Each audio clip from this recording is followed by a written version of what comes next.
All right, chat. Hello. Good evening. Oh, I forgot to turn my camera on.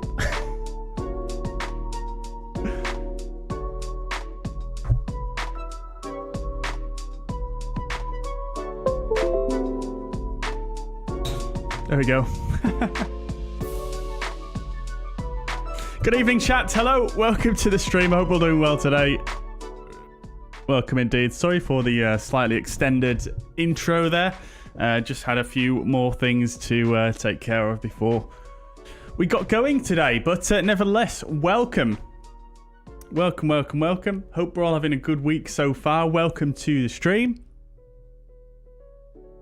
All right, so today we're going to be flying from Zurich once again, doing the Zurich Nights event. I think the last time we flew the, time before last, I think, that we flew the A32NX was this very same event. So we're going to be flying that tonight. It doesn't actually start until 7 p.m. Zulu, so in a couple of hours. So we're actually going to be flying into that on the way back from Heathrow. So it should be quite interesting. I think we're probably going to arrive in the thick of it this time rather than right at the end. So maybe there'll be less holding this time, but we'll see. There was quite a lot of holding, if you remember correctly, last time we flew back into Zurich during one of these events. So it should be good fun. Nevertheless. So it's Zurich to London Heathrow. We're flying in the A32NX in obviously Swiss colours. We're flying Swiss Airlines, and like I say, it's the A32NX, which has been updated just over the last few days, actually, with some really cool GSX integration, actually. So I'm really looking forward to having a go with that, honestly, because I think that's one of the things that GSX really lacks at the moment, is really any kind of sort of parity with what an aircraft does in terms of its loading. Obviously, the A32NX, the Fenix, the PMDG, they all have their own custom loading systems, and there's no sort of link there between GSX and the aircraft. So fly-by-wire team, fantastic guys as always, have added some integration in there. Now, it's not a case of that you can call the GSX services from the flypad, but what it does is essentially it basically syncs up both of the add-ons together. So when you're loading the fuel, when you're loading the passengers, it's all kind of synced together, and it all happens, synchronously, basically.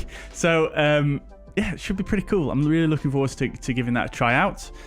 I think they've also added some new profiles for the A32NX as well that is now actually built into the aircraft, so you don't need to rely on the GSX profile, which is actually something I need to do actually just before we get going here. I'll just need to reset my profile back to the default profile in GSX, and we'll just see how well that works. So yeah, the plan is to fly over to London Heathrow from Zurich. We're flying out of FSDreamteam Zurich this time, not the Asobo provided one. I thought I'd give this another try. We've not flown out of this scenery in a while. Obviously, I've had this scenery much longer than when the Asobo one came out, and it's good in its own ways. So I quite like them both, to be honest. I do find the FSDreamteam one, though, does have much better FPS. So flying from FSDreamteam Zurich to iniScene Heathrow, which is just fantastic scenery. I've been doing some clips there just today, actually, for a new video I'm working on, and yeah, it's just a great scenery. It looks absolutely incredible. So looking forward to that, and then back to Zurich. Both real-world flights that Swiss do in their A320neos over, on the routing, and we're using obviously the real-world call sign, flight number, etc., as we normally do, and the gates, of course. So yeah, looking forward to it. Who have we got in the chat? Oh, actually, before I go on, GSX also had a bit of an update, didn't it? So you can do remote de-icing in GSX now, which is quite a cool one. Although I've not really come across any conditions where I have needed to use it yet. Yeah, remote de-icing in GSX, and they've also changed up the menus a little bit as well, and improved a few little bits here and there. This scenery is actually supposed to have some custom de-ice pads, but I think because I bought it from the iniScene marketplace, I haven't had the update for it yet. So although the de-icing pads are there, it's sort of missing a few assets that sort of make it look complete, if you know what I mean.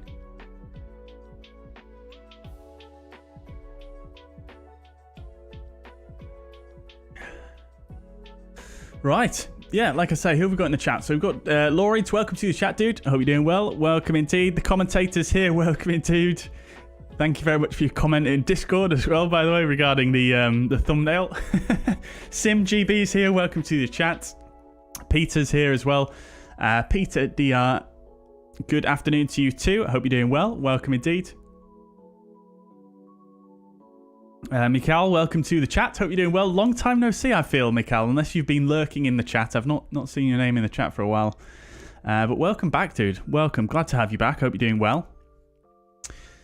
Let's see. Stephen, welcome to the chat. Good evening. Biggles, welcome indeed. Hope you're doing well. Good to see you as ever. Patrick, good evening to you too, sir. Sasha, welcome. Hope you're doing well. No worries at all, dude. No worries. Hopefully you can join us in the chat, though, nevertheless. Jimmy, welcome to the chat. Welcome indeed. Hope you're doing well. Dogtag Gamer says, so are you saying you don't need to use the Microsoft Flight Sim fuel panel and you can do it all through GSX? Well, Dogtag, I've not used the Microsoft Flight Sim fuel panel for anything to do with the A32NX for quite some time now. I mean, I think maybe if you use a stable version, you might have to do that. I don't know, but I only really ever used the experimental version for such a long time now. I've always loaded it through the FlyPad. But it's only specific to the A32NX, these integrations that I'm talking about. It's only the A32NX it's being added to. Hopefully it gets added to other aircraft in the future. But we'll see. We'll see. I think Fenix have said they're probably working on something like that, but I haven't heard much from them in a while, so that's just a rumour at the moment. Asa, welcome. Good evening, sir. Welcome. Hope you're doing well. Good to see you as ever. Dogtag is from Arizona. Hello to you from Arizona. Hope you're doing well. Hope you're having a good afternoon. Lawrence says, we just need the rear cargo catering drawers to work. Yeah, exactly, Lawrence. Yeah, that'd be really cool. That'd be really cool, but I think they need to make their own model and get that working in the sim before they can actually do that, unfortunately. All right then, chat. So let's get cracking with things, shall we? So let's just turn down the music just a touch. We are on VATSIM as well at the moment, even though the event hasn't started yet. It's still quite quiet here at Zurich. So we're going to have a nice quiet outbound leg, I think. We'll see. I guess there'll probably be more controllers coming online shortly. It is that time of the evening where you generally get a lot of people logging on. So hopefully we'll get some controllers on the way. But yeah, let's have a look then, shall we?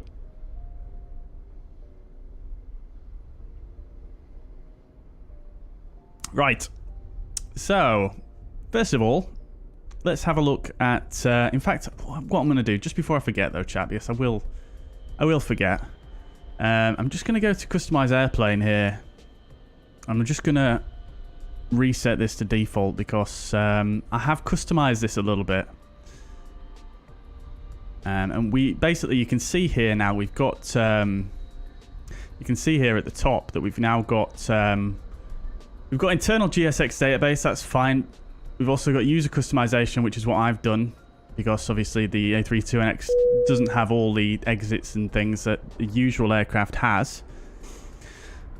But now we've got developer provided data, which is what we want to use only, really, because they will have obviously optimized it best for the aircraft. So we're going to just click reset here and discard. And then hopefully what that should do then is if I bring up Customize Airplane again, it's, yeah, we're basically just using, yeah, developer provided data there. And then obviously we've got that as well, but that's fine. Right, cool. Looking forwards to it. Looking forwards to it. Great stuff. I've got GSX traffic cones checked because I don't use the ones in the A32NX because otherwise they'll just clash. Right, cool. All right, well, let's have a look then at at the OFP before we go any further, as we normally do.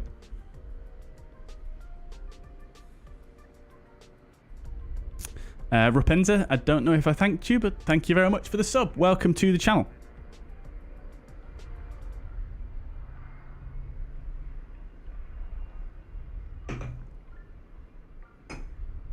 Right, so just a quick rundown through the OFP as we normally do. So today we're going to be Swiss 332.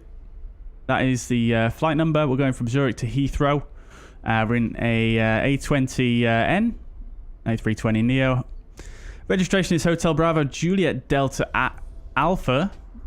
Expected off blocks time is 17:25 and on blocks 19:12. Call sign Swiss 7 Echo Alpha. And ground distance 478 miles. We've got 61.7 tons loaded for today. So fairly heavy. But yeah, not heavier than normal, I think. Alternate is going to be Manchester. And the cruising flight level 340. Trip time expected 1 hour and 90 minutes, and if we do need to divert for whatever reason, it's another 40 minutes to Manchester from London Heathrow. Block fuel required is 4875. We'll round that up to 4,900. In fact, I might just round that up to a straight 5,000, just because it's so close to 4.9 as it is. Not that, yeah, we'll do it anyway. You never know what it's going to be like at Heathrow. And then coming down, we're expecting runway 28 here at Zurich on the Vebit 1 Yankee departure. And then coming in to London Heathrow on the Alesso 1 Hotel 09 on left. Have checked these runways just prior to the stream, and they are currently in use. And then coming a bit further down, we've got 137 passengers and 3.1 tons of cargo today. And then coming further down to the weather. Nothing really too much to say about the weather. The weather is looking pretty much fine, to be quite honest with you. Yeah, nothing really to report. Weather looks pretty good. Light winds all over the place. So really, really fine weather for winter. And then coming further down to our routings, just over to the northwest, up over France, the Channel, and down into London Heathrow. Nothing too much to report regards significant weather, as we've said, and that is about it for the OFP. Cool. Right, so let's start getting things set up then, shall we? I've also got a got another little add-on that I wanted to try out. I've got a few things actually that I wanted to try out today. So number one, I've got one for flow for auto, so the search bar. So I can actually just type in a frequency here. So if I want to go COM2 121.8, for example, I can set that active or standby just by typing it in and doing the arrow keys. It's pretty nice actually. I'm not sure how well it's going to work for VATSIM, but it might work. It might work. We'll see. Just to kind of save myself from moving the camera around and taking my eyes off the PFD and stuff in critical moments when I need to fly the aircraft and I need to change frequencies at the same time. Might be quite useful. We'll see how we get on. Oops. We've also got another one as well for flow. Oops.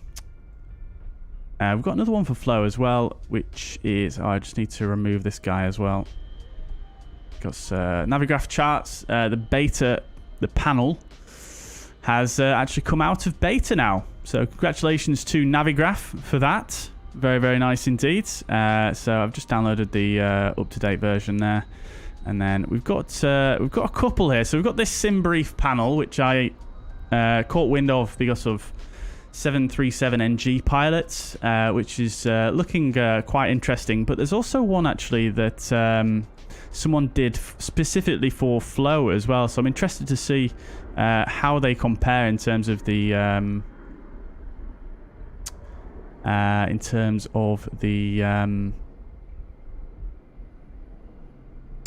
let's put it here. Yeah, so in terms of the amount of information it provides, so you can actually just press on that. Apparently I've not sent my ID yet, but I thought I did, but you can just go in here and go sim brief ID Bobby Fuzzy and then set it. I should only have to do that once, and then I can bring up my OFP like that, which is quite nice. And then we've also got, like I said, we've got this one as well, which is obviously slightly different design, obviously using their more Microsoft Flight Simulator look. But I'm intrigued to see which one actually provides the information that I generally look for when I'm filling out my MCDU, etc. So we'll see how we get on with that. I suppose the advantage of well, no, actually, I'm rambling. Okay, and then I can see this guy, this guy in the background. Obviously, I guess this is GSX doing this, and I've forgotten to set my model matching, so I'm just gonna get that done now.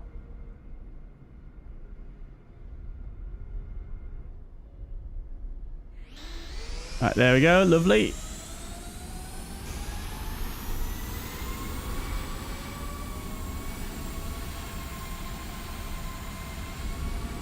Beautiful. Okay, cool. So then,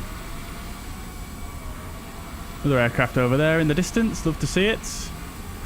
Yeah, so guys, I actually turned motion blur back on in the sim.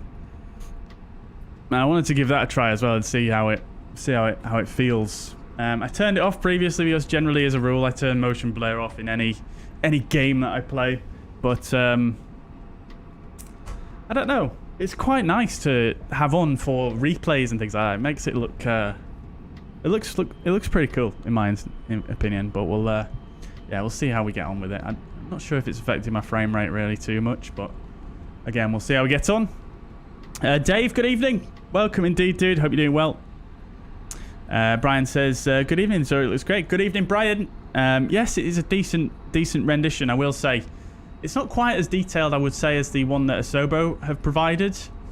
But it's comparable in a lot of areas. So, yeah, I can't really fault it too much. It's actually, relatively inexpensive as well, to be fair. So, yeah, I can't fault it too much.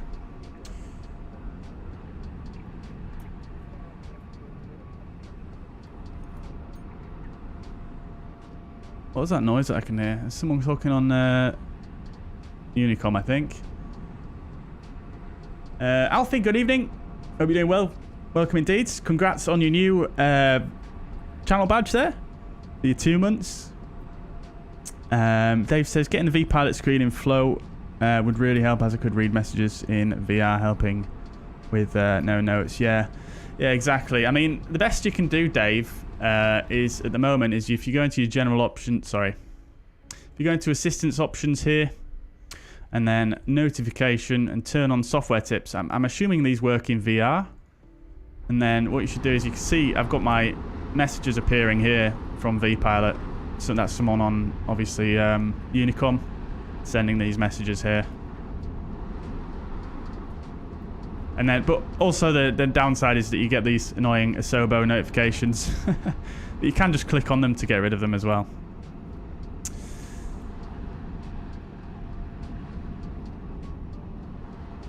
Commentator says, just finishing up work, might fly along for the return. Yeah, that'd be great. That'd be great. Yeah, that'd be a really interesting inbound flight, I think. Judging by our last experience coming into Zurich on Zurich nights. Alfie says, would fly along, but this Airbus throttle is doing my head in the calibrate. Why is that, Alfie? Why is that? Best tips I can give you, Alfie, with regards to calibration is just go into your throttle settings. Well, I can't really show you that because I've not got them set up through the sim controls here. But if you just go into, obviously, your... make sure your sensitivity, I mean, I'm sure you've done this anyway, but make sure your sensitivity is set up like this, 0% all down, and then reactivity 100% for both of your thrust levers. And then your calibration should be fairly straightforward.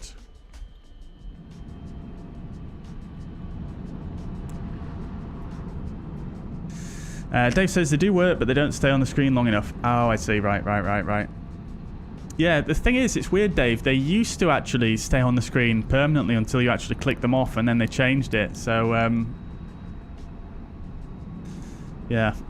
Unfortunately, there's no way you can adjust the amount of time that they stay there for, as far as I'm aware.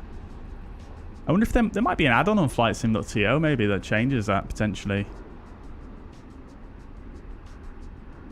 Matrasso says, yesterday I did Copenhagen to Frankfurt and there was full staff. It was one of the best flights I've ever done. Very good. Very good. Yeah. I mean, I was going to do that on stream for you guys on Sunday. And, yeah, I wasn't really feeling up to doing a stream. So, unfortunately, I had to bail on that one. But, yeah, sounds great. The only thing that bothers me about Frankfurt in Microsoft Flight Simulator is all the ground textures, like, they're green. It's so triggering. It looks awful. Alfie says, I don't know, when I go idle on calibrate, it does max reverse. It's odd. I don't know if I need to set a keybind for toggle reverse thrust. Well, if you're using the TCA, no, you don't. You just need to make sure that you've got the throttle set up properly. So if you look on the... I can't remember what it is in the sim. I'm pretty sure it's... Well, I'm not going to show you this. I'm not 100% sure. But if you look on the Fly-by-Wire website, it does tell you exactly the steps to do it and make sure it's correct. But if you've got the TCA, you shouldn't need to set a keybind for the reverse.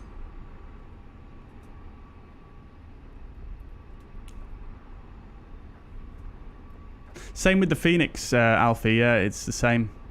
It's the same process with the Fenix, actually.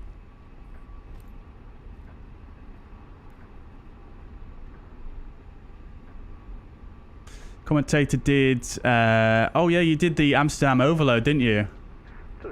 80 arrivals on 100 departures. Wow, that's crazy. That sounds great, man. That sounds great. I don't think I've ever done an event into Amsterdam before.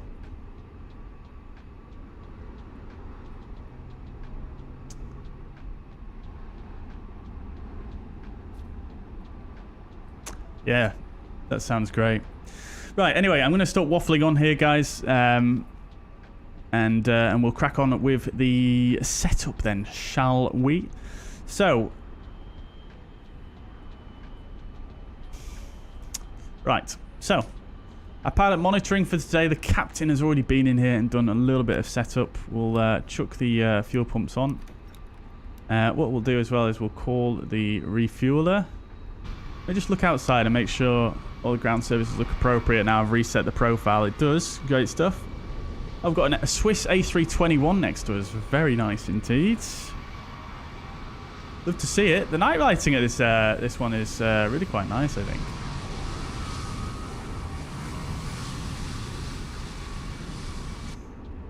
Very good. Right. So fuel is on his way. We'll do the catering as well whilst we wait. The catering obviously doesn't sync up with the fly-by-wire because there's nothing that you can really do with that. We'll come to the fly pad, import our sim brief data. Got everything there. QNH 1032 here at Zurich, so we'll set that. That's all set. Love to see it. Everything else looks good there.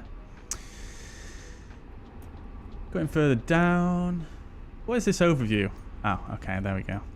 Fine. Right. No worries. Oh, I always forget with GSX you need to call in the GPU, don't you? For the A32NX. Even though it works, even though you're at the gate. I kind of hope there's a way in the future that they can make it so that you don't just automatically get ground power at a gate. Although that being said, some airports they get ground power through the jetways, don't they? Right. So I suppose it does make sense in a way. Anyways, we carry on. Fuel. We'll bring the data in from SimBrief. We said we were going to round this up right to 5,000, so we'll do that. We don't want to click play yet. In fact, do we? Is the guy in place? He is in place already. Okay, that guy was rapid. Yeah, so I believe what happens with the A32NX is this play button won't actually be clickable until the GSX truck is in place, which is great. And then obviously you need to make sure these are ticked first before you do anything through these menus if you want it to sync with GSX, of course. And now we can click play to start the refueling, and that should be nicely, perfectly synced up now with GSX. So as the fuel goes up, we've got refueling. We can come outside. I mean, I know it did this anyway to a certain degree, but it should be nicely synced up now.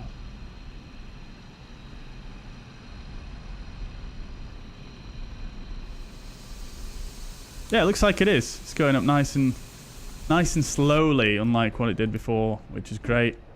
Love to see it, chat. Absolutely love to see it. Right.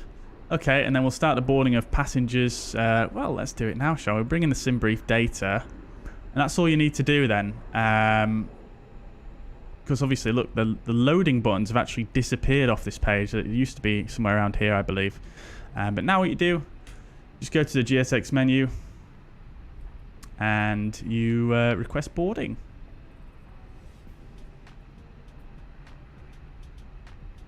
And you can see there it's actually just updated the values here. It's actually locked them out, so I can't change them anymore. And it's going to start with the boarding process. Oh! Yeah, I'm not sure why it does that. Sometimes it disconnects the jetway when... Very strange.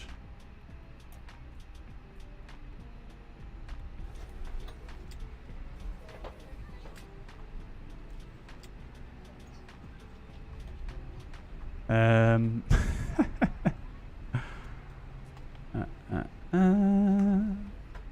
we go. We'll just put it back in place. Not seeing any people come down, but anyway. Is the catering doing its stuff? It's not. Interesting. So the way I had it set up before is it actually opened the doors automatically for the catering. But it seems the profile that the developers have done have not made it so it does it automatically. And this front door I can't actually open, so I don't know what it wants me to do there. Oh, this guy goes anyway. He just goes. He just warps through the door like a ghost. Okay, fine. I might adjust that so this one doesn't actually appear there in the future. I actually turned that off in my profile.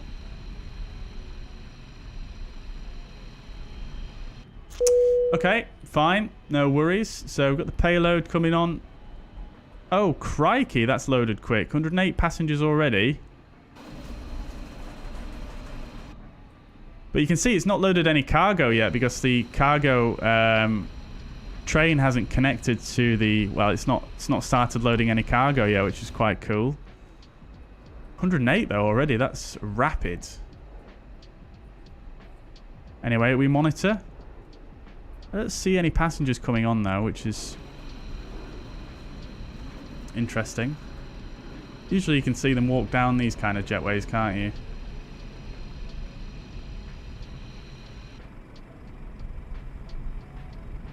There's the bill. For some reason the bill's always 0 for me. I don't know why that is.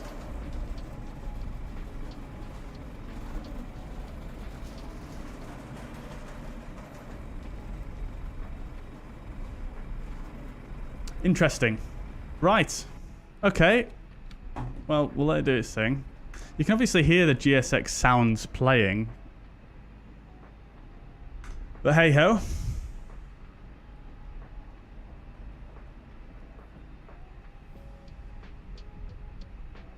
Controllers are fantastic. Handle it very well. Good. Glad to hear, commentator. Glad to hear. Yeah, I've not flown into Amsterdam really that much at all on VATSIM. But yeah, good to hear. They did do an event not so long ago actually, which looked really interesting into Amsterdam. They did like a radar. What was it called? Like a radar approach.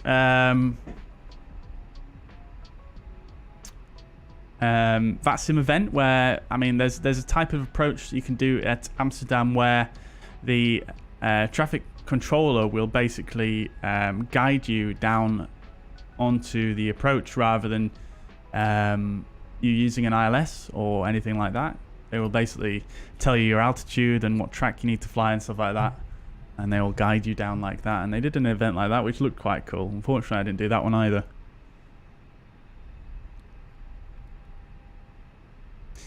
I have a question. To be more realistic, when should I start boarding, before or after the clearance? To be honest, I'm not really sure, Matresso. I think that's that would in the real world, that's probably going to be something that varies quite a lot, I imagine. But I think probably most pilots would try and get the clearance before they start boarding, I think. But then again, I suppose it depends on the airport and their procedures, because some airports have quite strict procedures on how long you can take before you push back after getting a clearance and so on and so forth.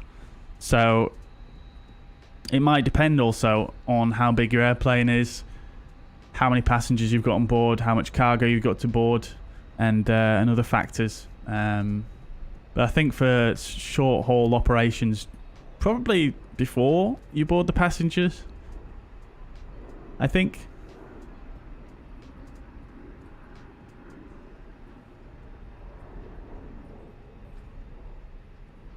Right, let's see how we're getting on here. So we've got the cargo being loaded now. Let's see what's going on in here. Oh, it still says 108. So yeah, I did read about this actually on the flybywire website. It did say that it would show like the amount of passengers that have boarded in sort of quite big chunks rather than loading them granularly, just because of the way that GSX works. It's a bit weird that I can't see any passengers walking down the jetway though. I'm not sure if that's just GSX being GSX or whether that's something to do with the fly-by-wire integration or not. You should still be able to see the passengers as far as I'm aware.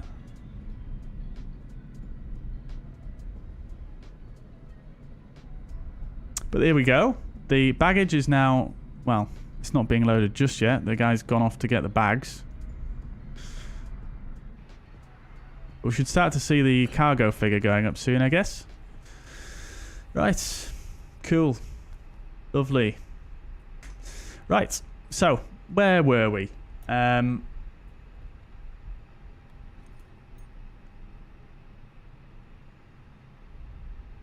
we've got a discount code to get FS Realistic cheaper. I don't know, Ryan, now.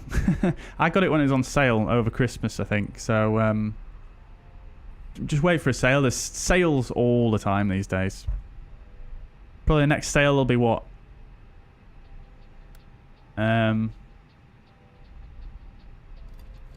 I don't know, actually. But flight sim sales happen all the time, to be fair. So, have a look at the sales. Just be patient and wait for the sales, I guess. Is there a way to get it without paying? I mean, there probably is, but I'm not really going to promote a way to do that on the stream here.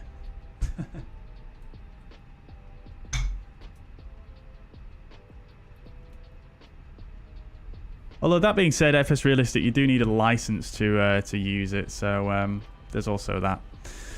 You can get a free trial if you're really desperate to give it a try.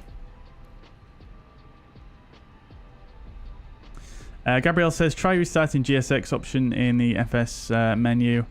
I don't really want to do that at this point because we are trying to test out this integration with the fly-by-wire, and if I restart it, it might muck things up something silly. So I don't want to mess with that. I'm not that bothered that I can't see the passengers. It's just an observation.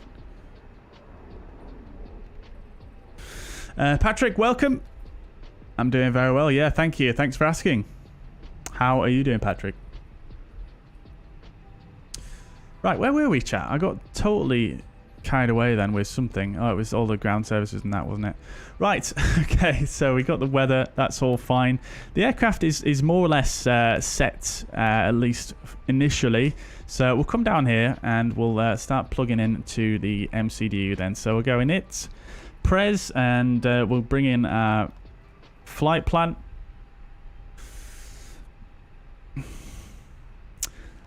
That's all good.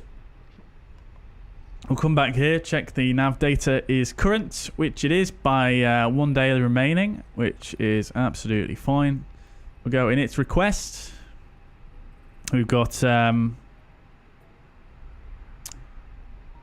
to Heathrow, alternate Manchester, Swiss 7 Echo Alpha, cost index 10, cruising flight level 340, and the temperature minus 50 degrees. Tropopause 35560 is fine, and ground temperature we'll need to set at 2 degrees.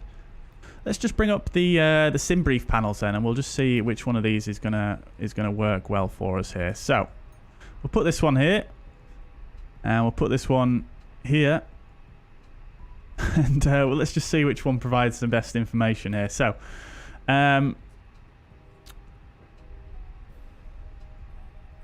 first of all, neither of them actually supply the call sign for the route, which is unfortunate. Because that's generally what I put in here on flight number. I suppose it's not really... There might not be a hard and fast rule on that, but that's generally what I do. They both have the cost index, I believe? This one is much harder to read, though. I will say that. This one from Flow. It has the cost index. It also has the ISO deviation and wind components at cruise, as well as the wind. That's not too bad. Does either of them have the cruise temperature, though?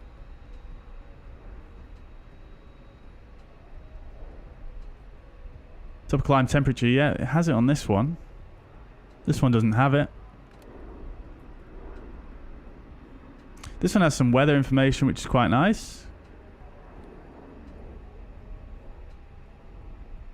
This one is just hurting my eyes, though, to look at. I'm not going to lie. This one, because it's the black background, and it's just... I don't know if I can deal with that, to be honest. It's a bit...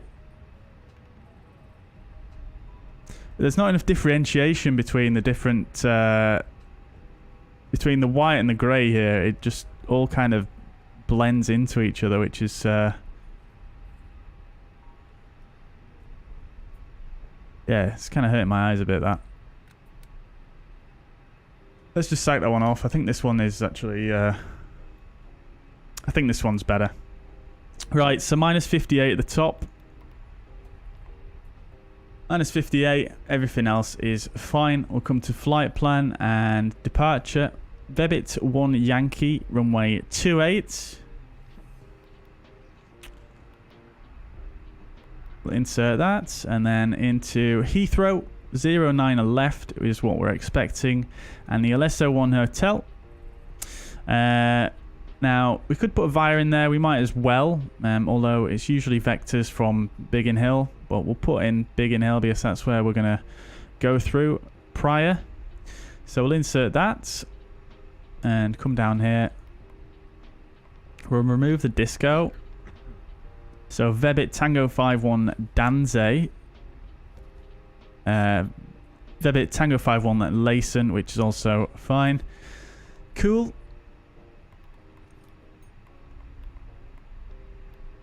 Right, everything looks good there. What I'll also do as well whilst we're here is let's just bring up Navigraph. And let's just... Can I refresh this? Oops. Tell you what I can't hear though is much sound going on regards the passenger boarding. I could hear it previously, but I'm not sure if I can hear it now.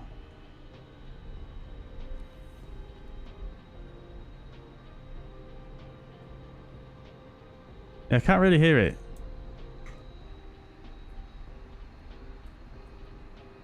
That being said, you can see the cargo is now being loaded as we've got our friend down here chucking it on with the utmost care and attention.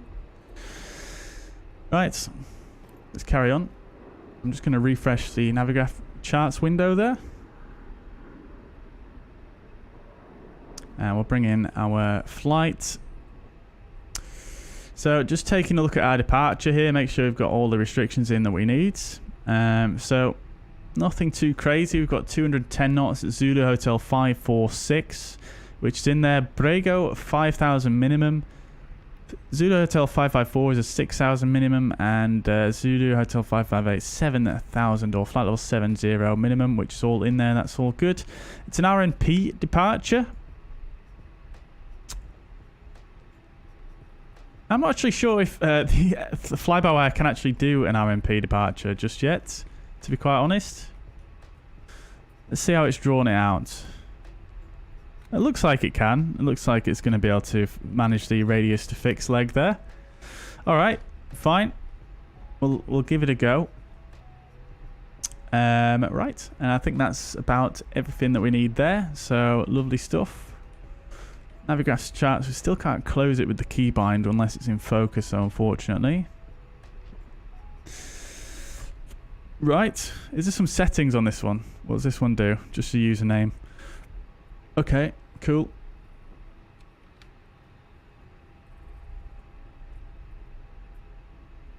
How much of this can we bring up here? Beautiful. There we go, full job. Right, okay. So, next, RadNav page. We're not going to do anything here. Like I said, it's an RNAV departure. Secondary flight plan, not in here.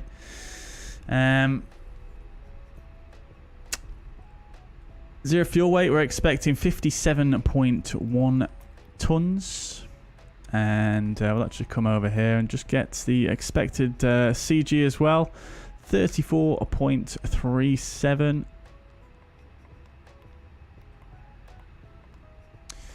Then the block fuel is, was it 5 or... It was 5 tons. On the dot.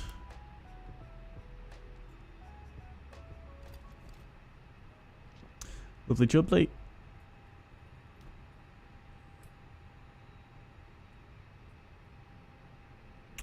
Okie dokie. So that's that done. Wind component on average is a... slight tailwind, 23 knots, which will stick in there. Route reserve is fine. Alternate fuel is going to be 1.2 tons, in fact. Final reserve is also fine. Lovely. Right. Okay, so that's all that done. Hey! Lawrence, thank you very much for the gifted membership. Much appreciated, dude, and enjoy your new membership, MPS Gaming. Very good, very good. Yeah, thank you so much, Lawrence. That's very generous of you. Sasha, hello. Welcome indeed. All right, all right, all right.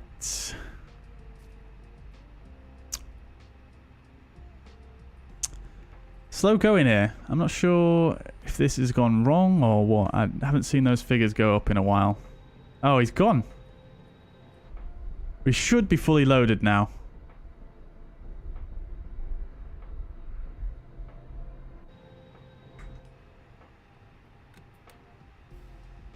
Oh dear. I think something may have gone wrong there.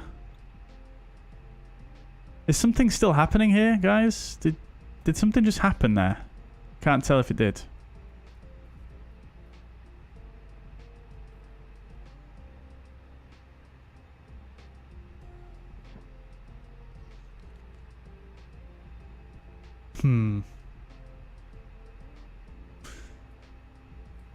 Ah, no, it's just this rotating bar at the top that made me feel like something was happening. Right, I think something's gone wrong here, chat, because it's all completed outside. But, yeah, it's still not at the full figure. So let's see if we can just skip it. Ah, there we go. It's just going to continue like normal now.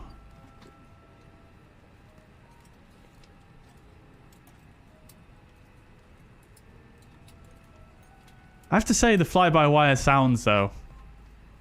The fly-by-wire ambient sounds. They are much nicer. I think maybe, I wonder if the jetway causes some issues there because it disconnected when we pressed begin boarding. I suppose maybe I shouldn't connect the jetway until I'm actually ready to board, maybe. What I'll do as well is, whilst I remember, is I'll just come in here and just close this one off for the next time.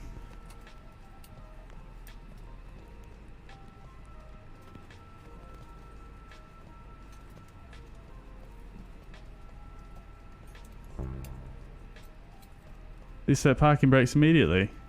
They are set. Chill out. Right.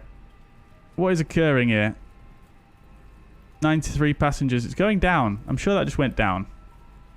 It is going down. Okay, we stop there. Begin boarding. Why is it going down? Right, well, let's just stop it. Let's go back to instant. Click begin boarding. Right, okay, fine. Right, yeah, something strange happened there. Anyway, we'll turn it back on for when we arrive, and we'll see how that all works. What are these progress bars here? They just all went down. Very strange. 0 cargo now. I mean, this is an experimental option, so we can't really expect everything to go super smoothly. Ladies and gentlemen from the flight deck, on behalf of myself, your captain, the first officer, and cabin crew, I'd like to take this time to welcome you aboard our flight. We should have more cargo than that, right? Yeah, we should. Right, let's just do it like that. Flight attendants will be coming through the cabin shortly with a very important safety briefing. And we'll try it again once we arrive in London. So just checking the figures, 57.1 and 34.37. Right, that's fine. Okay, cool. Lovely. So for takeoff, we'll just go for flaps 2. We'll set the trim once we get underway. We'll go for 64 flex. Transition 7000 is correct. That's all looking good there. That's going to give us V speeds of 2.4, 2.5 and 2.9. And then just very much, very finally, just checking the departure procedures here. We've got NADP1 departure procedures at Zurich. So we're going to adjust the acceleration altitude here to 4,400.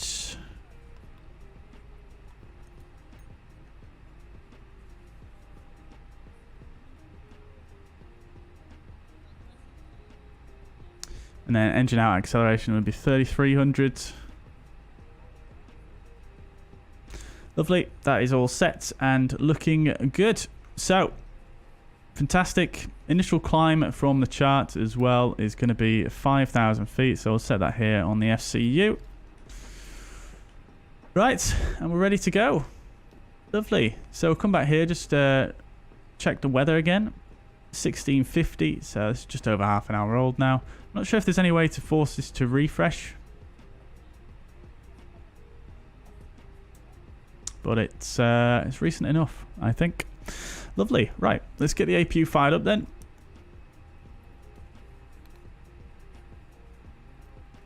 And we'll go ahead and do cockpit preparation checklist. So, gear pins and covers are removed. Fuel quantity is 5 tons. Seatbelt signs are not on. Seatbelt signs are on. Addressing nav bar ref is set to 1032 on both sides. Cockpit preparation checklist complete. Okie dokes.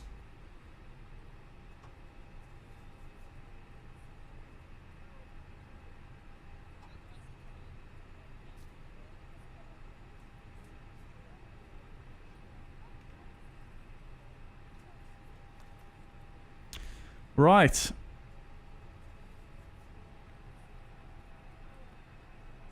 APU's avail. Let's give that a 3-minute warm-up. And I'm just going to catch up with the chat messages whilst we wait for that to happen. Patrick, yep, that door can be opened on the fly pad indeed. Just the back one though, unfortunately, not the front one as well. Vortex says, Bobby, one of the best, if not the best FS streamer here today with us to show what he's best known for. Thank you, man, and welcome to another day. That's very kind of you to say, Vortex. I'm flattered. Thank you very much. I'm glad you think so. I'm glad you enjoy the content, dude. Thank you so much. Patrick says, which version of the A32NX do I use? I use the experimental version, Patrick.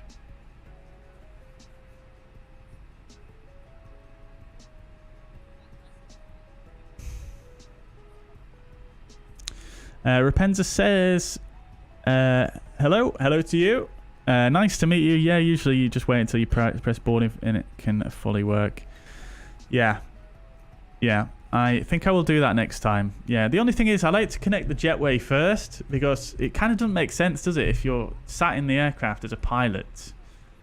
But yeah, there's no jetway or stairs attached to the aircraft. It just doesn't make sense to me. So that's why I usually attach the jetway first.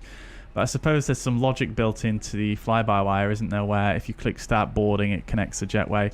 I wonder if there's a way to turn that off, actually. I know there is in the Fenix. So let's have a look. Nothing on there.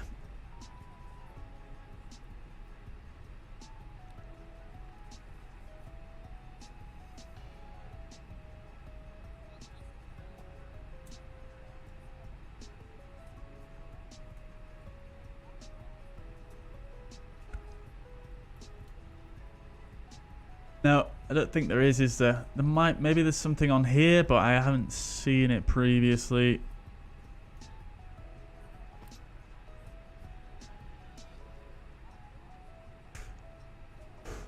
Nope, doesn't appear. So, right, let's call for... Hello? My parking brake is set, my friends. Let's just reset it and see. Oh. Here we go. Wheel chocks are in place as well.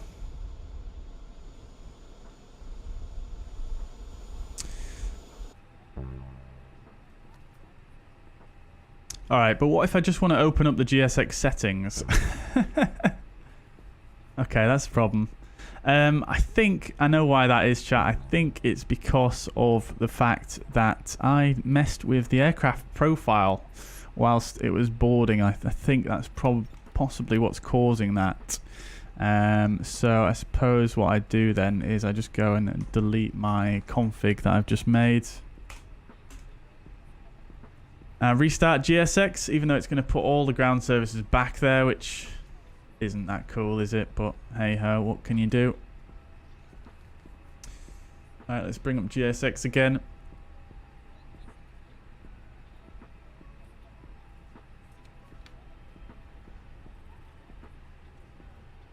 Right. There we go. See, it works straight away now. 9 minutes late. Of course, we're late, chats. We're always late.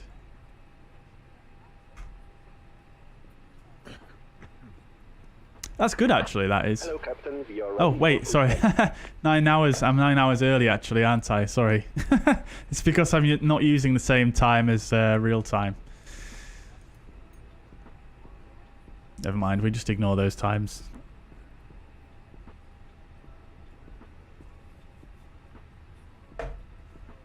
I always use the current Zulu time on my SimBrief flight plans so that it always pulls in the correct weather data, because I'm always using live weather, but it's also but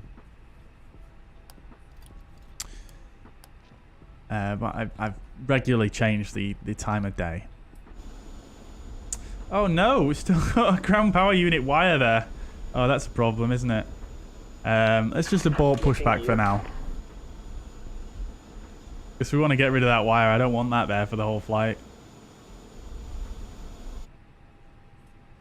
I'm fairly certain you can't just click this either and it gets rid of it.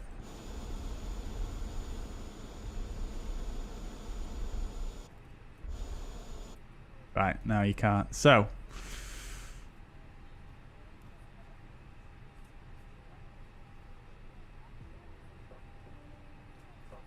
Just request a GPU and then get it to leave again immediately. Am I doing real time or daylight? I'm going daylight. Daylight, Biggles. I've put it really early in the morning so it would start off night time like it is now. And transition into day.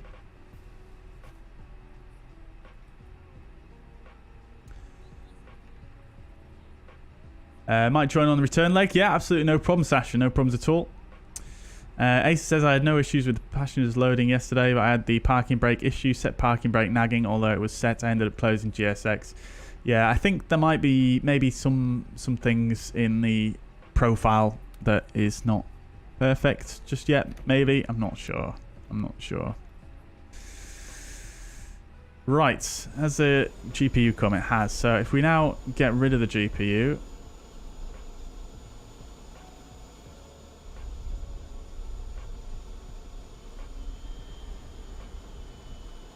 It says GPU requested.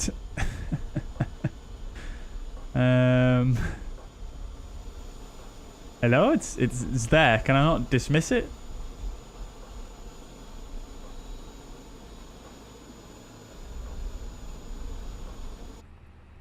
What if I just turn off the external power, see if that does anything?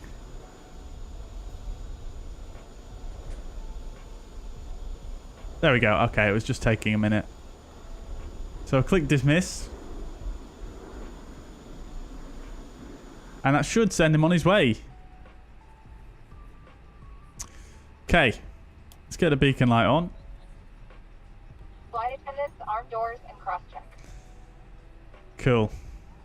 Right. Before start, checklist. Parking brake is set. Takeoff speeds and thrust. 242529er, 64 degrees of flex. Windows are closed. And door is closed. We'll just make sure we do that. There he goes. There's a guy coming to collect the GPU. Okay, maybe not. He's just driving off. Okay, what is he doing? Okay.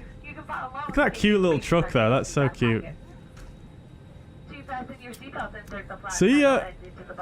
Good riddance. Take your wire with you. Windows are closed and beacon light is on before start checklist completes. Right, has it gone? The wire's still there. Oh my days. Oh my days, chat. Bruh.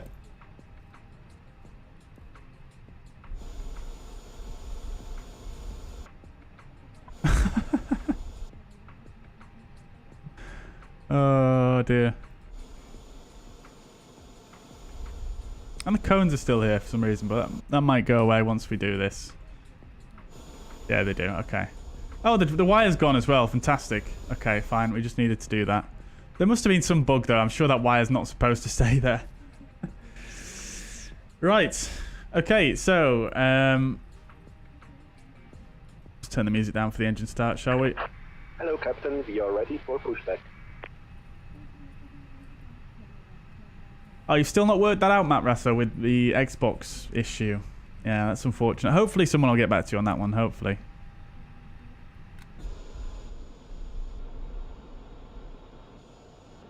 Oh, it seems like there's a bit of a transition between these cameras when you have motion blur on.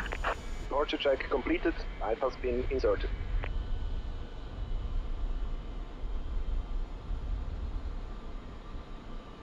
What is view about X-Plane? X-Plane is great sim. It's great sim.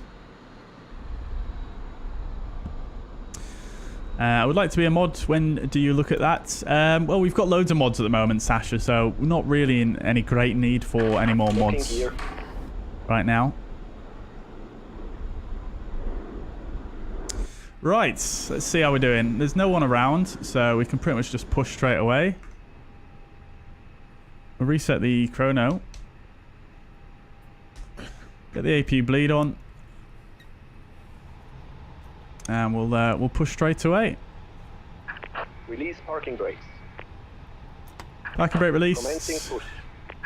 All engines clear. Zurich traffic, Swiss 7 Echo Alpha stand Bravo 39 pushing back for runway 28. Zurich traffic. Right. Start the timer here, shall we? Let's get cracking, shall we? So, engine mode selector 2 ignition starts. And engine 2 starts. Oh my days, are you serious? Of course, of course, of course.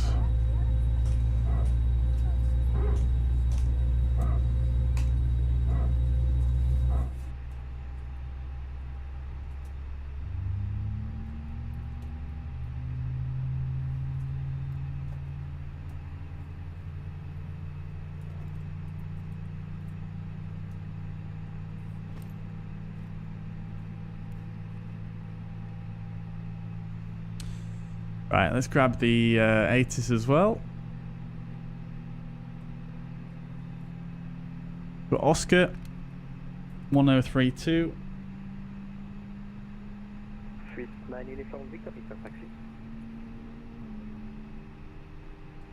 Swiss 9 Uniform Victor Taxi via inner and Alpha, holding position Alpha 2. Taxi inner Alpha Alpha 2 Swiss 9 Uniform Victor. Cool, engine 2 is avail. Whoa, craziness. Holy. Zurich Tower, very good evening. Swiss 7 Echo Alpha. We've just pushed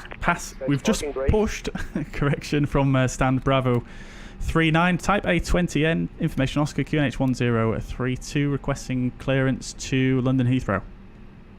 7 Echo Alpha, Zurich Tower, grüße miteinander. Thank you for contacting me. Information Oscar correct, runway 28, clear London Heathrow, Rabbit 4 Whiskey departure. Climb to 5,000 feet, squawk 6702. No problem. Sorry we didn't see you online before. Cleared to London Heathrow, runway 28, Rabbit 4 Whiskey, initial climb 5,000, squawk 6702, Swiss 7 Echo Alpha. Swiss 7 Echo Alpha, read correct, report ready for taxi. Right, parking brake set. We have a good engine start. Let's just set the squawk 6702 and we'll set that on. Let's make sure that's actually working with VPilot today, which it is. Lovely stuff. Okie dokes. And I'm just going to quickly check my flight plan here, make sure we've got everything set correctly. Runway 28 was correct, but we've got a different departure. Vebit 4 Whiskey, which we'll insert there. And we'll just quickly come in here and amend that. Unlocking gear. We'll go for a start on engine 1 as well, whilst we wait for that to happen. Wind 070 degrees, 4 knots, runway 1 full, clear to land, total 1.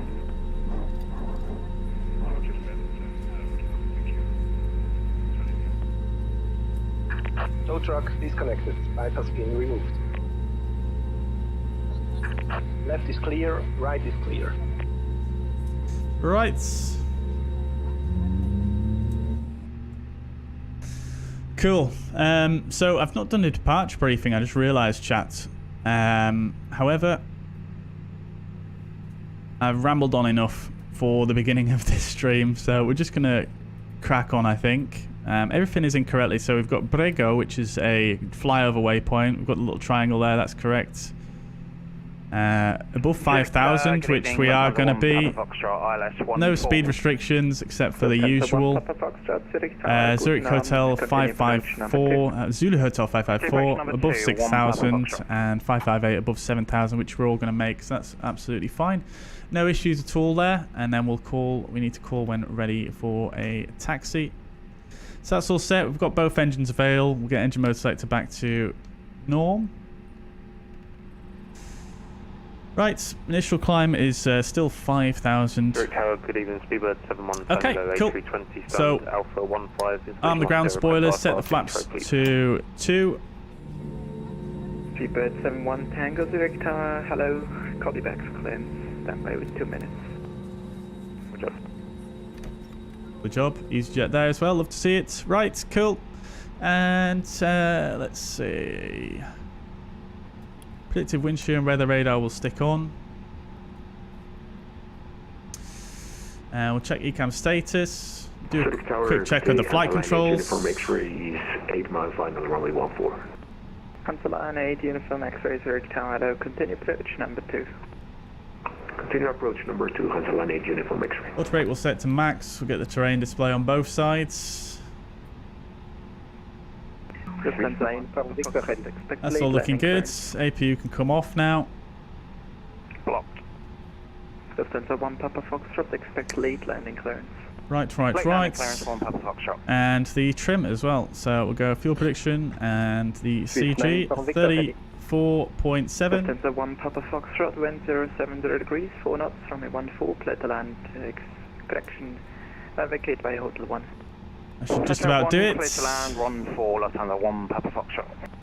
First 9, Uniform Victor, wind 070 degrees, 4 Right, knots, runway 28, cool. clear for takeoff. After start checklist, anti-ice.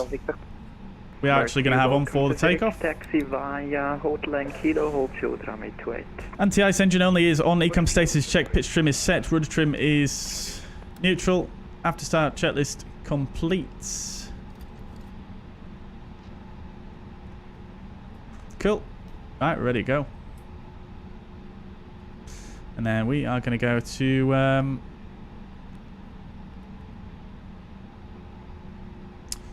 are we going to next? Approach 135225.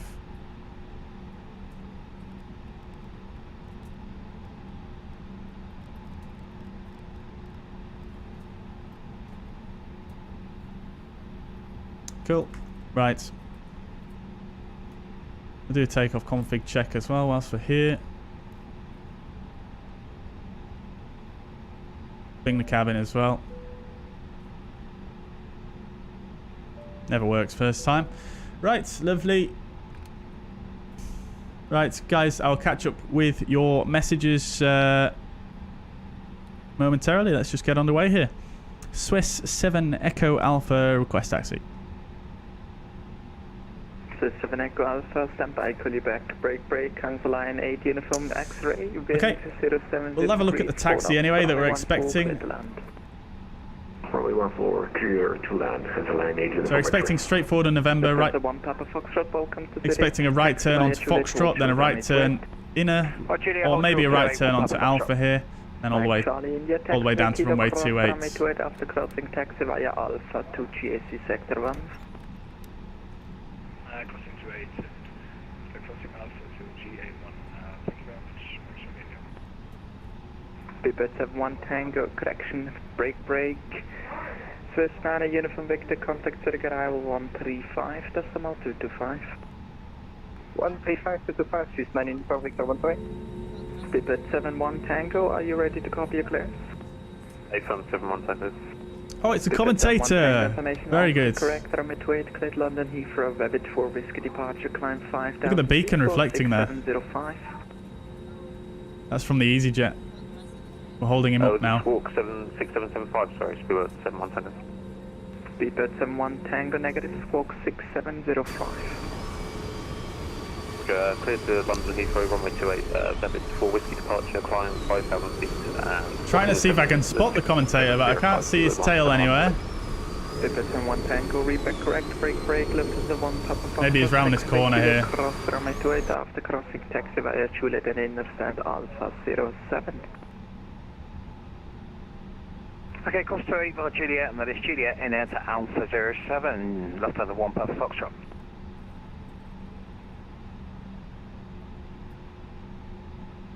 Just waiting for our taxi clearance here, chats.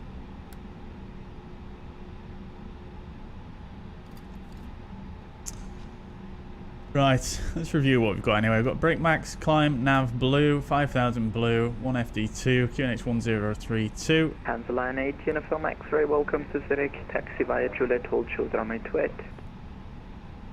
Taxi Juliet, hold short 28, Cancel line 8, Uniform X-ray.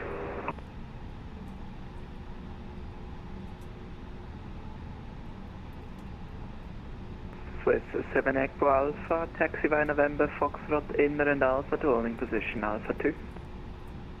Taxi November, Foxtrot, inner and Alpha to holding point, runway 28, Swiss 7 Echo Alpha. Swiss 7 Echo Alpha negative, holding position Alpha 2, it's right before holding point 28. Okay, roger. Taxi to holding point Alpha 2 for runway 28, Swiss 7 Echo Alpha. Right, so... thank you very much for the agency. Bye-bye, good night. Mike Charlie India, thank you for flying. Frequency change approved, bye-bye. Yep, so that's the exact taxi we expected. Let's crack on, chat. So, taxi lights on. Back brake released. Let's rock and roll. So it's November, Foxtrot, inner Alpha, holding point Alpha 2, which is this one right here. Are you able for pushback onto Juliet?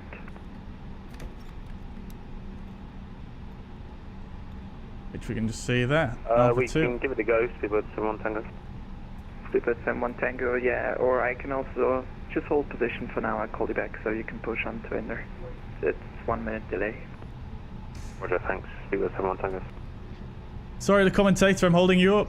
1 Papa Foxtrot on the blocks at Alpha 7. Thanks for your service. We'll get set up for the next one with you shortly. 15-1 Papa Foxtrot. Thank you for corrections. Thank you for flying. Have a good evening.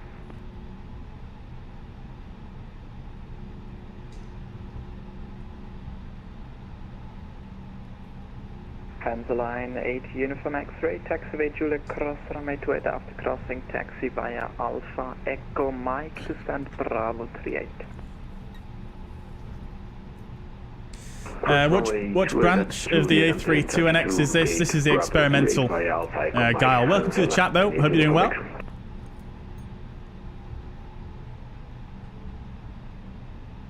Let's see, is the commentator around this corner?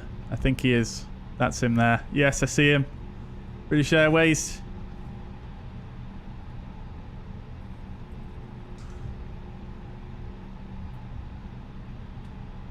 We'll give him a wave as we go past. Of course.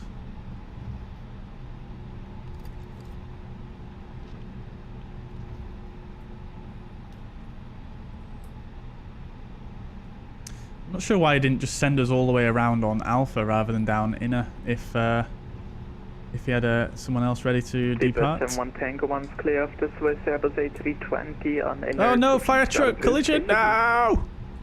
Crikey, I think I need to turn my ground aircraft, my ground airport traffic down a bit. It's a bit much. Give him a wave.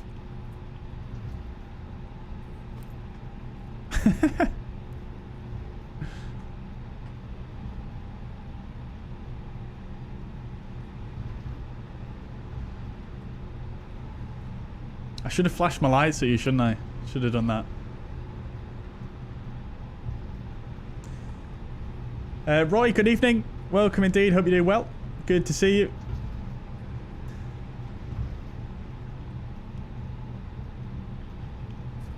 The config on Flow is also for freeware or payware only. Now, unfortunately, the community add-ons for Flow, they're only available for Flow Pro. So you have to pay...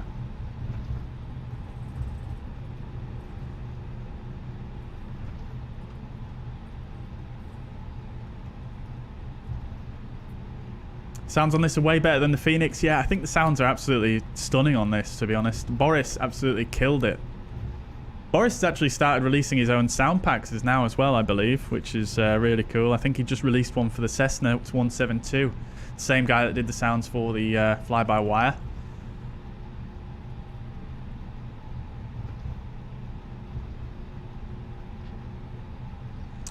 Dougal, welcome. Good evening. Hope you're doing well. Welcome indeed.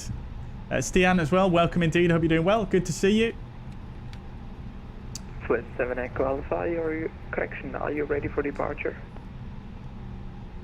We'll just need maybe 1 extra minute. Swiss 7 Echo Alpha. The 59 Golf Whiskey Zurich Tower grids miteinander, wind for correction, wind 070 degrees, 4 knots, runway 1 full, clear to land, vacate total 1. Right, okay, so taxi checklist, flight controls are checked, flap setting is config 2, radar and predictive wind shear are on and auto. 7 Echo Alpha, are you ready for departure? We'll just need another 1 minute if that's okay, Swiss 7 Echo Alpha. The 7 Echo Alpha, roger, line up and wait runway 28. Line up and wait, 28, report ready, Swiss 7 Echo Alpha. Alright, radar and predictive wind shear are on and auto. Engine mode selector is in norm. ECAM memo is takeoff no blue. Taxi checklist complete. Lineup checklist, takeoff runway 28 is confirmed. TCAS will put on to TARA in just a moment. And pack 1 and 2 are on. Lineup checklist is complete.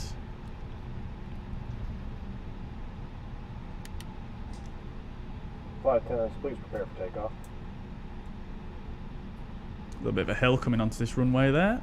Slowed us down immensely.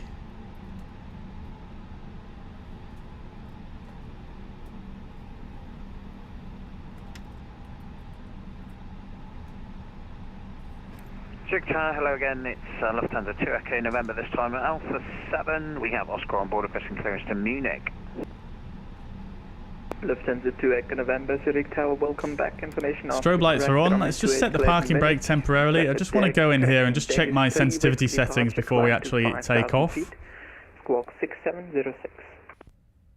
Right, minus 30. I think that was a bit too little last time, if I remember correctly, so we'll go minus 20. Lufthansa 2 Echo November, read back correct. Okay, cool. So, lineup checklist is done. Swiss 7 Echo Alpha ready for departure. Swiss 7 Echo Alpha, wind 070 degrees, 4 knots, runway 28 cleared for takeoff. Runway 28 cleared for takeoff, Swiss 7 Echo Alpha. Right, toe brakes, park brake released. Thrust levers to 50%.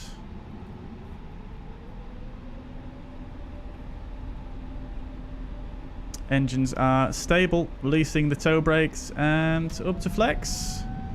Man flex 68, SRS runway auto thrust blue.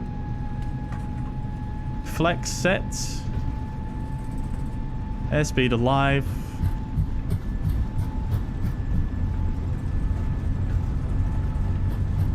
Evo 71 Tango request taxi. 100 knots. Wave bye-bye to the commentator just on the left there. Speedbird 71 Tango, taxi by V1, rotate. Taxi Hodgson Alpha 2 by Inner and Alpha Speedbird 71 Tango. Nav, positive rates. Gear up.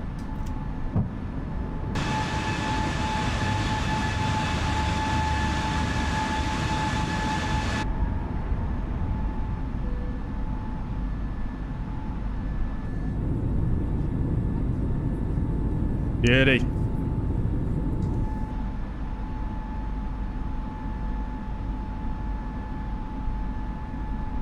Swiss 7 Echo Alpha, contact Zurich departure 135.225, bye-bye.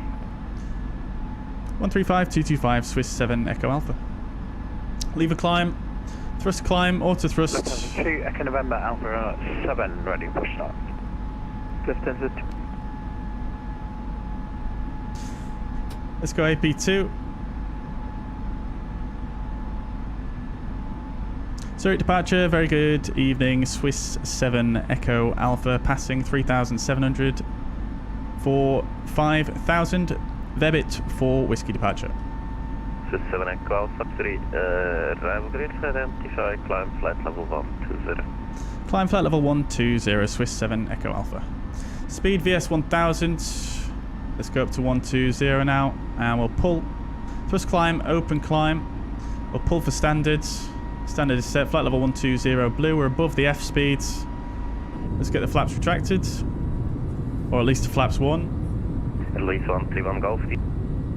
Sorry, at least 131 Golf, descent 4,000 feet. Oh no, I went past flaps 1. Oopsie daisies, we've hit alpha floor there. Alpha, proceed direct on. Say again for Swiss 7 Echo Alpha. Swiss 7 Echo Alpha, proceed direct dance. Direct dance, Swiss 7 Echo Alpha. Right, let's get that direct in. And something seriously wrong is going on here. Let's just disconnect the autopilot here. Oh, it is disconnected. Okay, we'll push down. We'll go toga.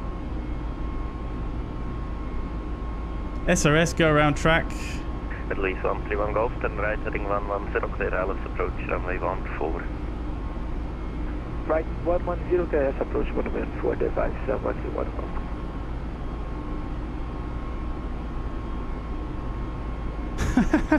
God damn it, I accidentally moved my flaps lever away from... Right, I think we're good now.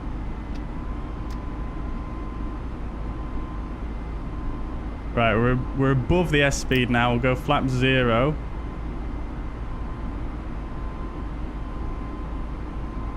And we'll go...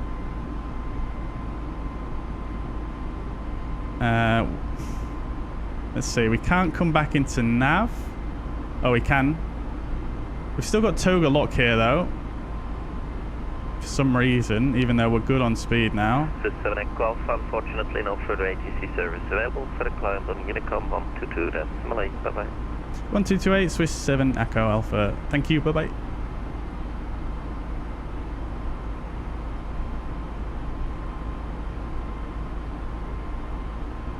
Louise 131 Golf, contact tower 118.1, bye-bye. 118.1, advise 131 Golf, bye-bye. Right. Let's carry on up then.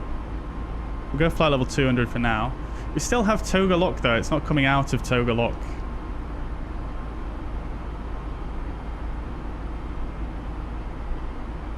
Let's just disconnect the auto thrust and reconnect it.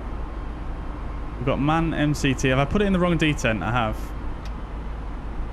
Thrust climb, auto thrust. There we go. Okay, so it's resolved. Dear oh dear. Yeah, that's what I get for taking the detents out of my flaps axis.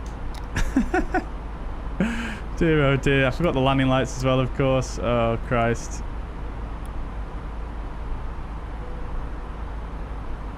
Right. Oh dear. Yeah, so what happened there, chat, is so obviously on the TCA add-on, if you guys use it, you have the detents in the flaps lever, and what I actually did there was I've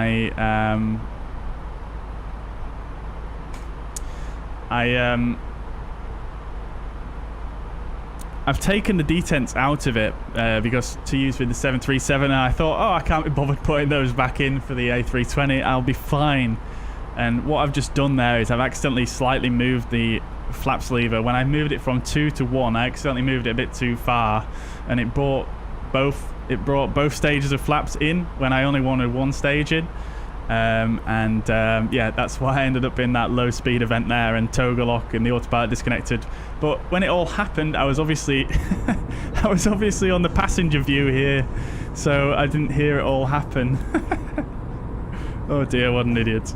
That was a bit messy, wasn't it? Never mind, we managed to recover it and still managed to follow ATC's instructions, surprisingly. So, anyway, we carry on. Cruising flight level is 340. Let's just clear ourselves all the way up there. And we're off to the races.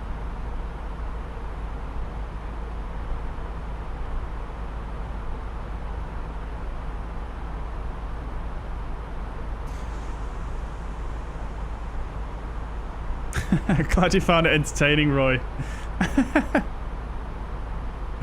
Dear me.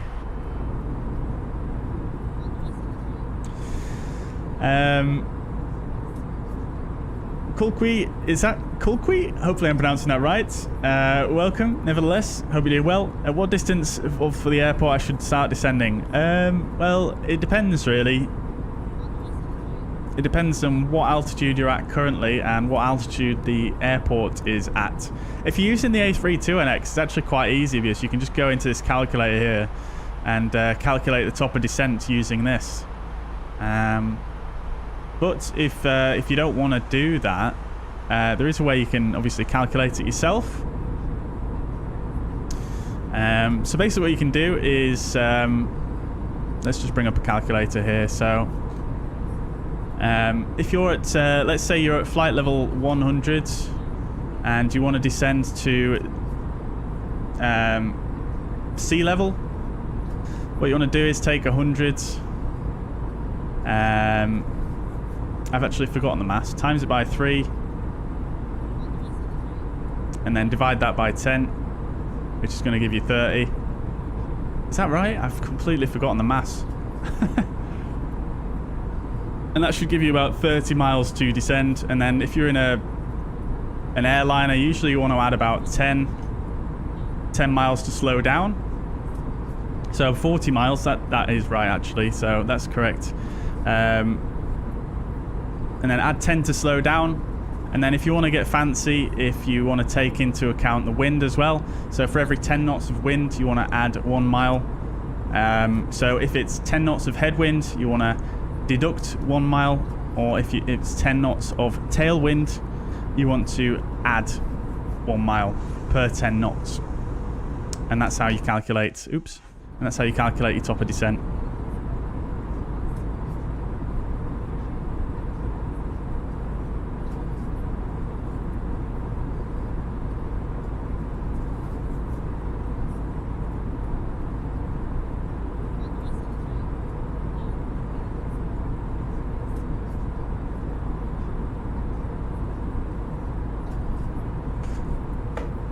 Flight level divided by 1,000 times 3 equals plus wind component. Yeah, you can work it out like that. That should work out the same result.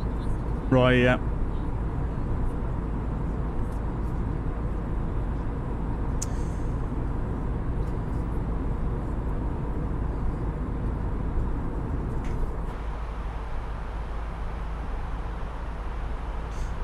Tried the VNav again in the experimental and it actually switches to approach mode at the decel point. Yeah, I think it's done that for quite some time, I think, Roy. I think even the default A320 actually manages to do that. I'm assuming you're talking about approach phase in your performance section here in your MCDU, not this approach. It shouldn't be doing that on its own.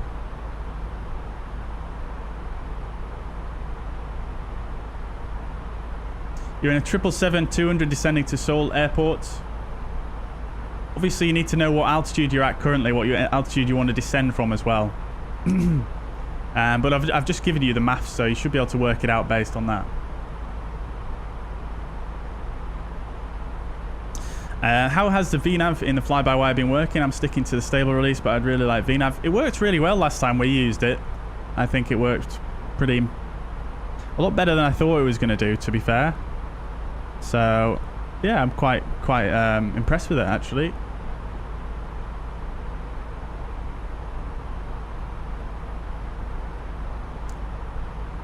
Cloud layer looking sweet. Yeah, it does look very nice, doesn't it? Especially with the nice snowy ground below it and this low sun.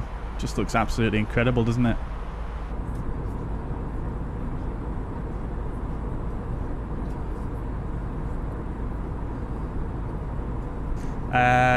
Disconnect auto throttle and re-engage. Yeah, exactly, Dan. Yeah, I think I did do that, but I think I just got flustered and I realised that I'd not put the I thought I'd put the thrust levers back into climb, but I didn't. So that was me just being flustered.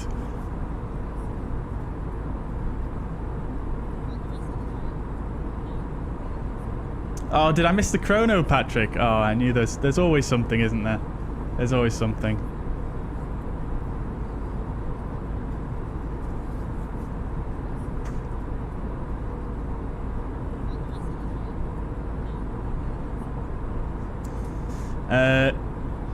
Tuning Johnny, hello, welcome to the chat from Hamburg. Hope you're doing well. A Lufthansa FO from Hamburg. Very good, very good. What aircraft do you fly, Johnny? But welcome to the chat nevertheless. Aviate, then communicate. Very, very wise words there. Very wise words indeed. Matt Ressa says the 26th will be my birthday, Bobby, so I don't know if I'll be able to join for the duration of the live. No worries at all. No worries at all. I mean, if you can't, then obviously enjoy your birthday, dude. Enjoy your birthday. It's always the VOD's always going to be on YouTube for you to watch at a later stage if you want to watch it. What branch of the... I've already answered that one. Ace says I couldn't get the cruise page to show in the eCam yesterday for some reason. Interesting. I've not come across that myself. Obviously, it's just a case of if you've if you press something, then just press on the same one again, and it should go back to the cruise page.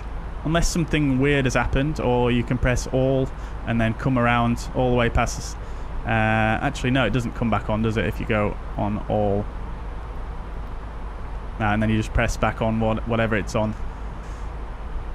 But yeah, I can't say I've ever come across that personally.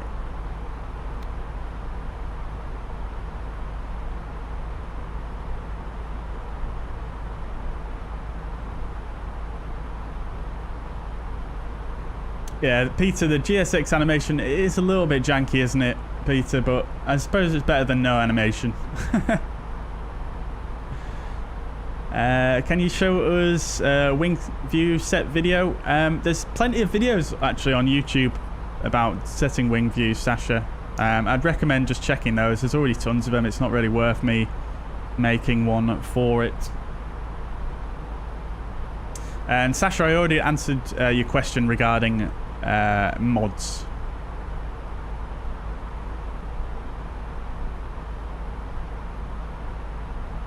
Sorry, I've just picked this bit off my headphones again.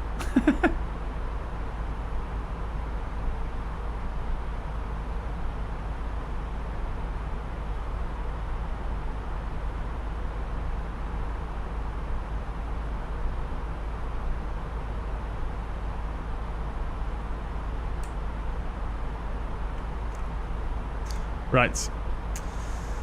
Let's see.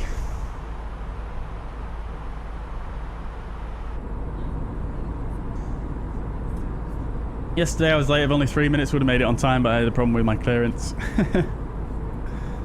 Dear oh dear. Well, I mean, I'm always late on stream, chat, but I promise you, when I actually fly offline, I'm generally not late. It's just because I waffle so much to you guys.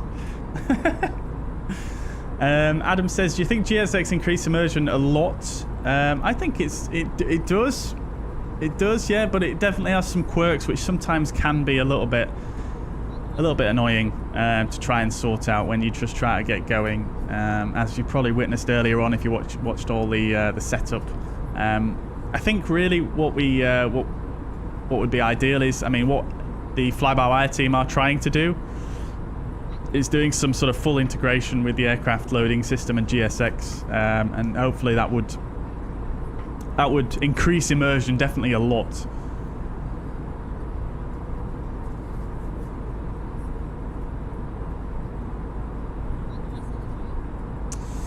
Peter says, I'm following you real time on the sim. I have the same issue with the parking brake. Ah, interesting. Very strange. Very strange.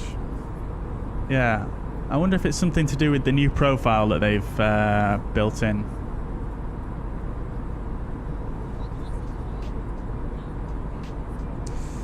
When is the 380EX coming out? No idea, Sasha. I don't think anyone knows that. Klaus, welcome to the chat. Hope you're doing well. How do you get this display to show some text in front of you? Which display are you talking about? Are you talking about this one? Gentlemen, once again, this is flight deck, your captain speaking.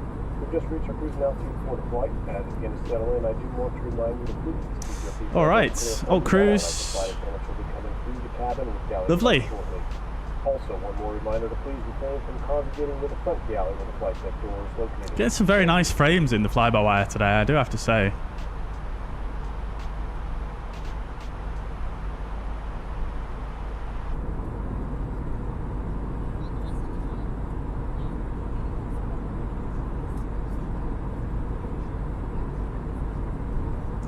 Yeah, the experimental. Oh god, wrong one.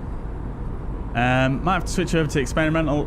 I think personally, I mean, I've always used the experimental, and I've never noticed any real issues with it. You know, I mean, generally you can always revert back to, you know, the same way that you were flying it in the stable, and it generally works quite well. I've never really come across any major issues with the experimental, and I've pretty much used that exclusively since they started doing it. Except for, you know, a small period when they stopped development on the experimental for a while, and they just did the development version and the stable version. But yeah, I've been using the experimental for most of the time, and not really had any major issues.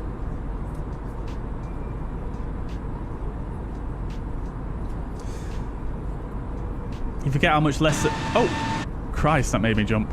Press the wrong key. You forget how much less there is to do in the Airbus until you go from exclusive line Boeing's back to one. Yeah, I agree. There is a lot less flicking of switches to do. Yeah, I do appreciate it in the Airbus though, especially while I'm streaming. There's less stuff for me to forget whilst I get distracted by the chats. Excuse me. Stian says, I frequently get flustered while flying on VATSIM. Communicating really adds a lot of work, and you always have to be active listening for your call sign when problem solving. Yeah, exactly, Stian. It is quite easy to just sort of get tunnel vision on what the controllers are saying and forget about what you're doing with the aircraft, or vice versa. Yeah, I agree completely. It does happen, especially even more when I'm trying to do a stream as well. It can be a little bit difficult sometimes.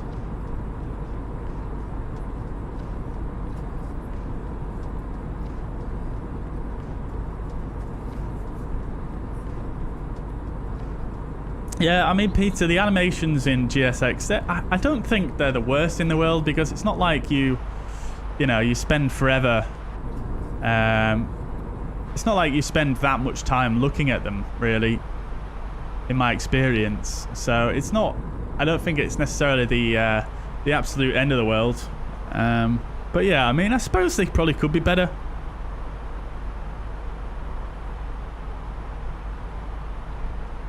But then again, I mean, I don't know. We don't have that much animated stuff that really looks that good in the sim, to be fair, that's part of scenery and stuff like that. So I'm not sure if there's some limitations with Microsoft Flight Simulator as well. I know there is some really, really weird stuff that people come across with Microsoft Flight Simulator. That I've heard from developers. Like, for example, when I saw a screenshot the other day. I can't remember which developer it was that posted it, but they basically posted a screenshot of what they had in their modeling software, where they were doing some like ground markings, basically some like projected mesh or whatever it's called. And yeah, it looked absolutely fine in their 3D software, like perfectly crisp, really, really detailed, really nice. And they put it into Microsoft Flight Sim, and it just went all blurry for what seems to be an unexplainable reason. But I'm not a developer. But yeah, there's a lot of weird stuff in Microsoft Flight Sim. I'm actually going up and down because the plane thinks it's on a roller coaster. Chilqueet, well, yeah, I mean, if you're using the Captain Sim 777, I think that uses the default autopilot logic, doesn't it? So that doesn't surprise me, to be quite honest.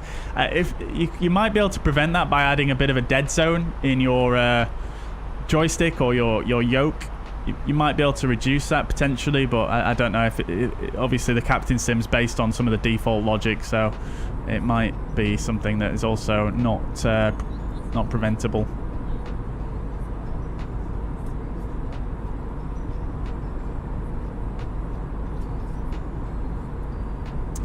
I saw the 380NX should be released in 2023. Yeah, I mean, that sounds like a fairly reasonable target. I think they've been developing it now for probably about over a year.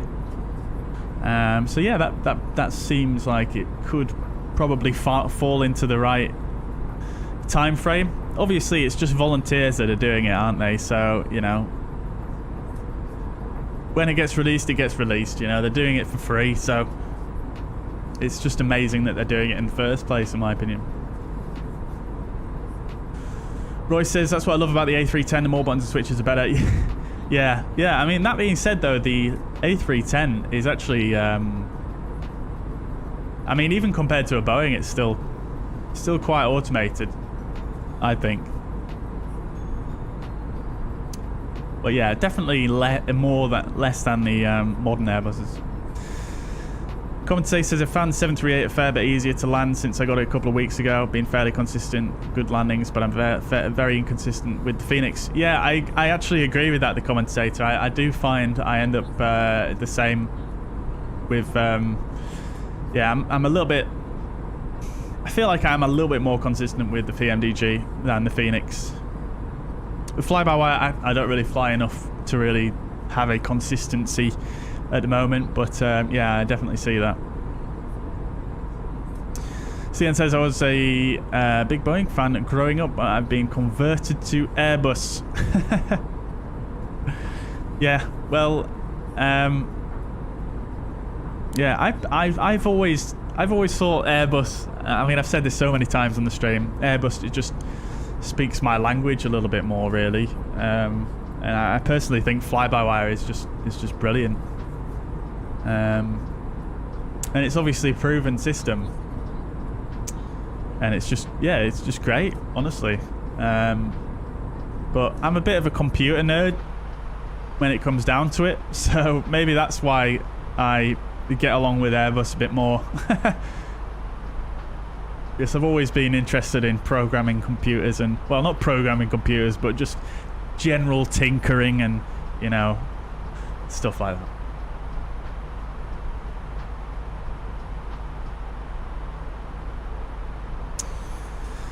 Steve says, how hard is it to fly from the FO side? I'm always used to the left side. Yeah, well, I mean, it's not too much different. I mean, generally the picture out the window it looks fairly similar, but it does take a little bit of adjustment to kind of get used to the perspective being on this side versus on this side. Yeah, it does take a little bit of getting used to, but it's not. Well, I suppose it's just like flying in the left side. It's just once you get used to it, you get used to it, really.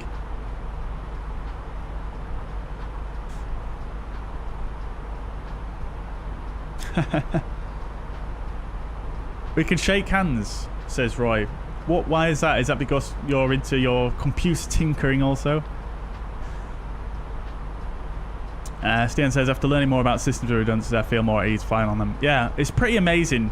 To be honest, I find the Airbus in terms of the redundancies and things like that. I think it's really, really, really cool. The amount of redundancy in there.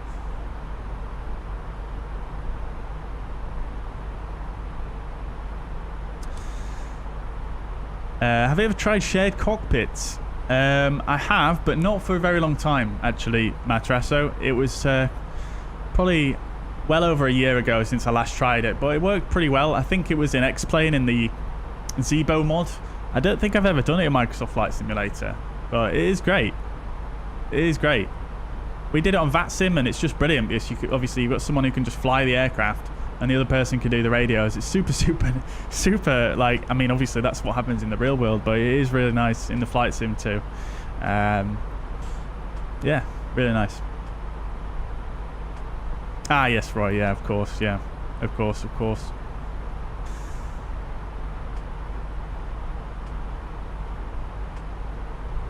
Yeah, I've always been one for just tinkering with computers ever since I was like, I don't know, since I had my first computer, which was Windows 95, so since then. Yeah, I've always been messing around with them and changing things. And I remember on my family computer when I lived with my parents when I was very young, I once upgraded the OS from I think it was on Windows 98. I upgraded it to Windows ME, which was like a copy that my mum brought home from work. She's a teacher. She had a copy of Windows ME that she got with a laptop that she got through work, and I was like, oh, I'll just go and install this on my family computer, and I can't remember exactly what happened, but something went wrong, and it was like, I think it was like Christmas Eve or something like that that I did it on, and yeah, my dad wasn't impressed. I can't remember exactly what it was that happened, to be honest, but it all worked out in the end. I think I managed to revert everything, but something went weird. What custom cameras do I use for the A32NX? I've just sort of made my own custom cameras really for the A32NX. I actually have the custom cameras I use here for the A32NX. They're available to premium members on the channel. You'll get a link to the Discord where you can download the files.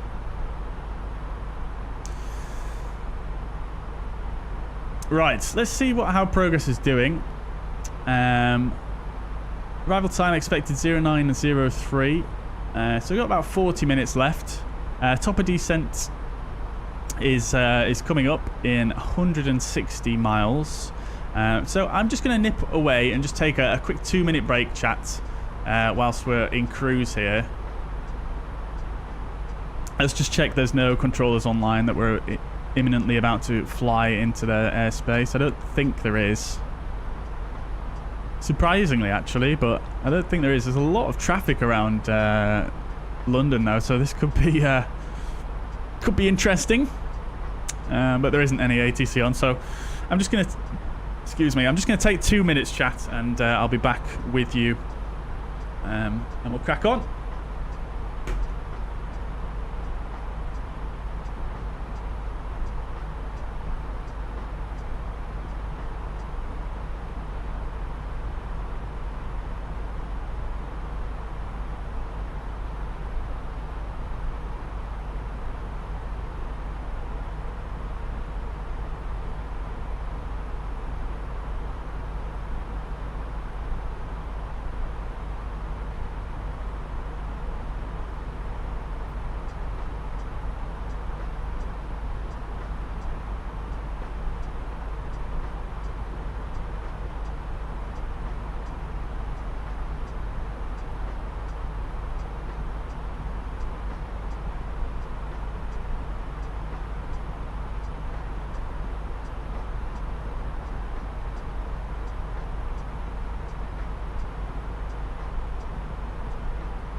Right. We're back.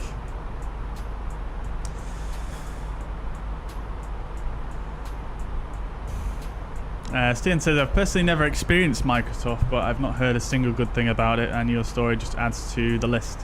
Oh, Microsoft ME, yeah. Yeah, I know, it was a bit of a strange one.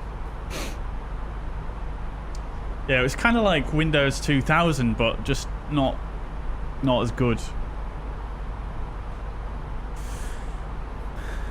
Great carpet of fluffiness, yes it is, isn't it? Loads of little fluffy clouds below us. Love to see it. Very nice indeed. Did we pick up some traffic on Unicom there from Cologne?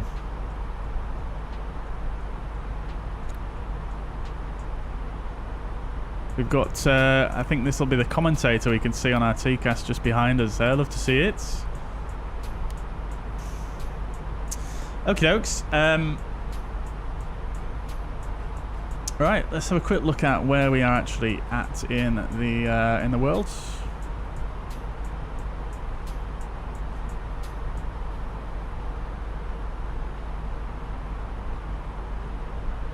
Just going overhead east of Paris.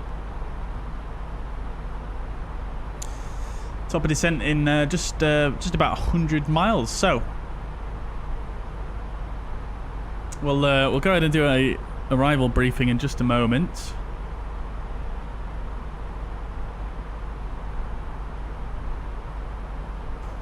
No one online. Matt Resso says a guy from Microsoft Flight Sim support answered my Zendesk question. Now my account works. Amazing, dude. I'm glad you got it working. It's been a while ongoing, that, hasn't it? So yeah, I'm glad they finally managed to point in the right direction. What was it that they managed to? What was it that they needed to do to get it to work? Jay Weister, welcome to the chat. Unfortunately, English only in the chat, I'm afraid. I don't speak German. I think that's German anyway. Right then, cool guys. So let's do a arrival briefing. Just before we do that, I'm just going to double check the METAR. So 1750 Zulu, winds 360 at 4 knots, so straight from the north. So I'm not sure what runway they would actually use in that case, because they do have obviously runway running directly west and directly east. So I'll just check on their flight radar and just see what's actually being in use in the real world.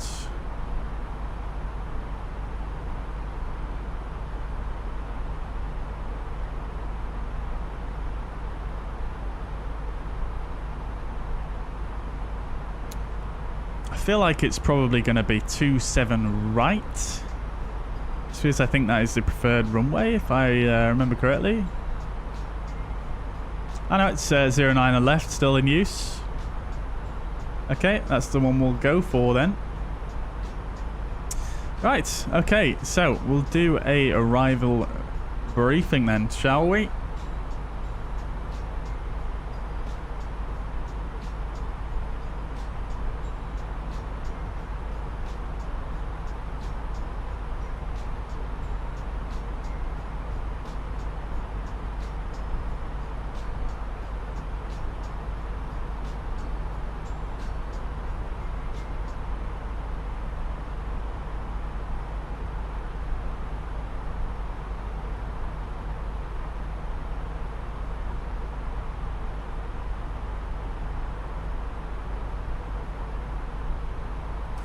Okie dokes. So we'll do the briefing with the fact that we don't have an AATC online, because we do have we've got an approach which you can use without radar control into Heathrow, which we should probably use in this case. So let's go ahead and do the briefing then. His question is, how long am I still flying? Ah, okay, thank you very much, Peter. So for this flight, we've got about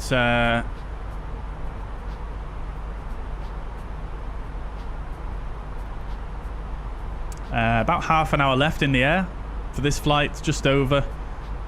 And then we're going to be doing the same return leg, which is going to be about another hour and a half, roughly. Should be interesting, though, coming into Zurich with the Zurich Nights event on. So it might be longer than that. We might have to do some holding. We'll see. From the data settings, I had to turn off and back on the online data. I already forgot the name. Ah, right. Okay, I see. Well, thank you very much for letting me know anyway. Is that the data settings in the Xbox app, or... Oh, I see, in the actual sim itself. I got you. Right. Okie dokes. Cool. So, let's go ahead with the briefing then. So, we're going to fly in to London Heathrow. This is the 10-2 chart. It's going to be the LSZH hotel. This is an RNAV arrival. Airport elevation at Heathrow is 83 feet, and the transition level is going to be... we'll actually just check the SID. So it's 6,000 feet transition altitude, so we'll go for 70 for the transition level. This is an RNAV 5 required, and maybe varied by ATC, but that's not relevant for us. Right, so... The arrival itself, super simple, flying the same track all the way from Alesso down to Biggin Hill. So Alesso Rotno ETVAX, we've got a required altitude of flight level 180. Obviously this can be varied by ATC as noted here if they are online, which they're not. And then it's going to be Tiger Lima Echo 01, max 250 knots there. And then coming into Biggin Hill, we've got max 220 knots and a required altitude of flight level 70. Do not proceed beyond Biggin Hill VOR, without ATC clearance. However, we don't have any ATC online today. Excuse me, so we'll just have to sort of coordinate ourselves with the other traffic around Heathrow, which there is. Let's do a filter here and just have a look. Yeah, so there's not too much going into Heathrow at the moment, so we might not have to coordinate too much. But we'll see. We've got us here. We've got the commentator behind us. We've got someone else coming in from over Germany here. And that looks like it might be the only traffic that clashes with us. So we'll see. We'll see. We might have to coordinate, but we'll see how we get on once we get there. So... Coming back to the charts at Biggin Hill, from there we'll actually use this initial approach here. This is the 10-2 Papa chart, and this is without radar control from Biggin Hill to the ILS for all runways. So we're going to use this one. Obviously in real world from Biggin Hill we'd be vectored around. Oops, arrows all the wrong way there. We'd be vectored around. Probably in a fairly similar pattern, but could also come round this way as well. But like I say, because we don't have any ATC online, we'll just follow this procedure exactly. So from Biggin Hill, it's outbound on the 275 radial out to 22 miles. Minimum holding level is a required altitude there, and then further on by 3 miles, 29 miles, minimum 6,000, and then a right turn in. We've got 3,500 at the end of this right turn here, and then 3,000 feet required coming inbound 10 miles from the localizer DME India Alpha Alpha, and then 2,500 feet required at 7.5 from the localizer DME there. And then we'll transition on to the ILS from there. Minimum holding level is, excuse me,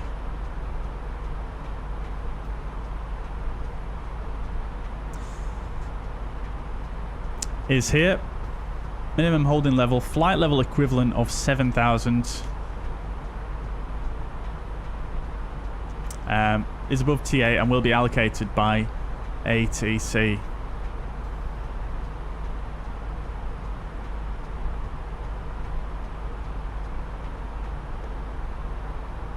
So that's above the transition altitude there, and will be allocated by ATC. So we won't pay attention too much to this because we don't have, again, ATC online.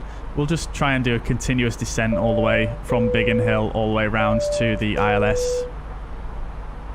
Hey Biggles, thank you very much for the silver membership, much appreciated. That's 2 months now. Very, very good. Thanks for renewing. Very, very generous as ever. Appreciate your support.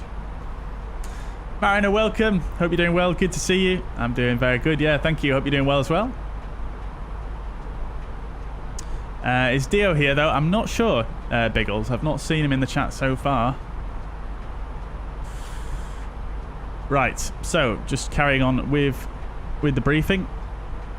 We're going to do the ILS for 09 left here at London Heathrow. This is the 11-11 chart. Localizer is India Alpha Alpha and 110.3 or decimal 3.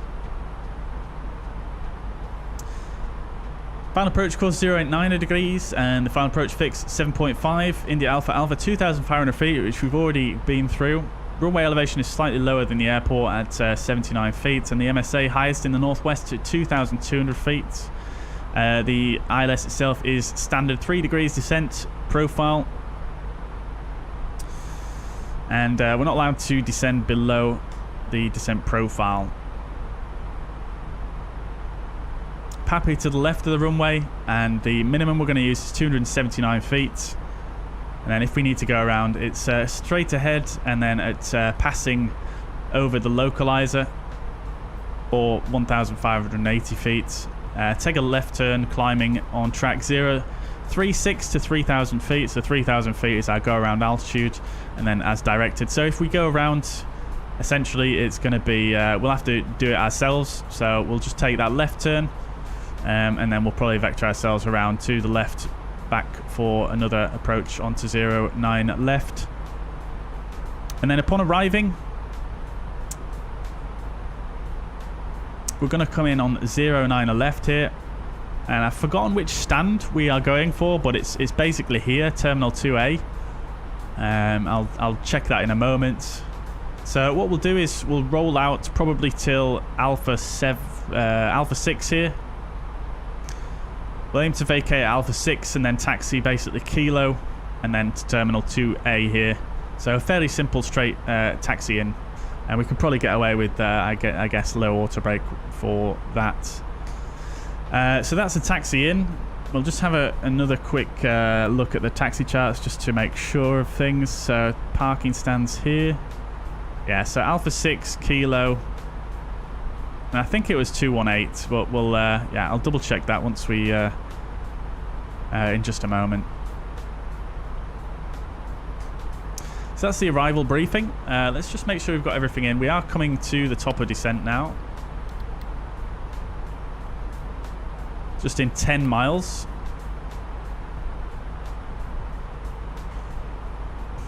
So I'll just make a message out on VATSIM. Let's just check there's no controllers online still.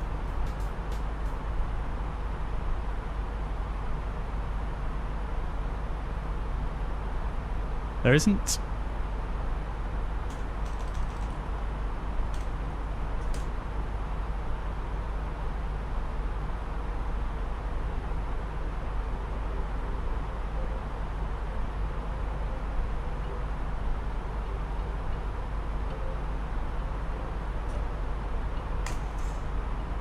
Right, cool. So we'll just make sure we've got everything in correctly. So LSZH hotel, we'll put our destination data in once we've done this. EDFAX is flight level 180 required, that's fine. Lima Lima Echo 01, 250 knots is required, that's in there. And then Biggin Hill 220 knots. And flight level 70, that's in there as well, that's all looking good. And then onto the transition, which I've not got here.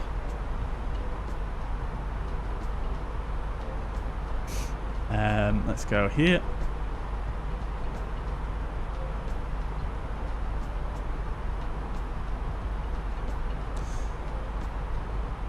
We already tuned this in earlier, if you remember correctly. If you remember us doing that. So 29 big, minimum 6,000 should be there. Let's just have a look here.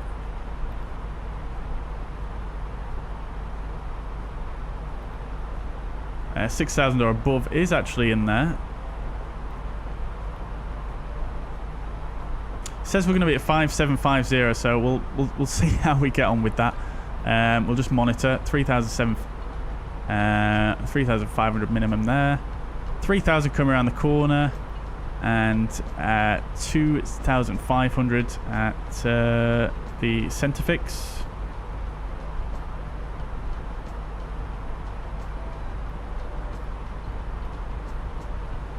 Oh no, 2,500 the final approach fix, my apologies. Yeah, that's fine. Okay. I'm just going to stick that in there. I know we've reached the top of descent. So final approach fix 2,500 and then 3,000 there. Okay, cool. So we're actually probably going to be a bit high here, but we'll have to just work with that. Right, let's go on down then to we'll just go all the way down to 70. We'll push thrust idle des and we'll just see how it does with regards to the VNav. Cool. Okie dokes. So let's get a Meta EGLL. Winds are variable at 2 knots. No clouds detected. 1 degrees. QNH 1039.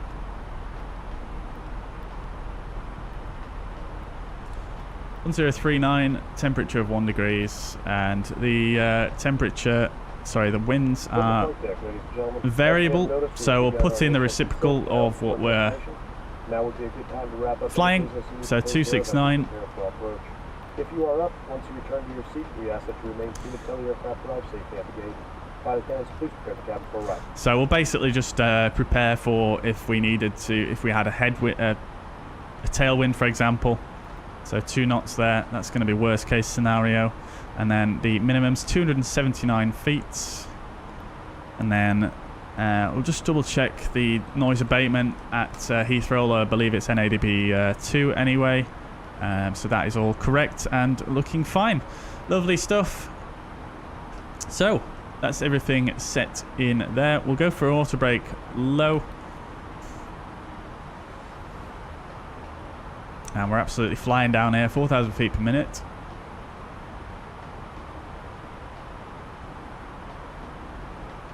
Slightly creeping out the econ speed range here. We might need some speed brake, but no, I think it's going to try and stick there. That's fine. 1,100 high at the moment. So we're catching the profile, which is nice. Seems to be working pretty damn well, the VNav, to be honest. So we'll see how we get on. Let's just make sure everything matches as well. Which it does. That looks good to me.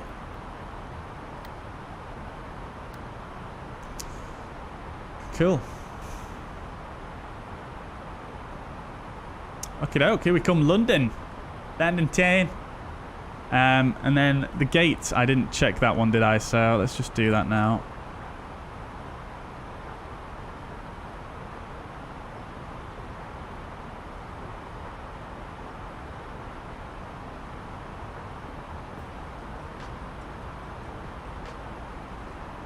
Gate 218.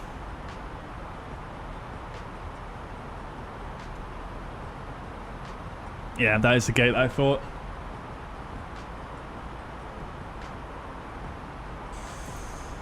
Cool. Right.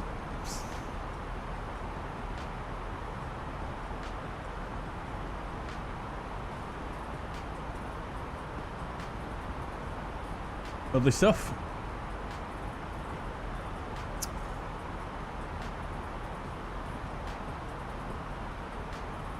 How did I get the tablets? Oh yeah, thank you, Mariner. Yeah, that's the tablet there. Nightbot has all the answers. Hey, Biggles, no worries at all. No need to apologise. Loving the emotes there, Mariner. Absolutely love it.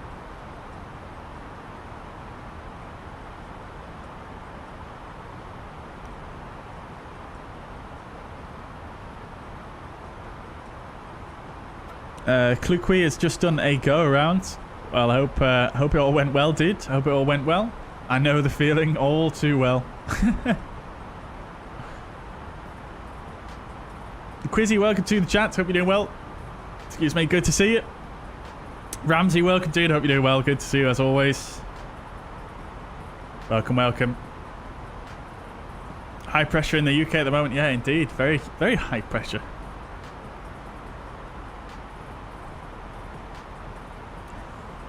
Lovely calm conditions. Speeds.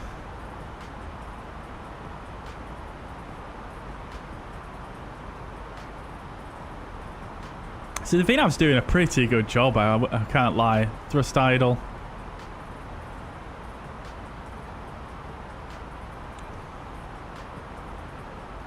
Yeah, Sasha, no worries at all, dude. No worries at all. Looks like there's a UKV flight to your northeast that will be landing before you. Never seen UKV. That's a virtual airline, isn't it? I think Mariner flies for UKV as well. Thank you very much, Biggles. Yes, I will open my replay tool now.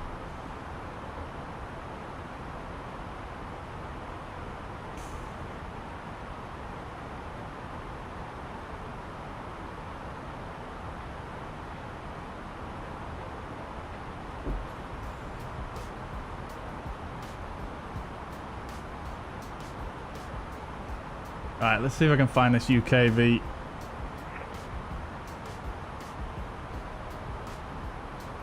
Oh, I don't see him.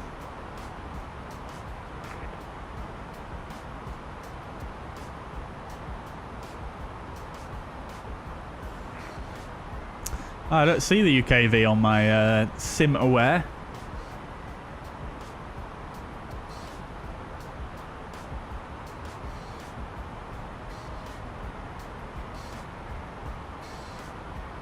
Oh yeah, from Helsinki. Is that the one?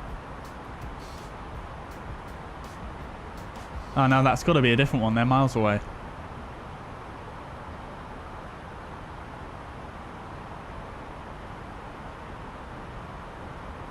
They're not showing up at all for me.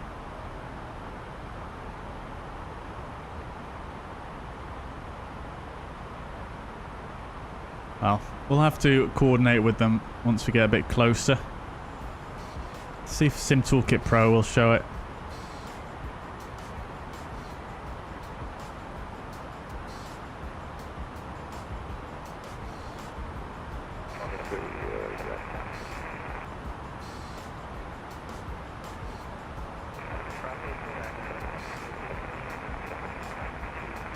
No, still don't see them.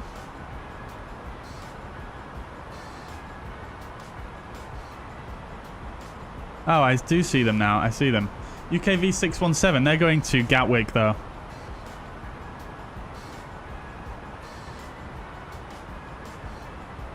They're going to Gatwick. That's why I couldn't see them on SimAware. Yes, we're going to Heathrow. And I had it filtered by Heathrow.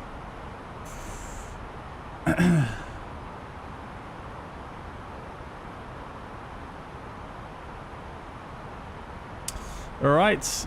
Aircraft is slowing down now in preparation for Lima Lima Echo 01. 250 knot speed limit. We've got an aircraft flying underneath us. There they are. They're just there. You can only just see them. If you zoom in, funnily enough, they actually disappear. Oh no, you can see them now. It's an EasyJet, I think. Is there an airport down there somewhere? Looks like they're very low.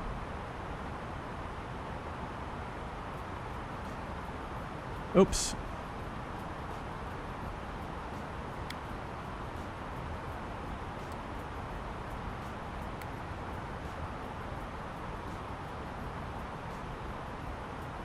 Lost them now anyway. Right.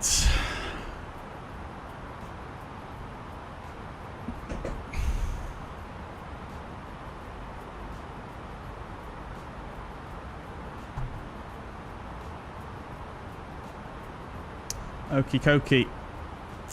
Ryan has been learning how to do step climbs in the 737 and Airbus. Very good, very good. That step climb field in this 737 FMS always mystifies me. I'm not sure exactly how it works. You'll have to give me a tutorial at some point soon. Does this plane go down by itself? It doesn't. No, you have to put in the altitude yourself. Look at this. Plenty of traffic coming out of, well, around London. Coming into Biggin Hill now, though, so we need to kind of pay attention. We need to be at flight level 70 by Biggin Hill, though. That's in 10 miles. We're 4,000 feet at the moment, so we're about 1,000 feet high. 2,000 feet high, even. So let's get a bit of speed brake on the go.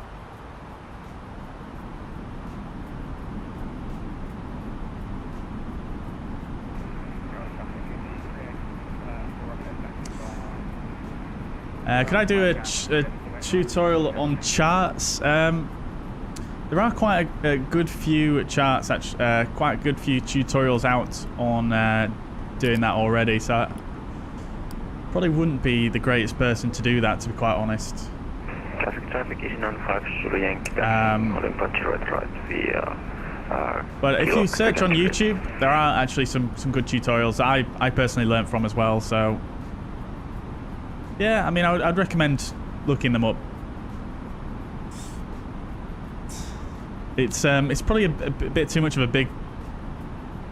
big subject, excuse me, for me to do a video on at this moment in time, unfortunately. Traffic, GZ778 taxiing, right. Quebec, Juliet to 08 right.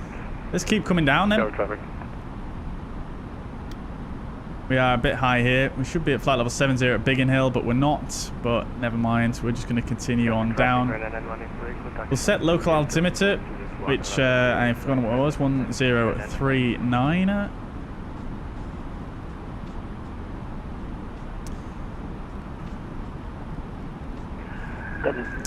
And we'll do the approach checklist. So bar F is set, 1039 is set on both sides, seatbelt signs are on, minimums are 279 is set. Auto brake is low, engine mode selector is in norm, approach checklist complete. Still got the speed brakes out at the moment.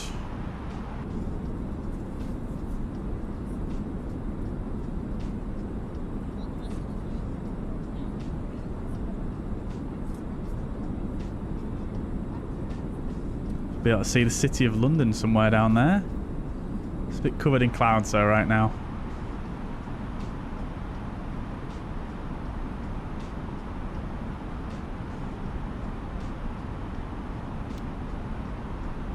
Alright, we'll keep coming down. Speed is good though. We're just a little bit faster than we need to be, but that's not too much of an issue. See how many track miles we've got. 44 miles to go. Let's just do another little thing on VATSIM.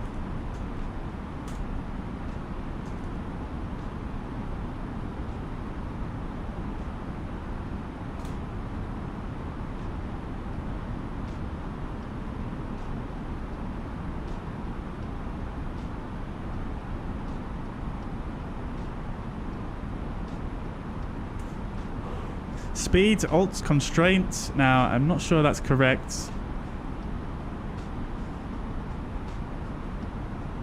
Oh, it is actually, it is. So we probably didn't need that. No, we did know that speed brake because we needed to be 7,000 at Biggin. Nevertheless, we brought the speed brakes in now.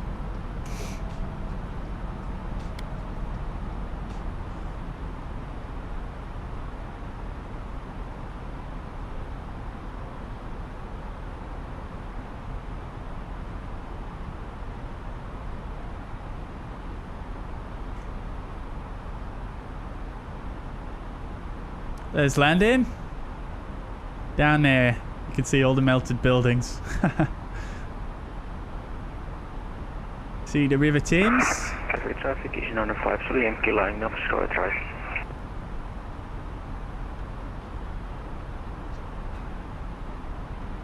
There's Heathrow. Well, let me zoom in much further than that. Usually I thought it did, but maybe I'm just wrong. I want to see what this is here. I can't quite see it. Is that Battersea power station or something? I can't quite tell. Oh, no, it's not, is it? I don't know. Is this a Cockney accent? Maybe slightly. Probably not though.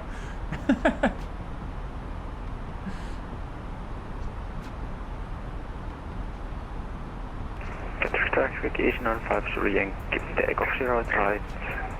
Outlook to departure. Initial platform 360.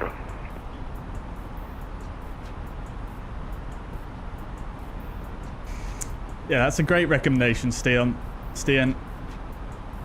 Highly recommend 320 SimPilot for learning charts, and Blackbox 711. Blackbox 711 on YouTube, also very good charts tutorials. And Navigraph even, yeah, Navigraph has some really good ones as well.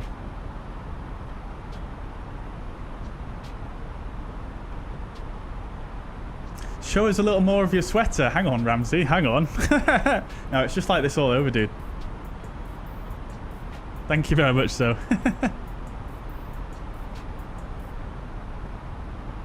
Yeah, Mariner, please do. That'd be great. That would be great.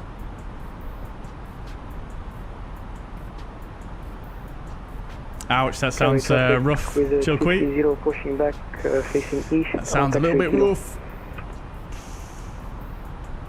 Gatwick traffic easy 778 lining up runway 08 right, Gatwick. Good evening, Gatwick traffic, Skyway 617, 10 miles to touchdown, runway 08 right. You said 10 mile final, Skyway? Roger, 10 mile final, Skyway 617. Okay, copy that. I'll squeeze in here, 08 right, immediate takeoff, easy 778. Absolutely no problem, we're maintaining a stabilized approach, so we should not be too fast. I recognize your voice, actually. Skyway 617, let me check your username. I'll see if I've ever been with you before. Yeah, I'll check Volanta. But I'm taking off here, 08 right, easy 778. Hang on, easy 77. That DLH that we just saw pop up, the Lufthansa. Ah. They are sort of in a similar distance to us, so I'm just going to check with him how many miles he's got left. Yeah, awesome.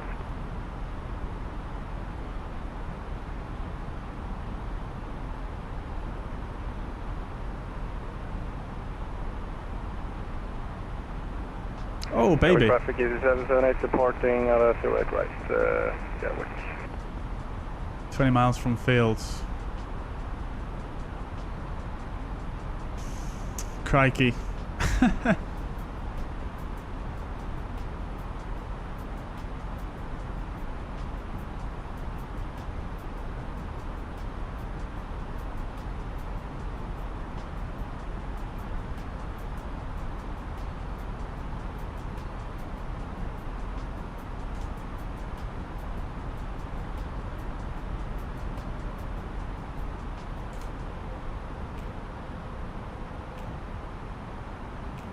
Right, I'm going to start the recording now. Oh, it is already started. Lovely. Right, let's continue on down then. Oh, we've already got it set, haven't we? Lovely. Right. It's not showing now. Selected. Although, that's because altitude constraint. Let's pull anyway for open descent. First start open descent.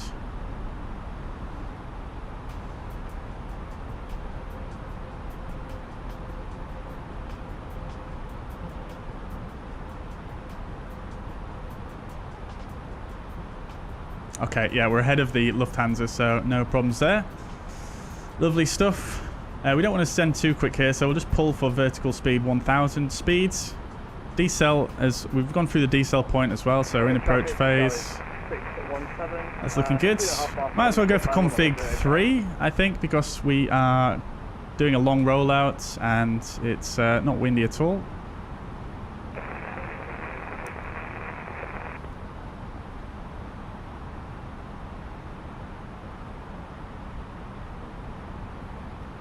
Continue a little bit quicker than that. It's 1300 feet. Heathrow traffic, Swiss 7 Echo Alpha turning base runway 09 left. Heathrow traffic.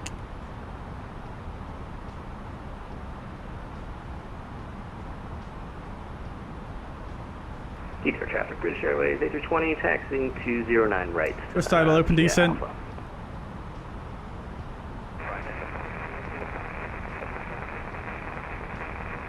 Alright guys, I'll catch up with your messages once we get on the ground here. Just want to focus up. We'll get the LS push buttons on. We've got 110.3. India Alpha Alpha, that's all correct.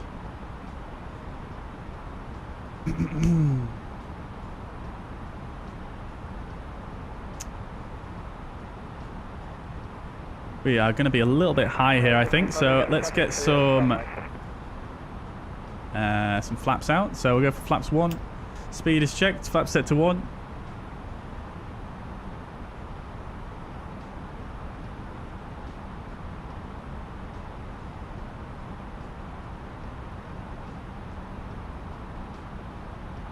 Gatwick traffic with a 320 taxiing to holding for Juliet 4 via Kilo, Quebec, and Juliet Gatwick. Alright, we'll get the music down. So much static.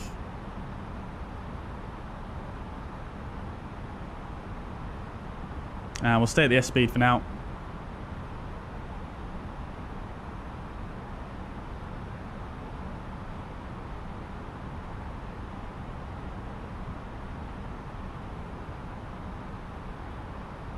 Field is in sight.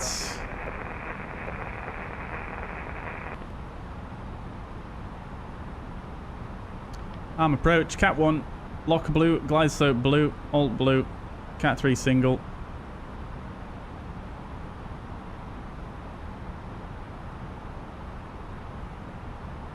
Am I coming into Heathrow? Yes, indeed, indeed. Am I doing the return? Yes, I am indeed. Zurich nights should be a lot of fun.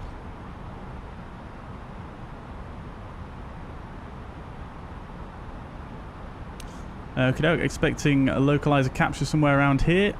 Someone flying through the localizer there. Can't quite see them. Lock start. We'll go 2,500.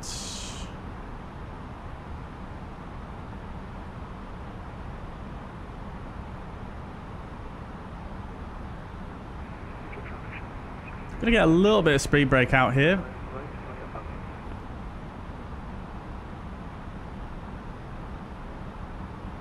Heathrow traffic, British A320, blasting off 09 right, Heathrow traffic. And we'll go for flaps 2. Speed is checked. Flap set to 2. Glide slope star speed. Traffic. Not sure where this guy has come from here. There he is. 2,500. Checked. Glide slope star. Ground spoilers are in. Set the go around altitude to 3,000 feet. 2,000. Checked. Gear down.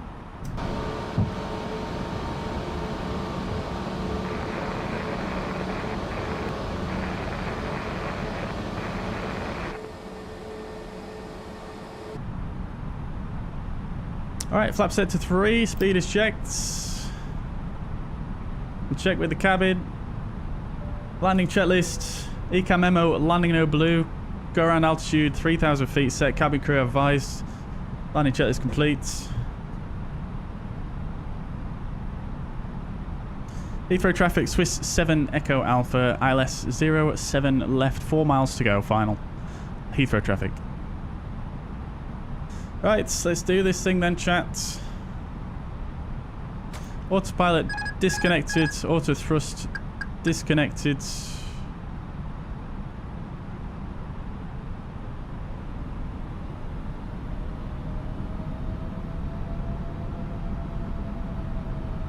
Getting a bit high on speed there.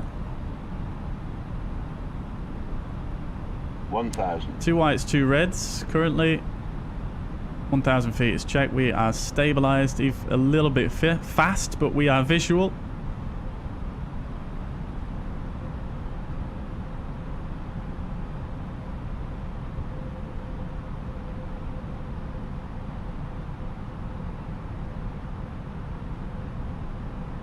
I have to say, it's quite difficult to read the PFD and the fly-by-wire from this zoom level.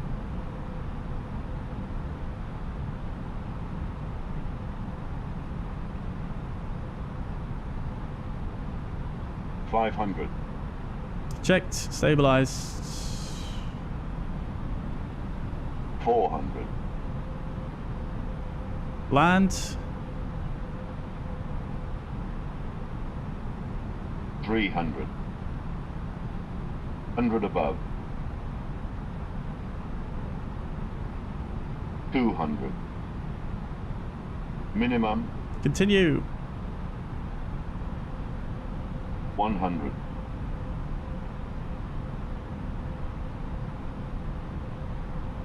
50. 40. 30. 20. Retard. Retard. 10. 5.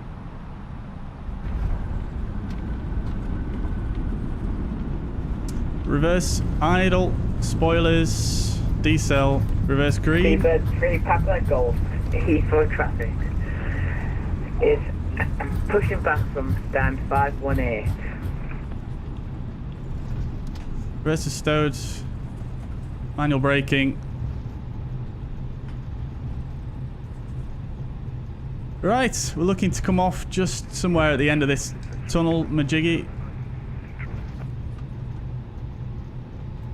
Alpha 6 we wanted.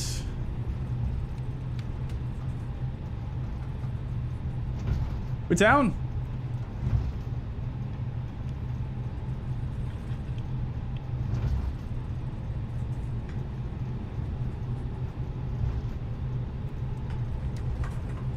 Right, we'll get the flaps retracted and the spoilers disarmed. Alpha 6 should be... Can't read the signs from here. I think it's this one. Oh, beautiful. Look at that guy taking off over there. Heathrow traffic, Swiss 7 Echo Alpha, runway 09 on left, vacated at Alpha 6. Taxi to stand via Kilo. Heathrow traffic. Whoa! See the shadow going across us there, chat. Right, yes, this is Alpha 6. Love to see it. Great stuff. Right. We get the landing lights off. Keybind's not working.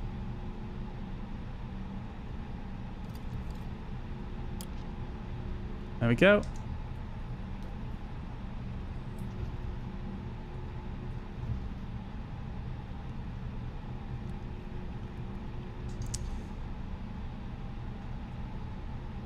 Yeah, landing rate predictions in the chat, guys. And yeah, by all means, if anyone wants to join for the next flight, absolutely more than welcome. Bear in mind, though, we are flying into Zurich, and there is an event on. Last time we flew in there was a lot of holding, so make sure you fly in an aircraft that can do some holding.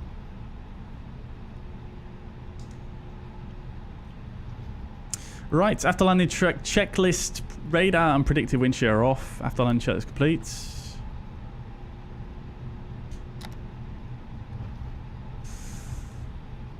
And it was stand 218 that we wanted, wasn't it? So let's get rid of that guy, and we'll bring up GSX.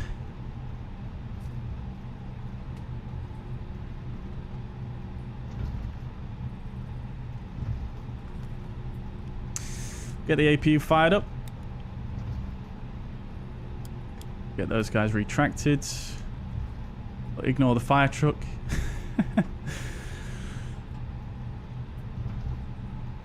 What is GSX going to do now? It will give us the VDGS system at the gate once we arrive there, so we can make sure we're parking relatively okay. Have we passed our stand? No, I don't think we have we? Right, let's get the taxi lights off. 218 is this next one here. We'll park in the big one in the middle, why not? In fact, which one has the VDGS? I think it's this one, 218 right. Can't really tell, they both seem to have it.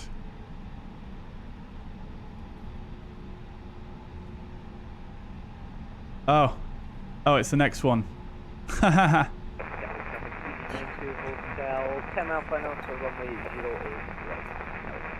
Oh dear. Okay. Let's sidestep. Let's sidestep. Big Bird 3 Papa Golf is Taxi into runway 9 right, Heathrow and Heathrow drop. And to home point. Fortunately, the A32NX, the Neo rolls quite easily on idle power, so it's just a case of modulating the brakes and doing a bit of a wide swing around.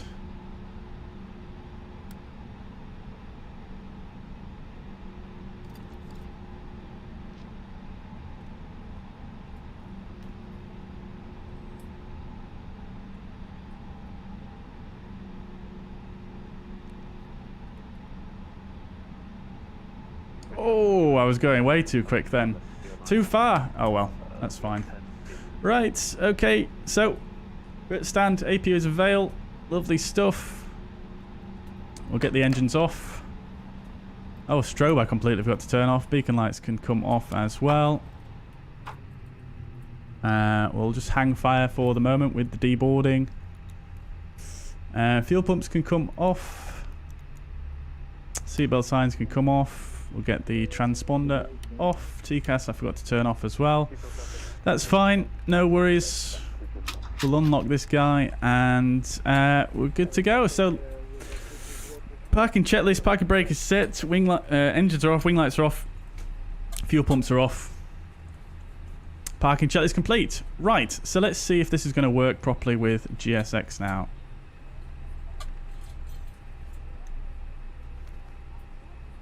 Let's see how it goes, shall we? Hey, we're not that far. We're slightly off that first line, just slightly in front of it, but hardly. And we're pretty central there, considering how much of a wide turn we had to do to get in there.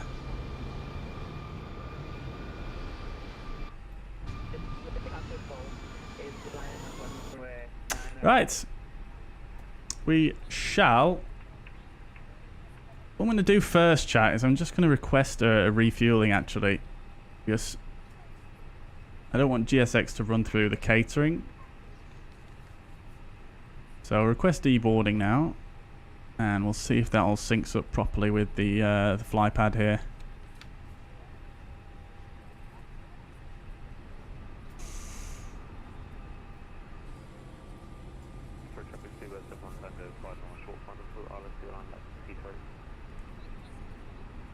Obviously, I won't be able to see the people in this with this jetway. We can also get the ground services to come and connect GPU. Oh, we've got people walking around. Beautiful. Right, is it working? Hi, thank you for a wonderful flight.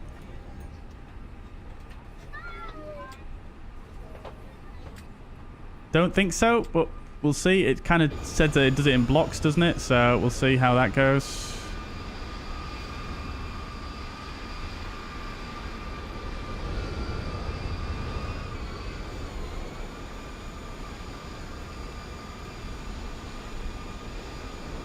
Oh, this is not right, is it? This shouldn't be coming up. Huh. That is bizarre.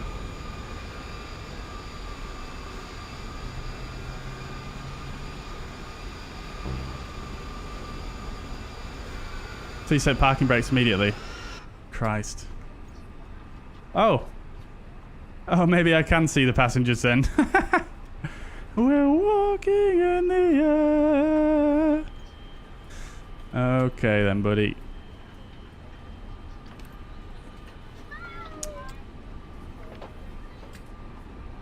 I mean... We'll just ignore that. We'll see if the flypad updates. But I think something's gone wrong with GSX again. Because it did just say set parking brakes. I did go into the airplane config and unticked the Microsoft Flight Sim fuel menu thingy-majigger.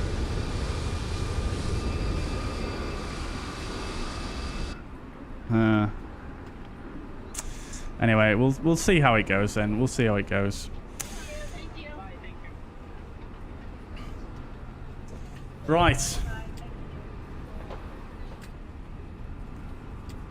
Numa, welcome to the chat. Hope you're doing well. Such a pain. I brought my airports on the marketplace. Now GSX won't work with them. It should do, Numa. If you go into your FSDreamteam installer then go to your GSX config, and then check the box that says use SimUpdate 10 nav data API. If you check that, it should work with your marketplace airports. It's not perfect just yet, but it does work a lot better than it would do otherwise.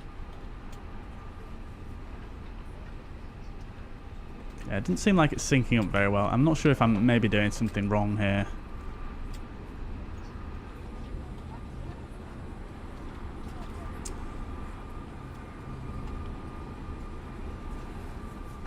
Cool. Alfie's joining us. There's a lot of people joining for the next leg. Love to see it. Love to see it.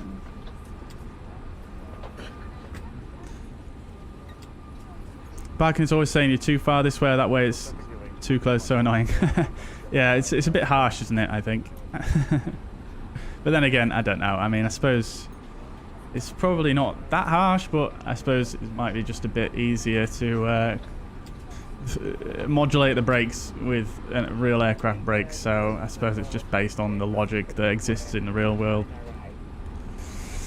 Simon says, can you do a shout out to Daniel, please, Bobby? It's the first stream he's watched, hoping to get a VATSIM flight now. I've piqued interest. Very good. Yeah, well, highly recommend you trying VATSIM out. It's really, really great. Make sure you do a little bit of studying beforehand, just to make sure you're not getting all flustered and confused and whatnot on your first flight, because that'll just put you off. But yeah, big shout out to Daniel. Welcome to the stream. Hope you're doing well, and thank you very much for tuning in.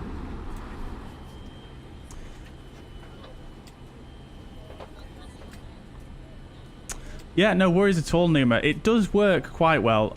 I think in some cases it's still a little bit of a beta feature, but it does generally work quite well. I use it.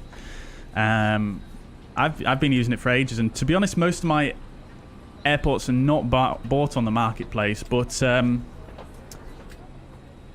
I just prefer using it because it makes the startup of the GSX application, it just makes it so much quicker. It doesn't have to scan your library every time, so it's great. Is this working? No, it's not.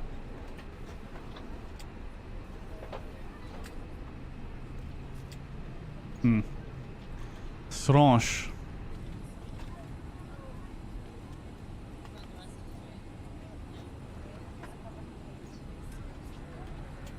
Yeah, no worries at all, Marinette. Well, you know what I'm like. I tend to take absolutely forever, so yeah. CN says I'd like to join, but I've never flown. It's going to be busy. Yeah, no worries at all. I don't blame you. I don't blame you. What went one way for takeoff? I haven't checked that yet, Ramsey, but it's probably 09 and right.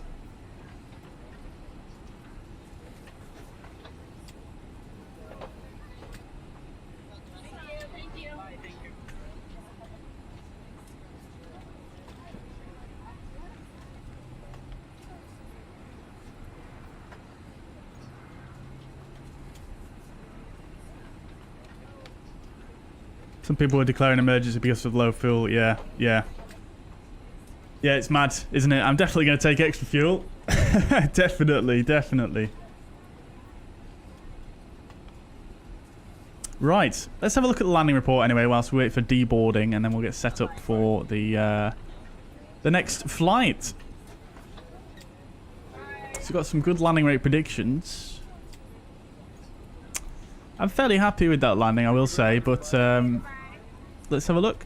So, bringing up the fuzz pad.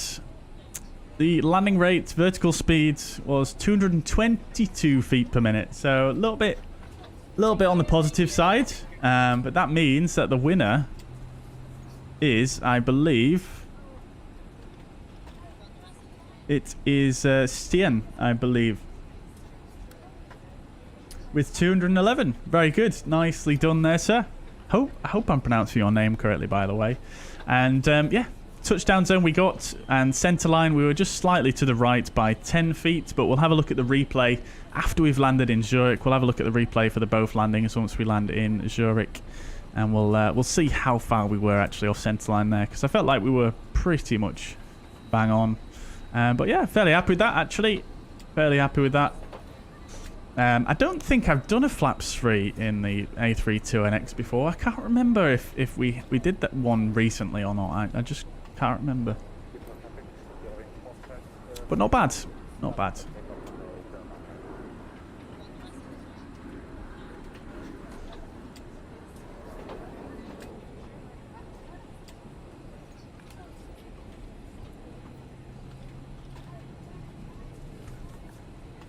Thank you very much, Mariner. Thank you, thank you. You're doing long flights to 737 and using the sim rate. Yeah, very good. I mean, I did a flight like that recently, actually. I watched a 737 NG driver's video. They made some very good points about sim rate that I'd never really thought of before. Yeah, I see you, Ramsey. Lovely stuff. Right, okay, let's see what's going on then. So I don't think this GSX syncing is actually working too well here. Might just go on the fly-by-wire website and just check check the documentation, because I may be doing something wrong, although I'm pretty sure I'm doing it okay. I did check before the flight, but it is quite possible I'm doing something wrong, so I'll just double check that before we continue on here.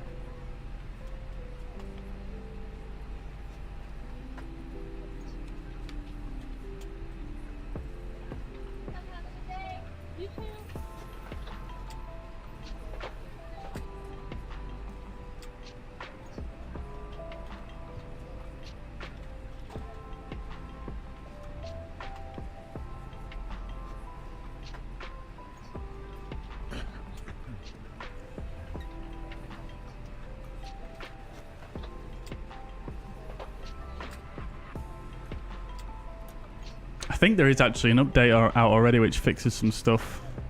Yeah, there is an update for the experimental. That must have released just while I was setting up the stream or something like that, or maybe earlier on today. I just didn't check.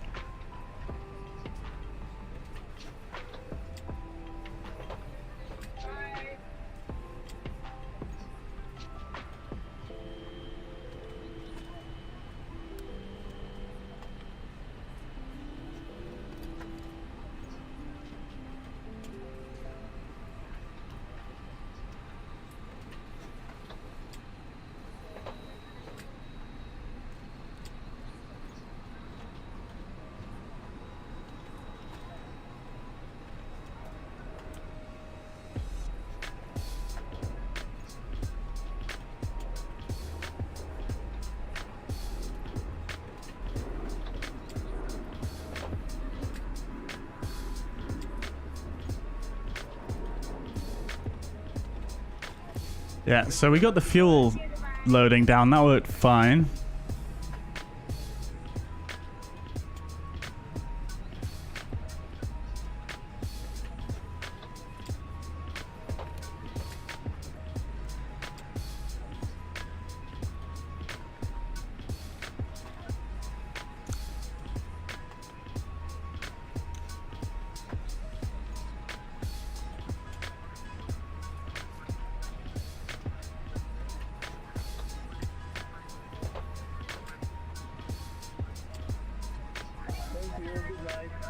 Yeah, so I did everything correctly.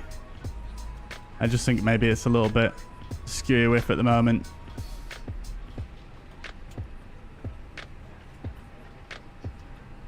Oh well. How long is this deboarding going to take, man? Tell you what we'll do, just to try and sort of bring things in line a little bit. I'm just going to restart GSX.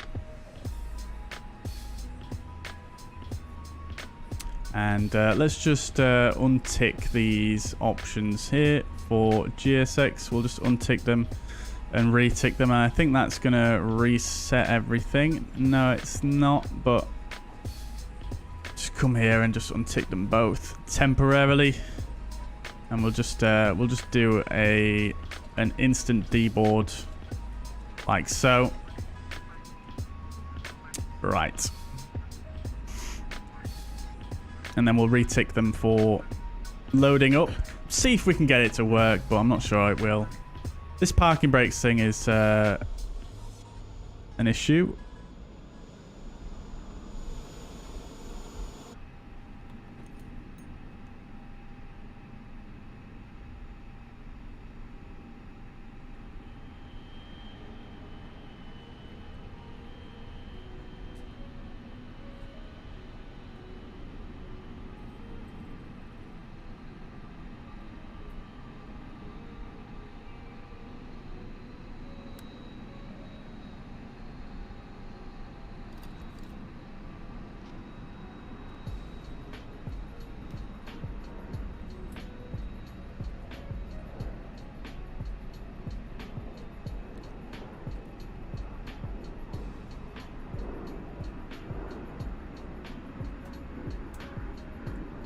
Yeah, I mean, on the fly-by-wire Discord, it does say that you can just use the... We can do what we did before, so you can go into the aircraft profile and just reset it to default, and it should work perfectly fine. But obviously, it's not our experience. Anyway, we'll just crack on. I'll get the...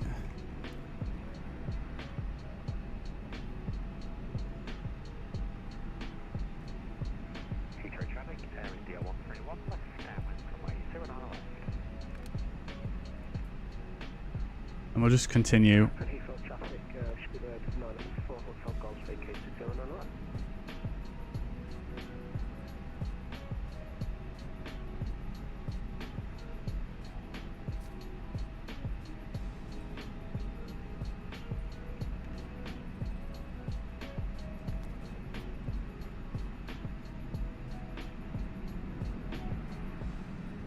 Right.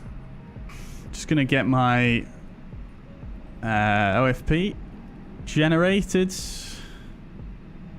09 right for departure, and then I think arrival is going to be, let's see,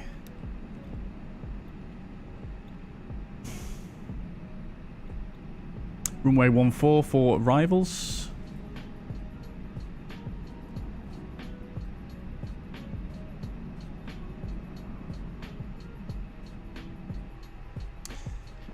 Right.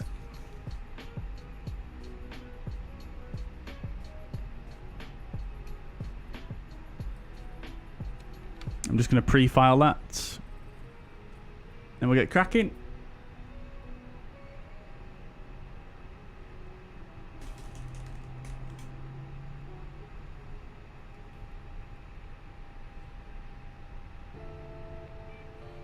So we're going to be Swiss 9 Juliet Alpha for this flight.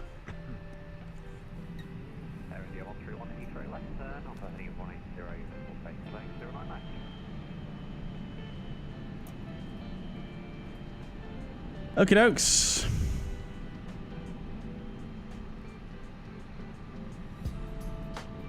New NVIDIA drivers today. Very good. Are those the new drivers that add the new DLSS features? Because I know there was some new new DLSS stuff that they added in the... Well, that was announced the other day. If I remember, if I read correctly. It's like DLSS 2.5 or something like that. Okay, so, chat, I think what I will do just for this time is we'll actually just disconnect the jet bridge temporarily.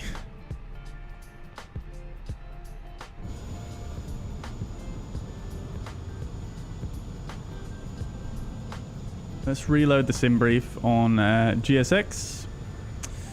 We'll get that GPU to come back. Hello?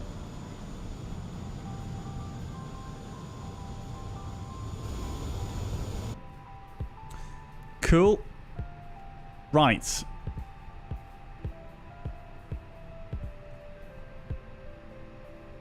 Then what we'll do is we'll just have a quick scan through the OFP, and then we'll continue on. I'll catch up with your chat messages in a moment, chat. I just want to get moving with things. NVIDIA filters I do use, Willie. Yep, indeed. If you exclamation point NVIDIA in the chat. Vincente, welcome to the chat. I'm doing very well, thank you. How are you doing? Big FSLTL updates. Yes, indeed. What app do I use to edit my videos? I'm using Premiere Pro, Matrasso. Did the external power just come on by its own when it got connected there? I think it may have done.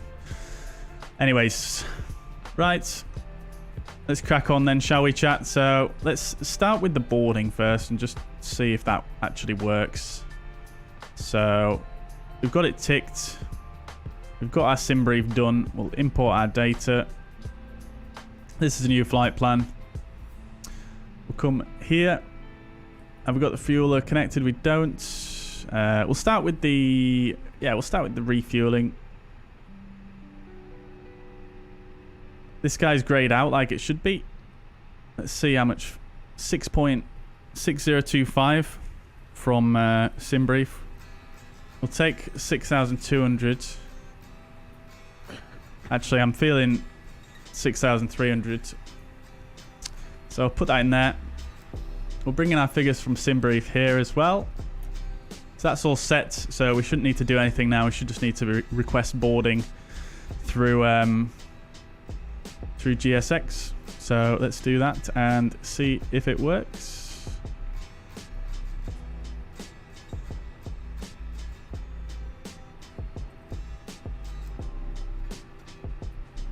Right. Anyways.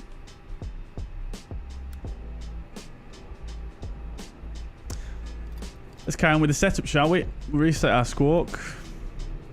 And we'll get set up for the next flight here. So ATSU AOC. Hit press. Oh, it sounds like it's working. Sounds like it's working. Oh, it looks like it is. Beautiful. It's loading in chunks though, like it did before, but that's expected. There's a refueler here. He is. He's just connecting. Baggage train's off as well. Love to see it. Right, cool. Let's carry on. It looks like it's working okay this time. I think it was because I disconnected the jetway before I started boarding. So might need to fiddle with some GSX settings to get that to work properly. But yeah. Right, carrying on. We'll come to init requests. And, oh, I said I was going to go through the OFP with you guys, didn't I? My apologies. Time in the sim Mariner is 9:33.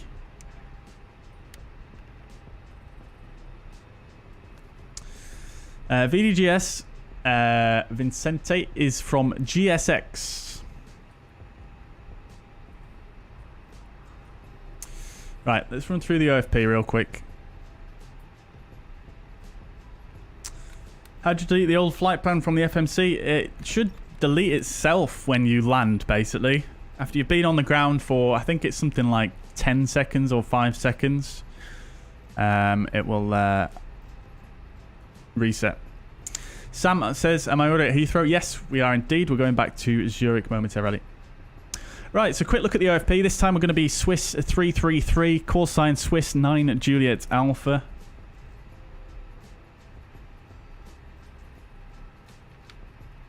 Of course, as ever, chat, this is all based on a real-world flight. Estimate off blocks 2010, which we might actually make this time, and on blocks 2203. Heathrow to Zurich, same aircraft as previous, 486 miles, and the takeoff weight we're expecting this time a little bit heavier, 66.1 tons, with an alternate of Frankfurt. Cruising flight level 290.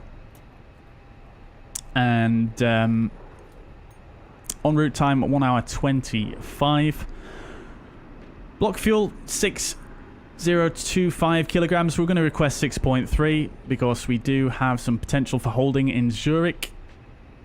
We're expecting 09 right here at Heathrow on the ModMe 1 Juliet, arriving into Zurich on the Bravo Lima Mike 3 Golf arrival.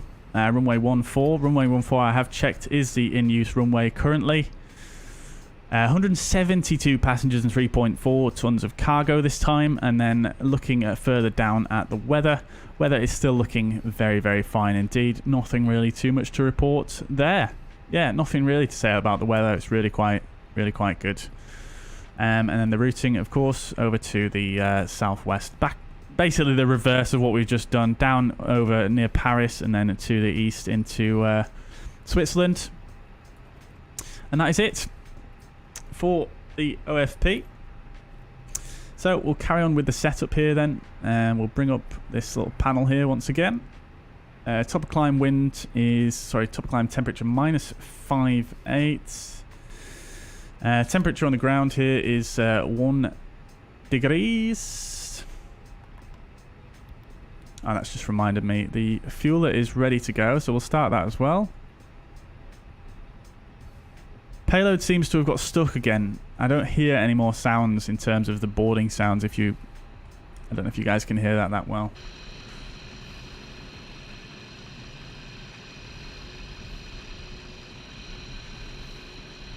The refueling seems to be working nicely though.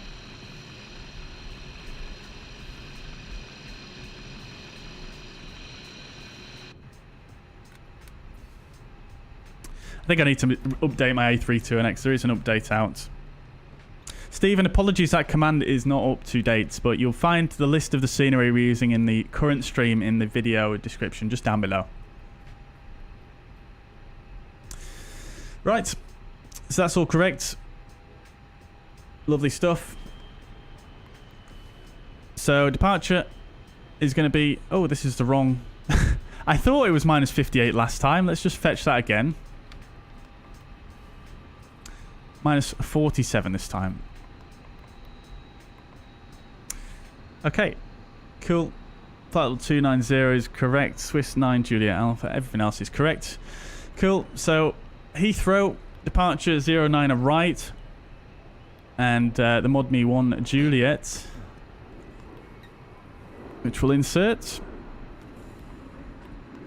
That's all looking good. So from ModMe, we'll delete ModMe the disco there. So we're going to go uniform mic 185 to mid, which is correct. That's all looking good. And then arrivals into Zurich is going to be runway 14 on the Bravo Lima mic. 3 Golf. And then in terms of vias, let's have a quick look, shall we? Geepol,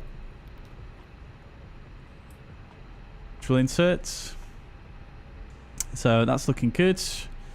And then NADP 2 departure procedures here at Heathrow, and we're departing 09 right.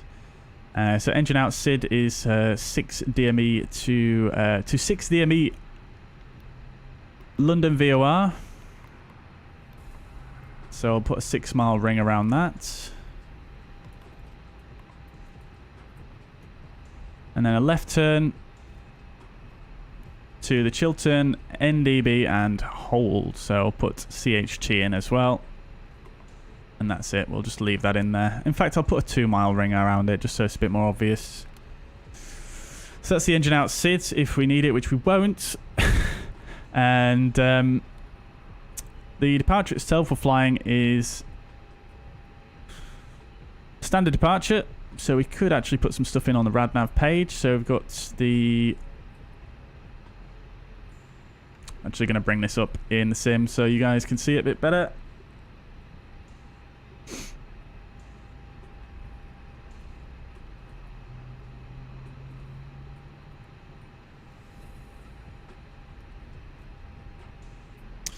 So it's the ModMe 1 Juliet on 09 right, straight ahead at 2 miles long, turn right, intercept long radial 125 at 3.5 miles, turn right, intercept mid radial 026 inbound, cross 18 miles mid, at or above 4,000. Right, cool. So we'll stick in LON on the right side because that's the side I'll be flying on as it's the first turn, and we want the 125 radial, and then the mid 026 radial as well on the left side. So that's in. Lovely stuff. And whilst we are here with the chart, we'll just make sure all the restrictions are in correctly. 4,500 flight level 60. That's all looking good there.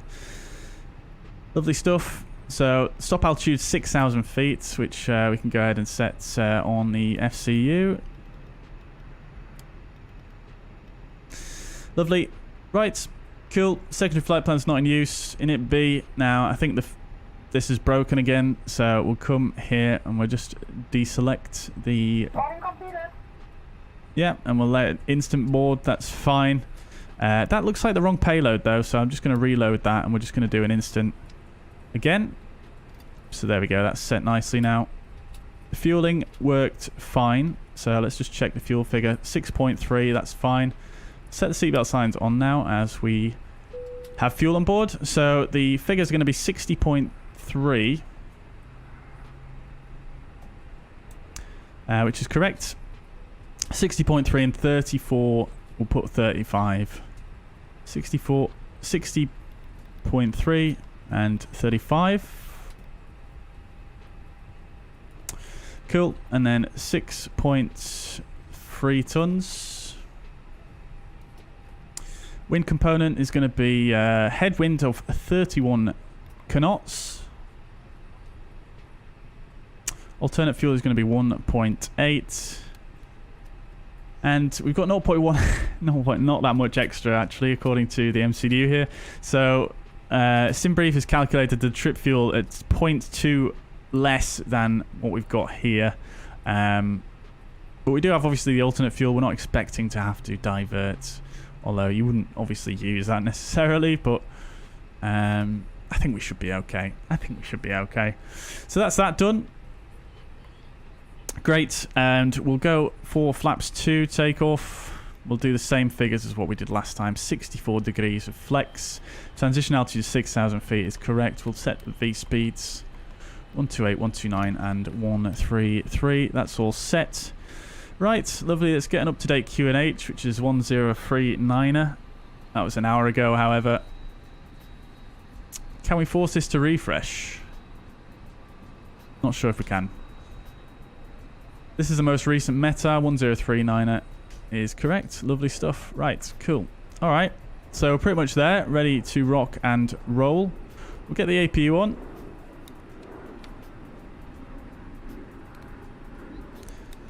Stick the fuel pumps on because I inevitably will forget them.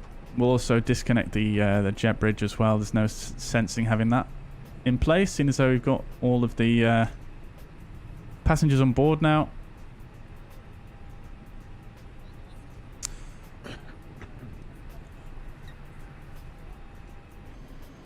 Oh, the baggage guys are still down there. What the hell?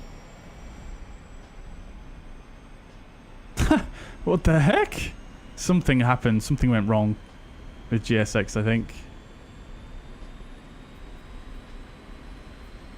Oh, it's still... Wait, what is going on? And it shouldn't be loading... Something has gone wrong, chat. Something has gone wrong with the GSX.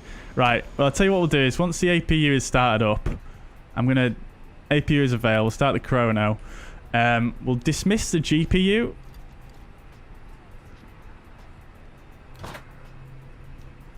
Just so we don't have that problem with the wire again. And then we'll restart GSX and then hopefully we don't have to deal with it anymore. Right.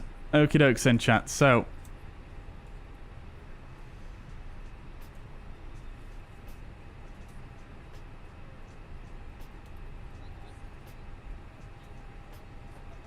we'll do a briefing in a moment, but I'm going to try and catch up with some of the messages here. Oh, we've got Heathrow Director online. Ah, fantastic. Thank you very much for letting me know.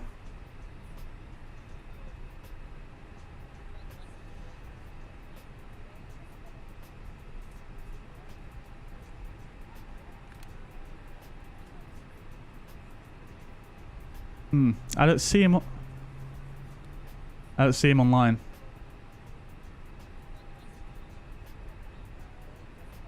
Oh, there he is. Why do I not... Oh, I'm just blind, that's why. Right, let's check the ATIS. Information Alpha, QNH1039. We'll have a word with Heathrow Director 119725.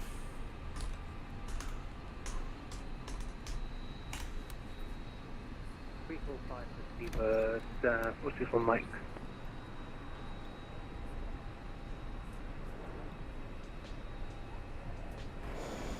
Alright, GP is gone now. We'll just restart GSX. Heathrow approach Speedbird 1062, braking check. Right, while we wait for a moment to speak, cockpit preparation checklist. Gear pins and covers are removed. Fuel quantity is 6.3 tons. Seatbelt signs are on. Adheres are in nav. Bar F is set 1039 on both sides. Cockpit preparation checklist complete. Samuel, welcome to the chats. I'm doing very well, thank you. Yeah, how are you doing?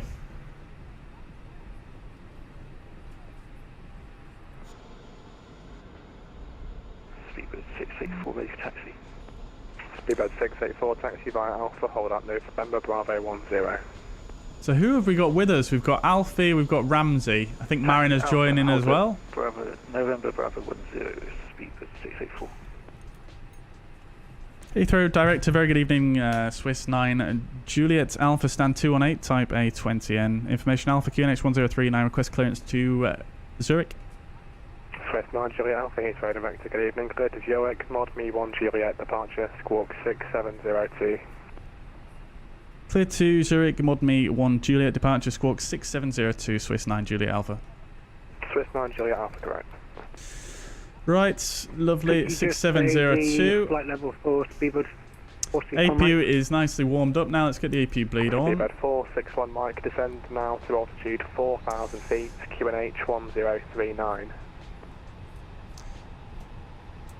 4,000 feet, QNH 1039. Speedbird Prepare for pushback and departure. So before start checklists, parking brake is set. Takeoff speeds and thrust 282933, 64 degrees of flex. Windows are closed, beacon light is on. Before start checklist complete.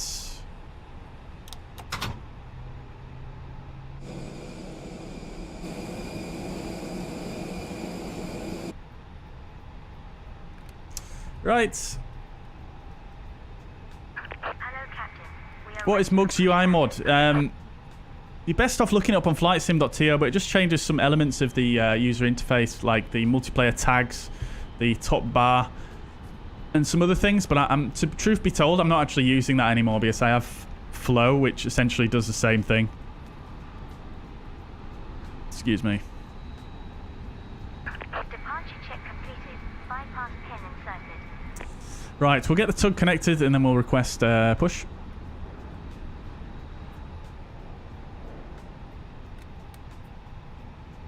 Heathrow departure, speed to first jet, SPAD 223, 832 at request Alright. clearance to layout.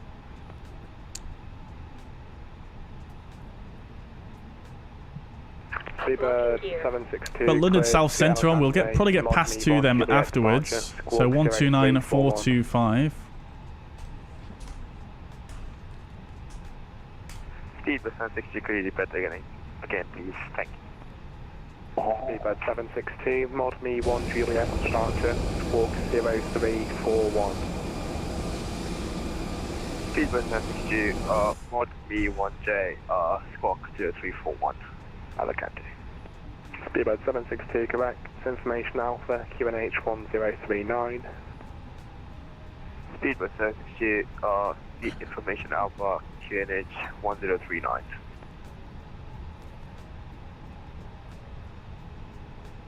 Heathrow Direct, good evening, Speedbird 3 Alpha Charlie, we're native 20, stand 508, information Alpha, request IFR to Zurich, please.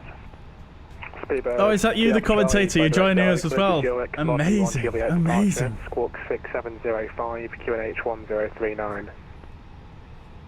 Good Zurich, Mod Me 1 Juliet departure, QNH 1039 and squawking 6705, Speedbird 3 Alpha Charlie. Speedbird 3 Alpha Charlie, correct. Brake, Speedbird 461 Mike, turn right heading 060 degrees. 060 for Speedbird 461 Mike. Speedbird 461 Mike, cleared ILS approach runway 09 left. Arrivals are 3-4 for Zurich. Thank you very much, Alfie. We'll have a look at that on the way. Speedbird 461 Mike, cleared ILS approach runway 09 left. And cleared for the ILS approach, Speedbird 461 Mike. Good afternoon, Speedbird 815 Charlie with you descending to flight level 80. Speedbird 815. Where do I get my QNH details?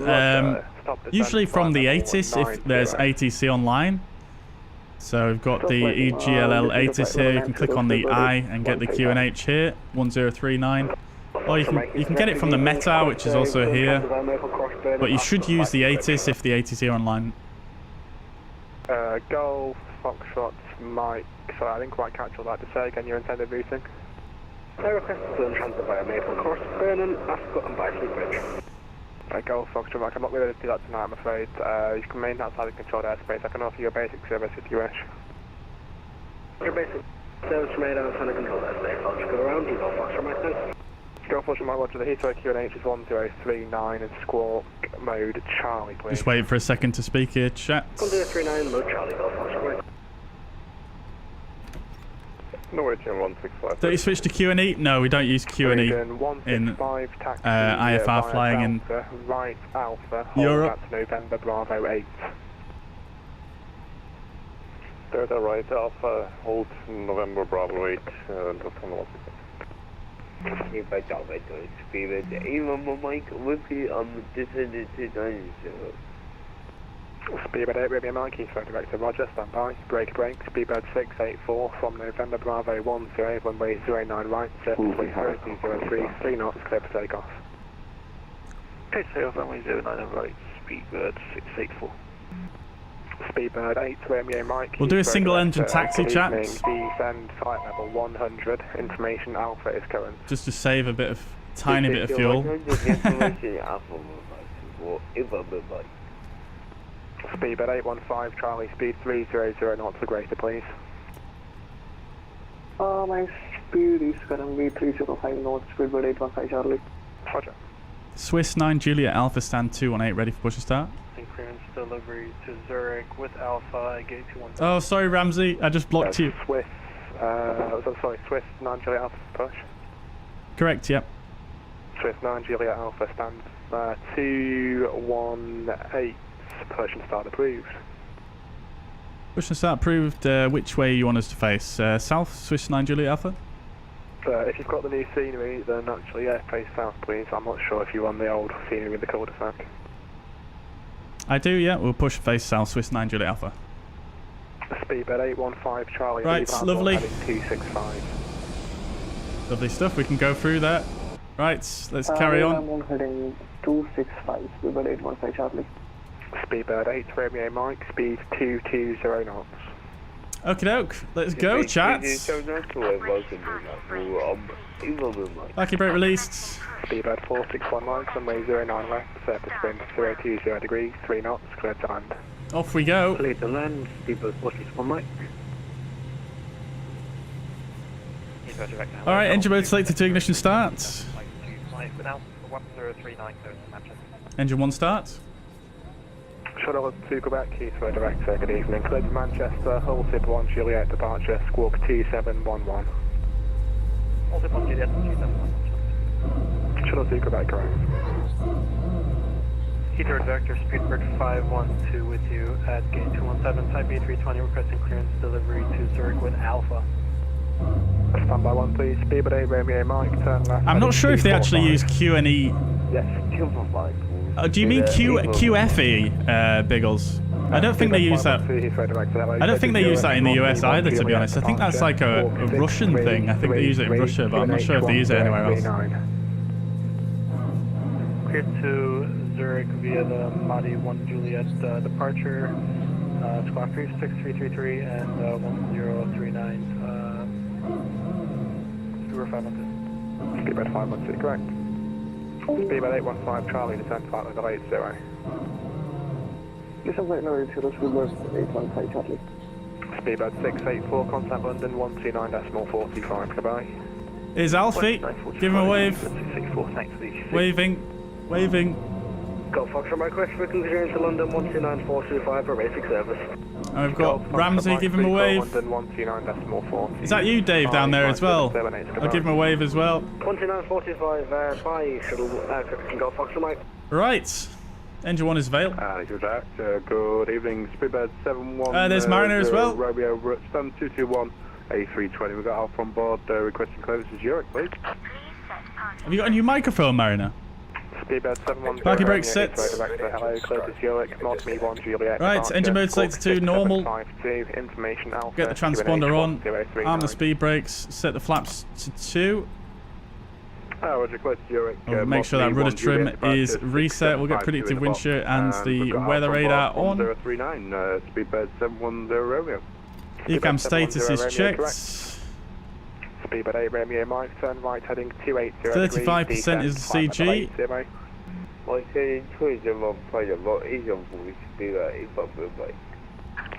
8, 15 Charlie, descend flight level. So trim is set. We'll do a quick flight controls check. So full left, full right, neutral, full up, full down, and neutral. Oh, actually, we won't do that just yet. We'll get the APU bleed off. APU master will get the yellow electric pump on.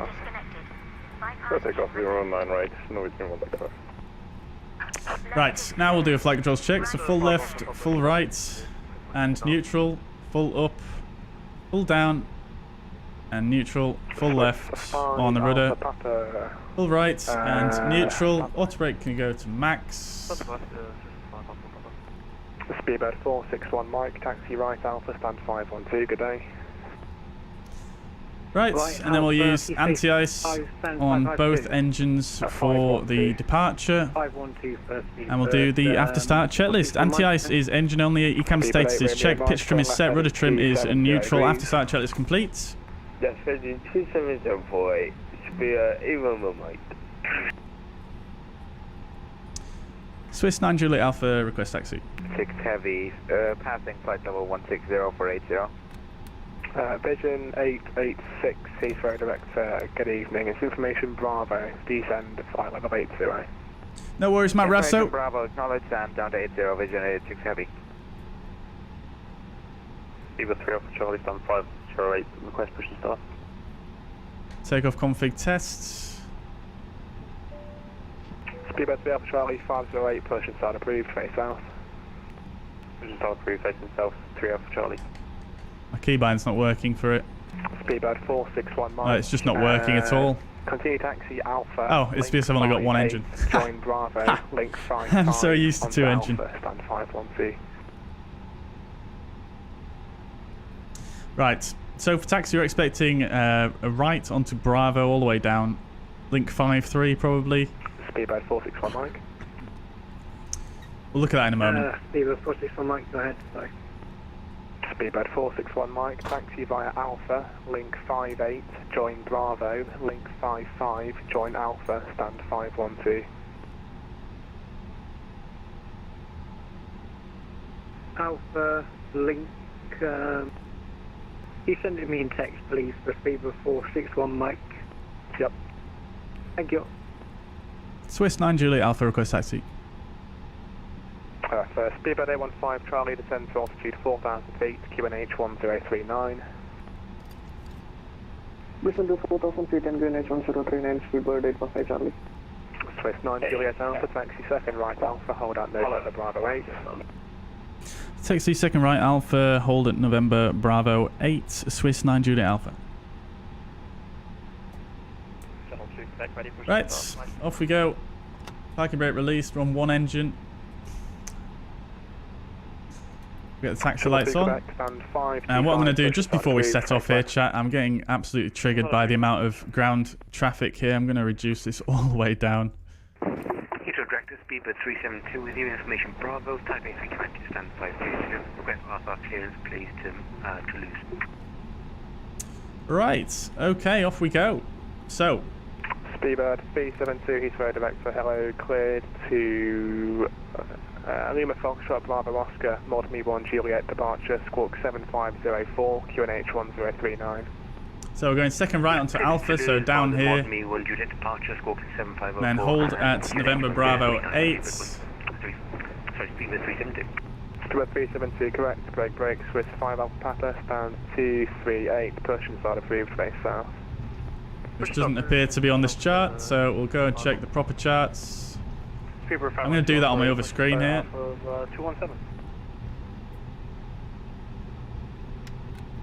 Speedbird 512, hold position. Hold position. 165, reaching 6W. Range 165, thanks. Right, November Bravo 8 is just by link 51. 12945 and Naughty reaching 165, thank you. Speedbird 815 Charlie, turn left heading 180 degrees, cancel speed restrictions. Turn left heading 180 and cancelling the speed restrictions, we'll go to 815 Charlie. Speedbird 8 Romeo Mike, turn left heading 265, descend to altitude 4,000 feet, QNH 1039. Yes, I did. 265, descend to 4,000 feet, good day to Right, so Station 886, reduce speed 22. we've just come out of Kilo here. We're going to go down Alpha. November Bravo 8 is here. That's where we're going to hold short. Director, good evening. Speedbird 429, we are direct towards Lambourne, descending 80. Speed 320. And then the departure itself, we didn't actually brief it, to be honest. Speedbird 49, Heathrow Director. Right, but it's a right turn, essentially. Heathrow Director, very good evening. Speedbird 70. It's a right turn, intercepting. Flight number 200, flight level 90, level Lambourne, speed 280, only have from London. Speedbird 72, Juliet Foxtrot, squawk 3550. It's a right turn, track 206 inbound to Modme. Speedbird 815 Charlie, turn left heading 120 degrees, descend to altitude 3,000 feet. We've got restriction at 18 miles from the Midhurst ND VOR. Oh, sorry, it's a 206 inbound to Midhurst. 3,000 feet and 18 miles from Midhurst, we've got minimum 4,000, maximum 6,000. 50 miles Midhurst, minimum 5,000, maximum 6,000. And at Modme, required altitude of 6,000, but obviously ATC will advise us accordingly. Quebec ready taxi, sorry, we're facing east at the wrong path.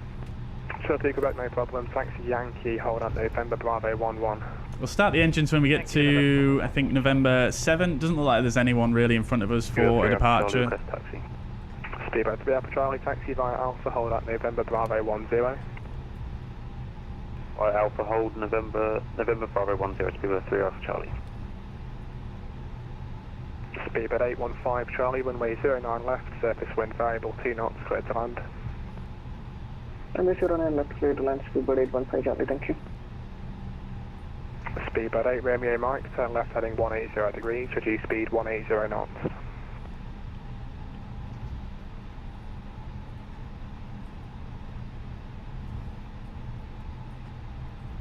Speedbird 8 Romeo Mike, turn left heading 180 degrees, reduce speed 180 knots.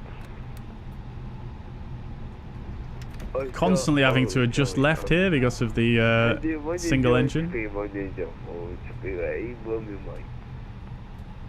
Vision 886, descend to altitude. Some of these signs are just blank. I'm not sure if that's a scenery thing or what. And QNH 1039, Vision 886 heavy. Got a Speedbird in front of us there. Short to Quebec, runway 09 on right, surface wind variable 2 knots, clear for takeoff.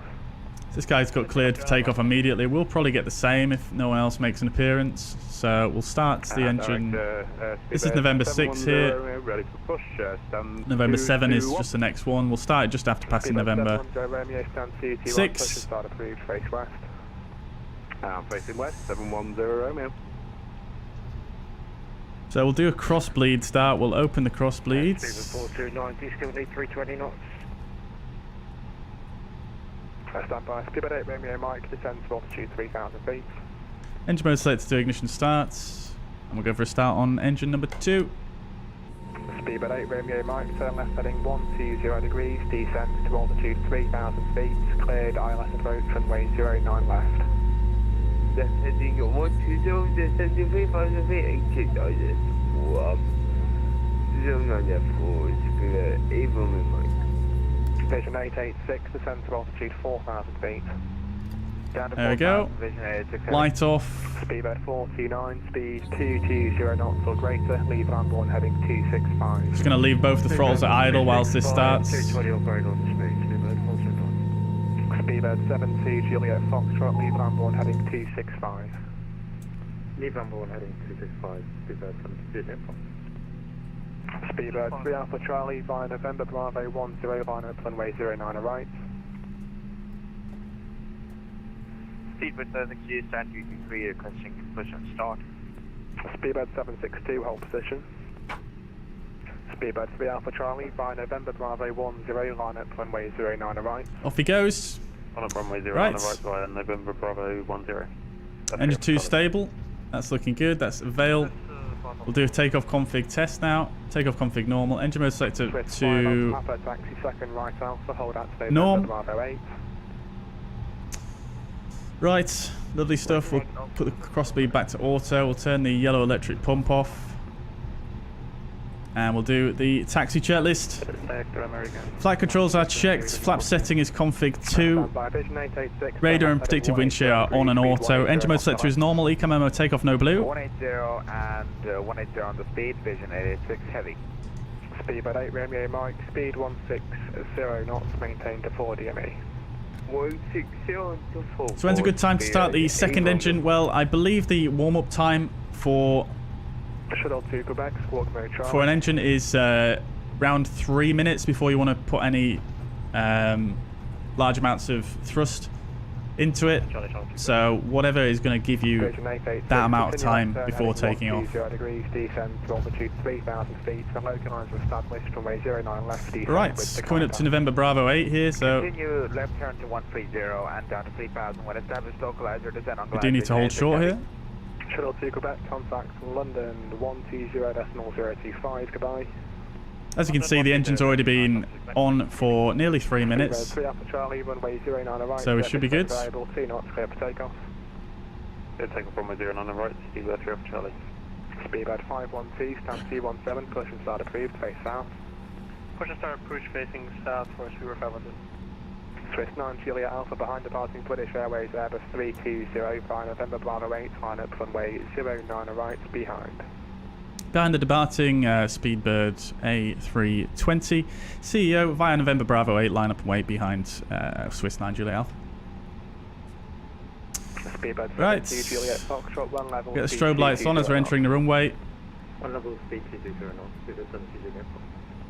Speedbird 429, descend flight level 70. Descend flight level 70, Speedbird 429. Heathrow approach, American 416. Okie dokes, lineup checklist, runway 09 and right is confirmed. TCAS can go to TARA. Flight please prepare for takeoff. Standby American first. Packs 1 and 2 are on, lineup checklist complete.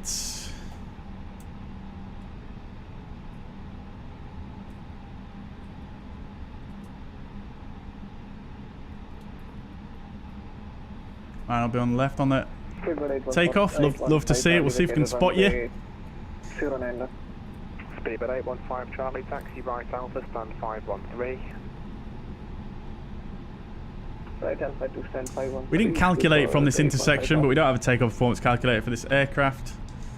Well, having said that, that is still full length, isn't it? Mike, runway 09 left, surface wind variable, 2 knots, clear to land. That gives you 2 down for it to be 8 of them. Heathrow,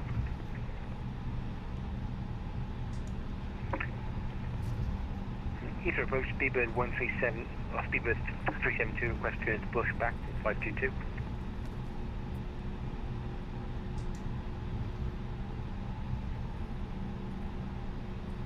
Zinertek heavy fully established. Right, holding it on the toe brakes. Let's get the nose lights to take off. Everything else is set and good. We're just waiting for our clearance. Cancel speed restrictions, continue approach from way 09 left. Continue approach, Vision 86 heavy. Fuzz Toga's in the chat. And the station calling, I believe. I was on the line, say again, please. Apologies, Speedbird. Eric, welcome, dude. Brilliant, brilliant. Welcome. Hope you're doing well, mate. Good to see you. It's been a while. Push start approved, face west. Push start approved, facing west, Speedbird 372, thank you. Swiss 9 Juliet Alpha, runway 09 right, surface wind variable, 2 knots, clear for takeoff. 09 right, clear for takeoff, Swiss 9 Juliet Alpha. Right, we're clear for takeoff. Landing lights can come on. Start the chrono. Thrust levers up to 50%. And direct to Speedbird 710 Romeo, British taxi. Speedbird 710 Romeo. Engines are stable. Let's go. Hold out to November. Manflex 64 SRS runway auto thrust. Blue. Airspeed alive, flex set. November Bravo 8, speedbird 710 Roman. Speedbird 8 Romeo Mike, taxi right Alpha, stand 5. There's Alfie on the left, I think. 100 knots. Speedbird 8 Romeo Mike, taxi right Alpha, stand 509. V1, rotates. Vision 86, Vision 886, runway 09 on left, surface wind variable, 2 knots, clear to land. Oh, the frames. Nav, positive rates. Gear up.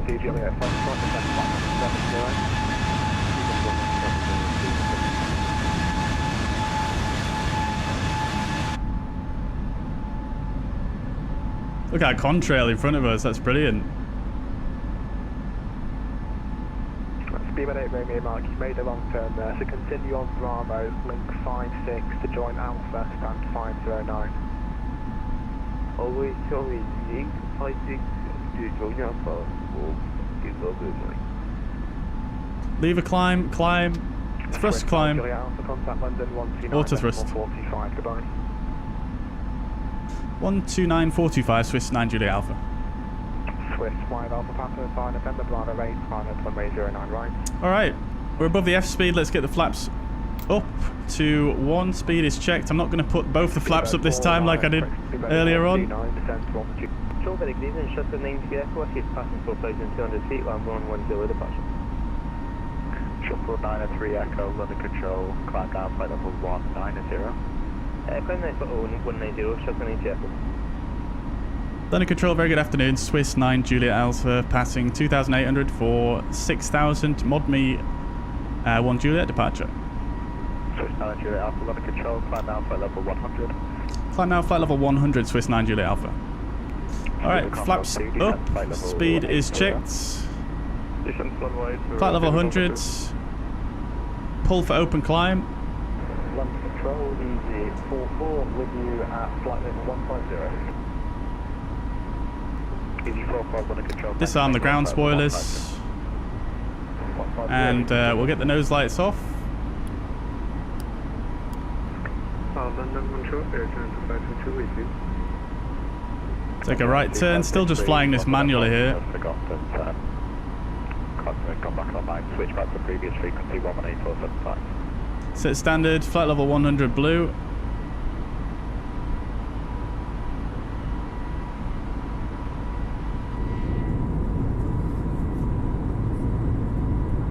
Lovely. As you're trying to 2563, if you're still on this frequency, stay with me. Air Transit 523, contact 12.425. Okay, then stay on this frequency, thank you. Stay in that frequency, Air Transit 523. Sleeper Concorde 2, contact Heathrow Director 119.725. 119.725, Sleeper 2, this is goodbye. Swiss 9 Juliet Alpha, turn left heading 170 degrees, climb down flight level 120. Left 170, climb 120, Swiss 9 Juliet Alpha.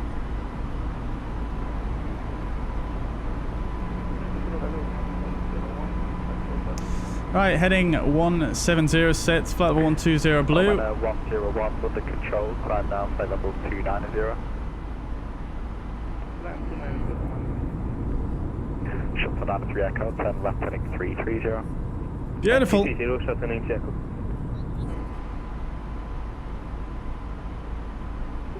Trying 2563, descend flight level 140. Descend 14, flight level 140, Air Transit 523. Control, stopping for the Delta, whereas Challenger at Farnborough. Right, flight level 100, seatbelt signs off, landing lights off. Sovereign 7 Delta, London Control, start approved. Start approved, Sovereign 7 Delta. Just being given a heading to the left. Now, he might give us a direct further on here. It's going to help him with his spacing, but also speed up our route a little bit, I think. Shuttle 93 Echo, report the heading to London Control 120.025. Heading to London 1200 to 5 minutes, thanks. Speed VS 1000, only 1,000 to go. 905 Papa, contact Paris 128.1, correction 128.3. Contact Paris 128.3, up to 905 Papa, good night.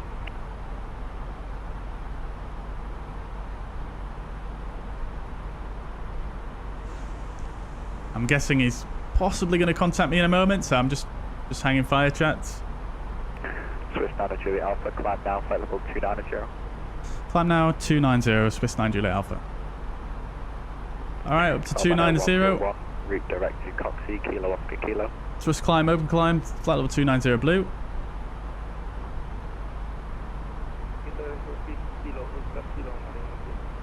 That's not good. We'll see how we get on. Good evening, Boeing 8575 inbound Woodley, passing flight level 180, 190.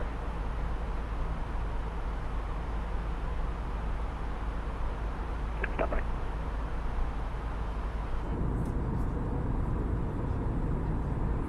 London, good evening, Sunday 6 Juliet, Optic 2 Zulu, passing 3,300. Subject 6 Juliet, London, climb now, flight level 140. Level 140, Subject 6 Juliet. Swiss 5 Alpha Papa, turn left turning 180 degrees. That's Alfie, isn't it? Alpha Papa. Calling unanswered, say again. Boeing 8575 inbound Woodley, flight level 190. Boeing 8575 under control, climb flight level 230. Climb flight level 230, Boeing 8575. London control, Seabird 762 inbound Kidley, flight level 150. Standby. China 2563, descent flight level 80. Flight level... I'm just listening at the moment, chat. I will look. Flight level 80. I will get back to your messages momentarily. I'm just obviously paying attention here. I don't want to miss this guy's transmissions. He's very busy.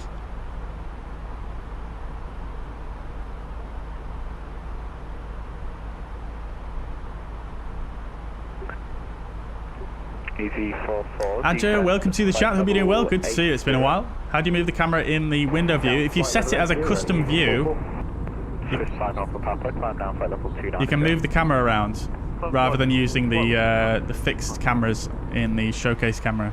If that makes sense. Resume on navigation direct to Zamad. Resume on navigation direct to Zamad, Swiss 9 Juliet Alpha. Right, Zamad. It's left turn. Nav. Delta Delta London control, route direct to Leicester. Leicester direct, Air France 73 Delta Delta. London control, good evening, Logan 529 Bravo, type Embraer 145, with Charlie descending through level 185, heading at 145. Beautiful. That looks photorealistic, that. Logan 539 Bravo. Under control, good afternoon.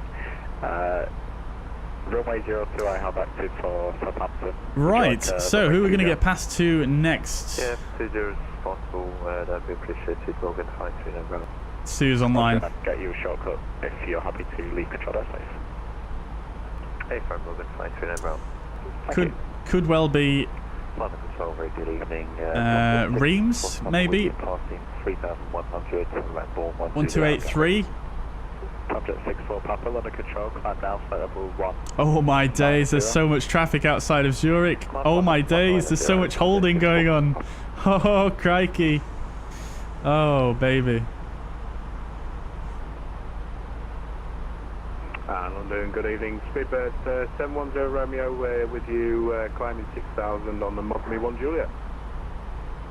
Speedbird 710 Romeo, London control, climb flight level 90. 90. 102 arrivals at Zurich. Madness. Hopefully I've got enough fuel. Can we see inside the cabin? There isn't a cabin in this aircraft, unfortunately. You can go back here, but if you turn around, it's just black, as you can see. China 2593, contact Gatwick direct to 126.825.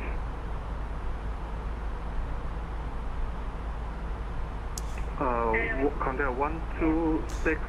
Crikey, chat. What? Look at this. Decimal 825. This is the general vicinity of Zurich. If I filter by Zurich only, Thank you. Bye-bye. You still have that many aircraft. Speedbird 3 Alpha Charlie, Monarch Unicom. 98 arrivals. As you can see, there's a bunch of people. Looks like they're holding over here. And potentially over here as well. Swiss 9 Julia Alpha, Monarch Unicom. Unicom, Swiss 9 Julia Alpha, thank you, bye-bye. Unicom 3 Alpha Charlie, thanks, bye. Tomjet 6 9 Juliet, climb down, flight level 290. Madness. 290, Absolute madness. It's gonna be a lot of holding, I think. Easy 679 Bravo, landlord 1 Zulu, climbing through flight level about 2,600 feet. Right, lovely job. Not a bad departure. Right. Let's prepare for the chaos that is about to ensue at Zurich. Crikey. Crikey. Right. So we've got Swiss radar online, which is 1346, which is what we're going to go to next. So we'll go to... I'll put that in here.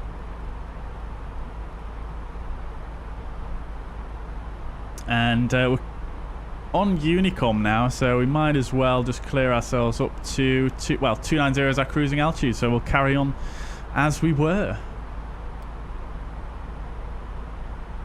Right. We'll clear these guys out and we'll come back in here. Fix info, we'll clear that out as well, and we'll clear this out as well. We'll go to the RadNav page, we'll clear that out, and we'll clear that out. Okay.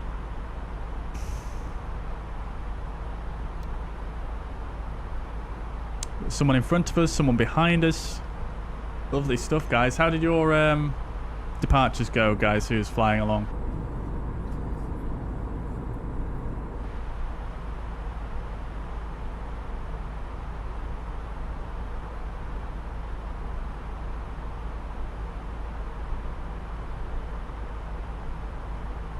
A little crescent moon just there.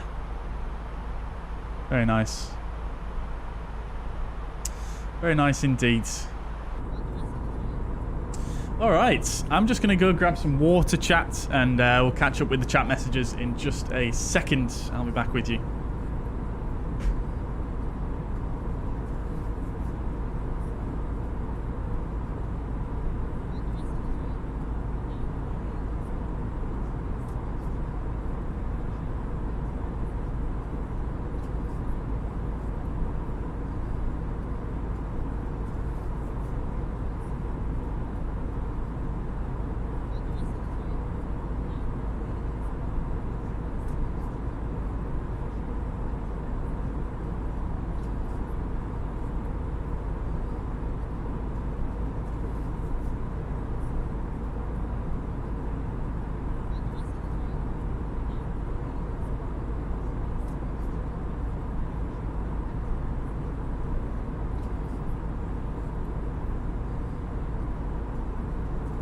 Right, water has been acquired.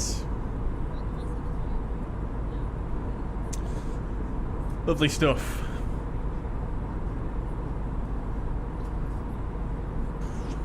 Welcome back, Matt Moresso.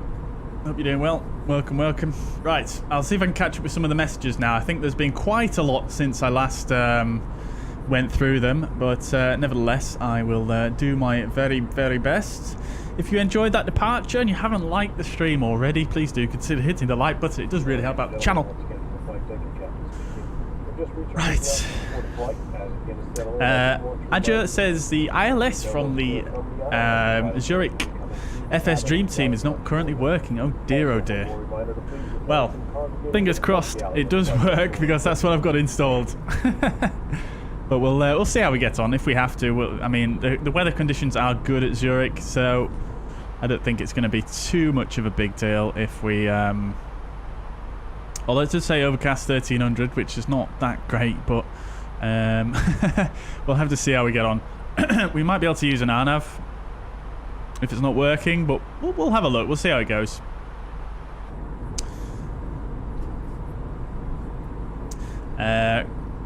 Commentators leading the pack. Very good. Very good. I thought I got away before everyone else, but very good, the commentator. I think, was that you that we saw take off just before?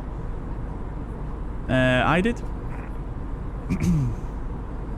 Captain UK says, I wanted to ask, stable or development version. It is the experimental version. But welcome to the chat. Hope you're doing well. Oh, dog, I will do my best. I will do my best.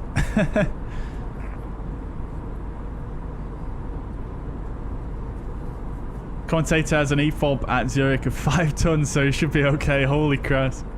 Let's see what we've got. I think we've got quite a bit less than that, to be honest. Yeah, we've got 2.2 tons. And not much to divert, but I think we might be okay. The A32NX definitely burns more fuel, I think, than what SimBrief thinks it should be doing. So I definitely need to make some adjustments there.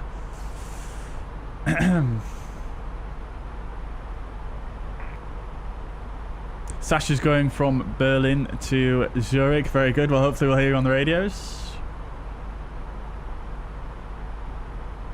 But yes, I'm not sure if I explained that properly earlier, Adja, because I didn't really have time. But so if you go to your control bindings menu, you can see that there are some custom cameras that you can set. So basically what you need to do is you'll need to actually go, if you don't know how to do it already, you'll probably need to go on YouTube and just have a look at, hang on a minute. Is this a commentator in front of us? Showing as a potential TCAS issue.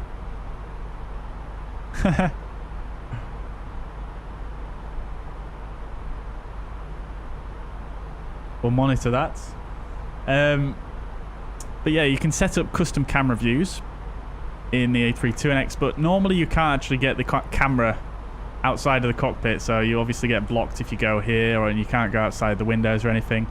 So what you need to do is you actually need to edit one of the config files for the custom camera views to actually get the camera outside of the aircraft, and then what you can do then is you can actually move the camera round the outside. So for example, this is another camera that I sort of used that hack with, if you like. So I can move the camera freely outside now, and then I can just move.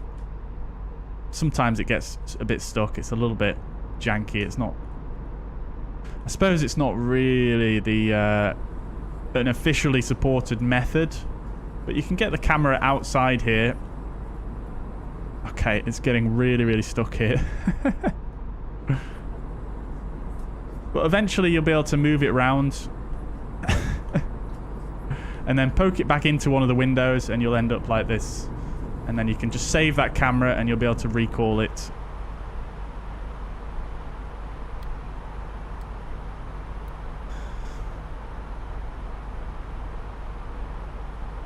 Sasha's going to be Swiss 632. Very good, very good.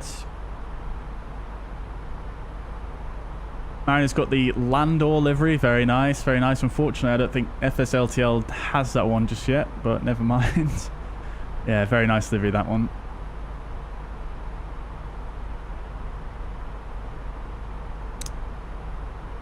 Great ATC. Yeah, he was very good, that guy. Very, very good indeed.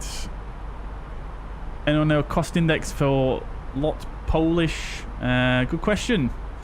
I do have a document called the Cost Index Database. If you actually Google that, it's a freely available document. I'm not sure if it's on there. Let's see.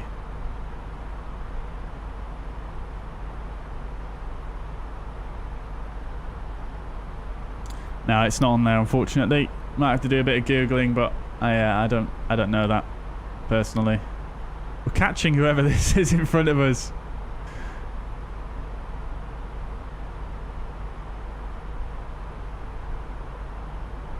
Commentators, British Airways, Speedbird 3 Alpha Charlie, very good.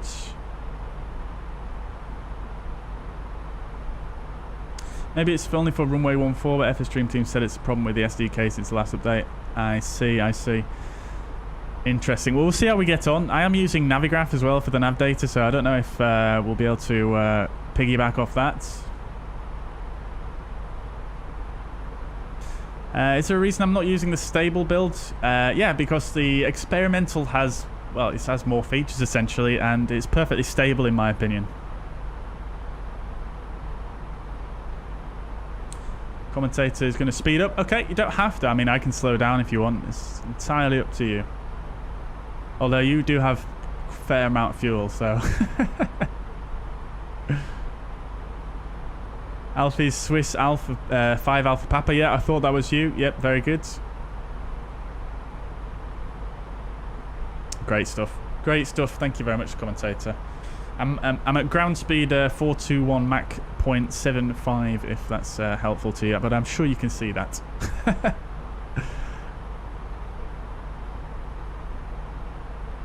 But yes, Matt, one engine is just, I mean, a lot of airlines do it these days, I believe. For the taxi out, just to save fuel, to save noise pollution. Oh, look at that down there, lovely. Is that a contrail or what? Is that? Oh no, that's the coastline I can see below the clouds there, isn't it? Or a river or something. I thought that was a contrail then.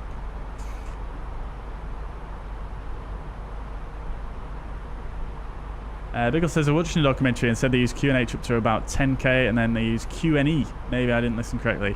I've never used QNE, to be honest. Unless QNE is something... I don't know, actually. Because obviously QNH is used up to the transition altitude when you're on a departure. And that varies by country, especially in Europe. Not in the US, but in the US it's 18,000 feet, so... Not sure on that one.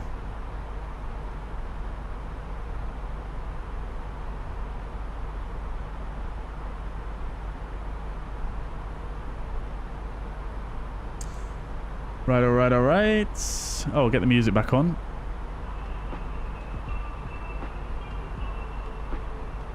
Samuel, welcome. I'm not sure if I welcomed you before, but I'm doing very well. Thank you. Yeah, how are you doing?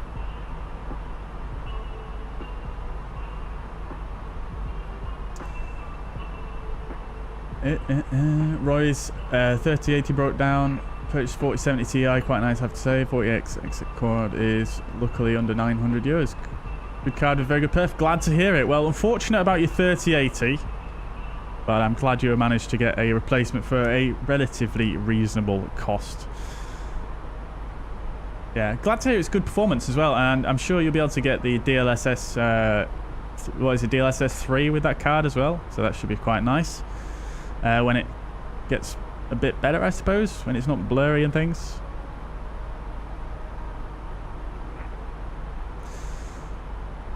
I'd like to get everyone's opinion on what they think is the easiest controls to use. I currently have the Cytec yoke and the Thrustmaster joystick. What's everyone's preference? Well, you can see my hardware in the video description, and I think that's quite a good combo, but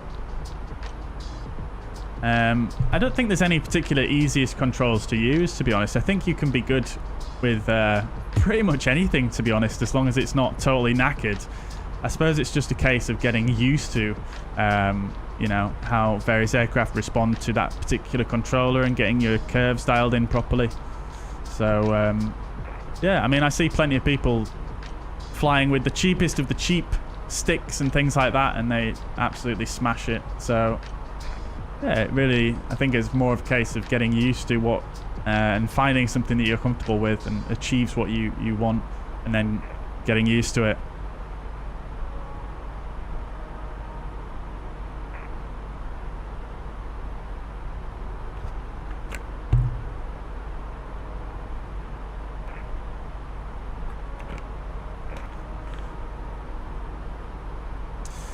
Incremental thrust handling, turn on and off.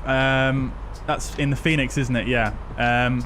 I think that's for people who are using a. I think that's for people who are not using a throttle quadrant. I think it's for people who are using Xbox controller. Maybe I can't quite remember.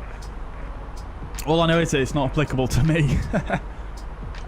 I'm not 100% sure, but if you go on the Fenix website, on their help website, it will explain that.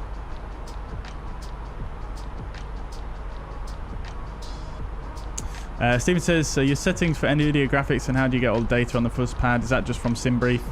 Yeah, that's from SimBrief. It's also SimToolkitPro. It's basically, if you have a look in my video description at what add-ons I've got, then it should answer that question. And then my NVIDIA settings, exclamation point NVIDIA, and my graphics settings, exclamation point graphics in the chat. We'll get you those. El Bapino, welcome to the chat. Cheese and wine indeed. Very nice. Glad to have you as always. Hope you're doing well. Welcome indeed. Right, let's go back to present time.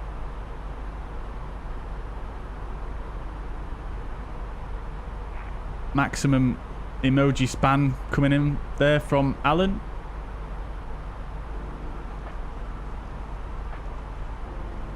Thank you very much for YouTube Auto Mods. Alfie landed before with the left hand, felt odd, but somehow my landing was 146, but centre line was bad. Yeah, I did try left hand once upon a time, and didn't last long.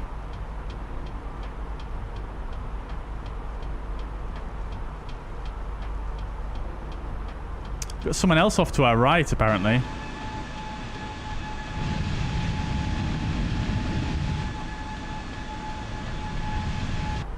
Can't quite see them. They've gone now.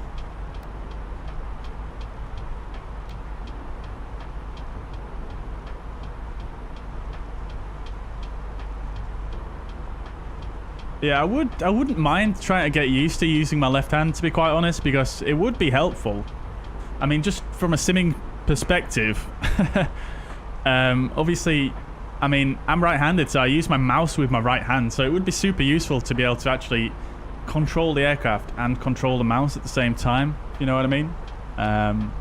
So it would be something I'd quite like to do, but it's just been such a long time now. I've not yeah, I'm a bit hesitant to attempt it.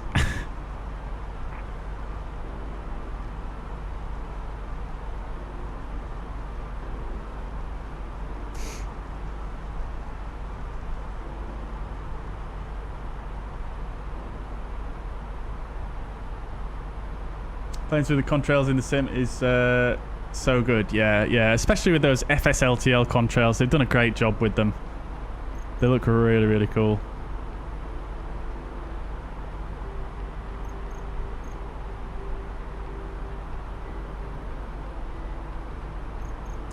QFA is the pressure at runway threshold. QNH is the local pressure. Yeah, exactly. Yeah, I'm not sure what the QNE is though. I thought it might be QFE that you're referring to, Biggles, but yeah.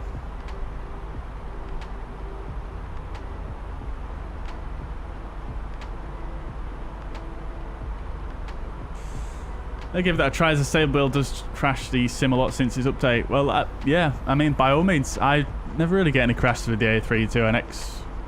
Or at least I haven't recently, although I don't fly it that often anymore. But since I haven't had any crashes with it. With the experimental. Worth a try.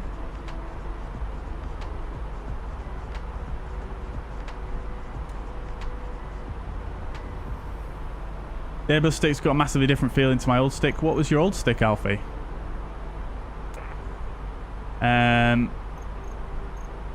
Fareth, welcome to the chat. Hope you're doing well. You fly the Fenix a lot too? Yes, I do indeed. Does it show traffic like PMDG? Yes, it does, yeah.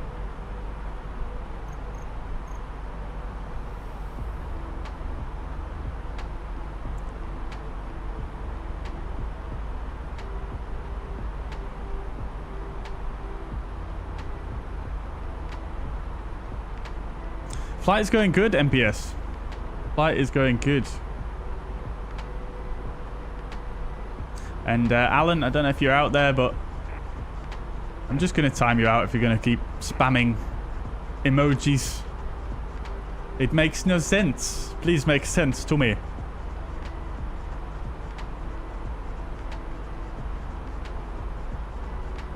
Oh, you had the Thrustmaster T HOTAS. Interesting. I've never tried that. Never tried that. I'm surprised there's such a different feeling though between the two, considering they're both Thrustmaster sort of entry-level type products, aren't they? So yeah, surprising. But I mean, it's quite a nice feeling joystick. I quite enjoy it. I used it for ages.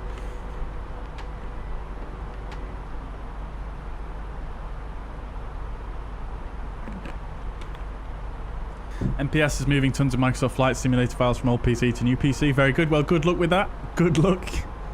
Good luck. Although, that being said, I did a clean install of Windows fairly recently, and that went fairly smoothly. Which emojis? You can't see them, Addon. It's just, they're only shown to me. It's, YouTube will flag any potential spam messages up to me before they actually go out into the chat. So you guys can't see them. Right, okay. So let's start getting prepared for the arrival then, because it's going to be a bit hectic once we get into Swiss airspace. So let's come over to the fly pad then. And we can't get the ATIS currently through here, so we'll come here, we'll go ATSU, AOC, we'll grab the ATIS through here, so arrival, and we'll format that for the printer and we'll get that sent off. And we'll wait for that to print out. I'm going to get some charts prepared for the arrival. Right. Oh, the stutters. I don't know if it's the motion blur that's causing the stutters or not, to be honest. Oops, no, I did not mean to do that one. Anyways, let's carry on. So we've got information, Victor. Departure runway 32. Dependent operations on converging runways. Prepare for an immediate departure. Arrivals, expect ILS approach runway 34. Transition level 65. Wind 0607 degrees. Wind 060 degrees at 7 knots. Variable between 030 and 100 degrees. Visibility 10k or more. Clouds of overcast 1300 feet. Temperature 2. Dew point -1. QNH 1032. No significant changes. Report aircraft type on initial contact with Zurich. Arrival. Zurich information. Victor. Right, so we'll put some of that stuff in anyway for now, but we will make sure we get an updated ATIS before we descend. Temperature is 2 degrees. 060 at 7 knots. And we'll go for flaps full this time because we do have they want us to vacate immediately. It's going to be so busy there. So different runway to what we were expecting. So ILS 32 is what we'll plan for. Sorry, 34. 34, yeah.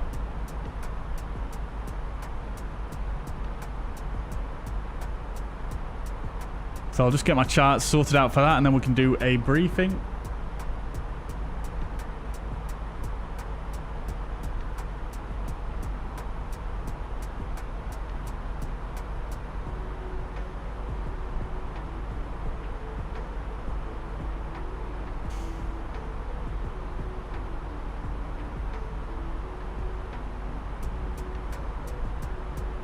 We want to try and vacate ASAP there anyway.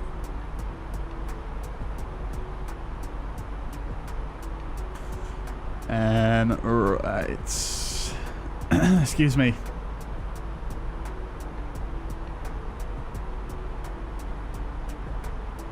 Just getting the correct charts together, chat, and then we'll do a briefing. And then I'm going to just go ahead and we'll refresh my Navigraph charts in here. So I'll just unload that and then reload it. And that's got all the up-to-date charts in there. Lovely stuff. Right, okay. So, fuzzpad it is. Picture me departing from my POV. Ooh, very good. Let's have a look. Oh, amazing. That looks sick. Oh, what have we got on here? What music is this? This doesn't sound copyright free. Right, there we go.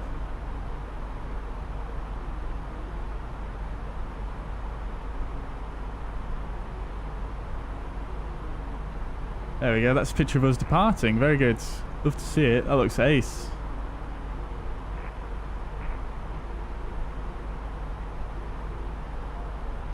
Nice livery in the Fenix. Love to see it. Very, very good.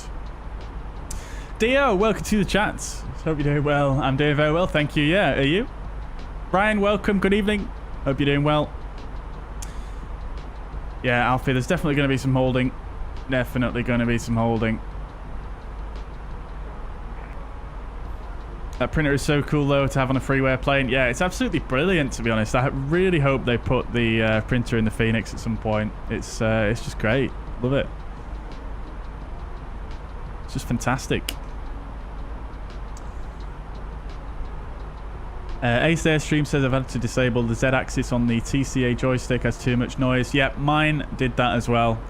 Mine did that as well. There are some things you can do to fix it. So if you're willing to take it apart and give the potentiometer on the Z-axis a clean, that's what fixed it for me. But what also worked for me as well was that there was, well, the problem came back after a while. So I had another look, and there's actually some wires that were catching on like a big glob of glue that was on the potentiometer. So I just took them around a little bit more so that they're not actually pulling on the potentiometer, and that also seemed to fix it for me. So worth a look.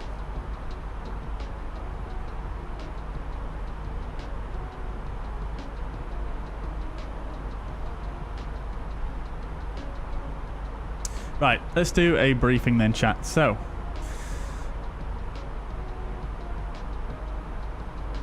okay, so we're looking at the arrival.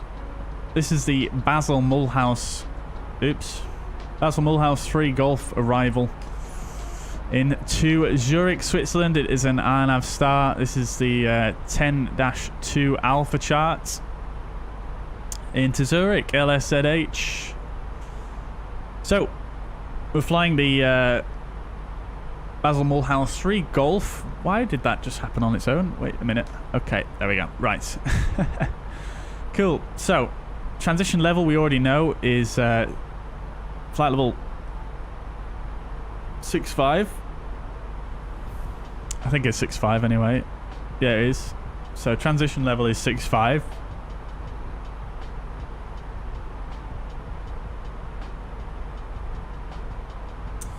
Right, RNAV required, GNSS required, that's fine. Airport elevation is 1,417 feet. This is the Basel Mulhouse 3 Golf arrival. RNAV arrival to Schiphol. Usual speed restrictions apply.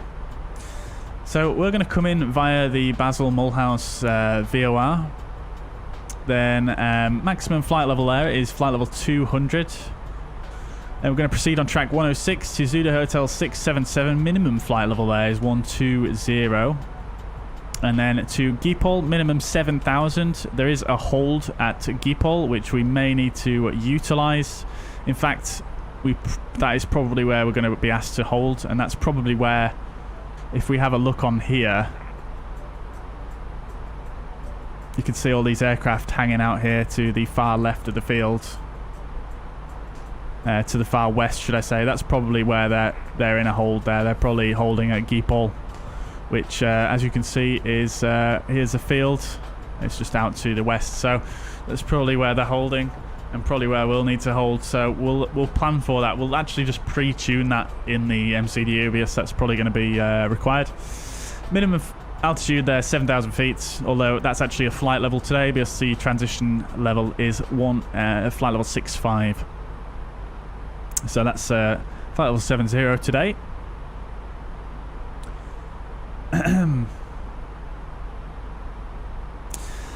So from there, we're going to be expecting probably vectors onto the ILS, although there is a transition from Schiphol here, coming down like this. Oh, sorry, that's the missed approach. What am I on about? Yeah, sorry. From Schiphol, it's overhead the airfield, back out, and then back round on yourself, which is quite unlikely we'll have to fly that, to be honest. We'll probably get vectors sort of like that, potentially, or even maybe all the way around. But we'll see. So we're going to be expecting the ILS for runway 34. This is the 11-4 chart, and the localizer India Zulu Sierra 110.75. Final approach course 332 degrees. Final approach fix 5,000 feet at Milne, which is just here. MDA 1,588 feet, and the runway elevation slightly lower than the airport itself, 1,388 feet. MSA is highest in the southeast, 9,200 feet, which reduces to 5,700 feet within 17 nautical miles, which still puts it higher than anywhere else. The ILS itself is actually a bit steeper than normal, 3.3 degrees. So we'll have to keep an eye on our speed as we're descending down, although it is not that much steeper than normal. So we'll have to keep an eye on the speed as we descend on down the glide slope there. We've got a PAPI to the left of the runway, and as we already said, minimum's 1588. We've got a lot of notes on here. It's quite an overwhelming chart, this one. We've got caution for high terrain south of the Cloten VOR. Let's see. It does state expect nuisance GPWS warning below 1,488 feet.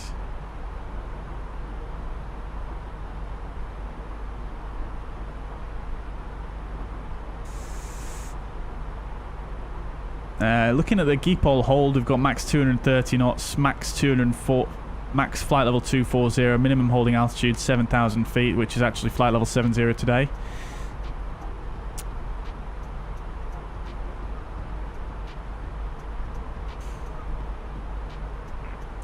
Aircraft type must be reported at first radio contact.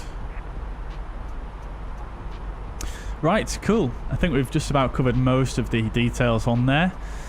If we need to go around, it's straight ahead, initial climb, clearance 5,000 feet, climb straight ahead at 5.5, India, Zulu, Sierra, past the station, turn left, max 185 knots to intercept, radial 258, Zulu, uniform, Echo, continue climb to 7,000, proceed to Gipol. So it's straight ahead, and then a left turn out to Gipol. And then once arriving at Zurich, we're coming in runway 34 here. I don't think I've ever landed on this runway here at Zurich. Now, I would love to make Echo 6 here. That's going to make our taxi so much shorter. I'm not sure. I think that's probably a little bit bold, to be honest. There are departures happening on this runway.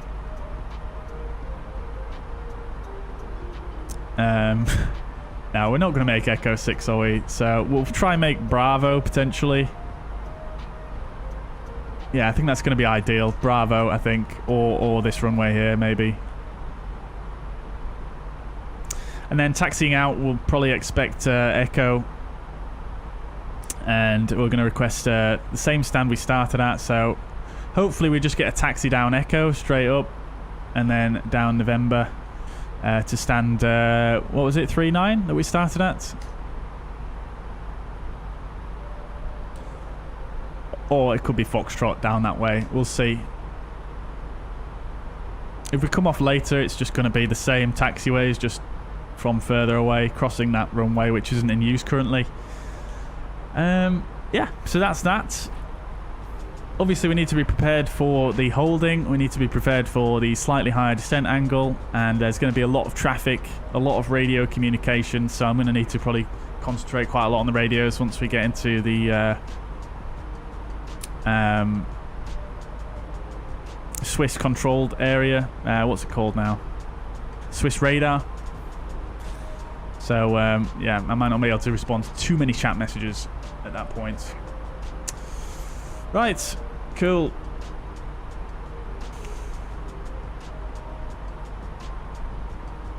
Manag is on the border. Very good. Very good, very good. Settle spread to max if you want to evacuate by Echo 6. I mean, we could do, couldn't we?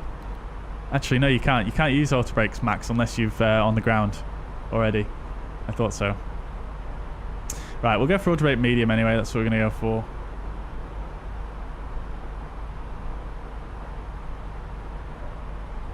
Am I in Reims airspace? I'm not. No, I don't think so, Mariner. I think I'm just slightly out of it. Oh, no, actually, I think we are turning into it. But I'm at flight level 290. They only cover above flight level 295. So they won't cover our If you're at the same cruise as me, then they won't want to have a word with you.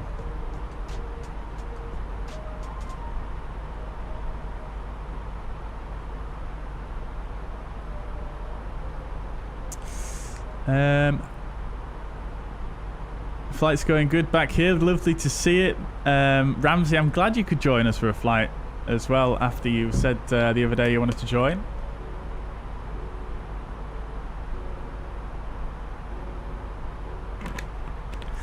Go around expected. A Dio, hopefully not, dude. Hopefully not. Last landing in Heathrow was pretty uneventful, so I'm hoping it stays the same. The weather is fairly decent in Zurich. Vortex, thank you very much for your kind words as ever, dude. Much appreciated. I'm glad you're enjoying the content.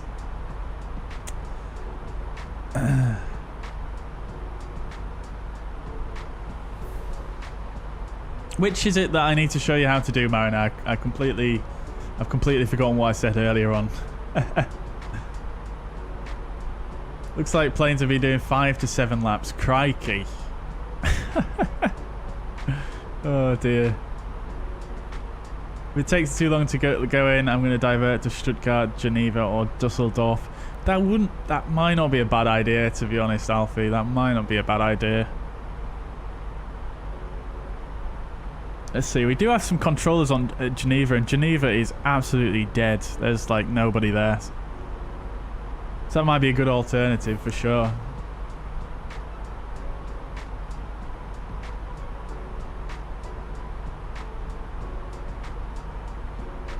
What's your call sign, Sasha? Remind me, I've forgotten what it is. Oh, the joystick thing. I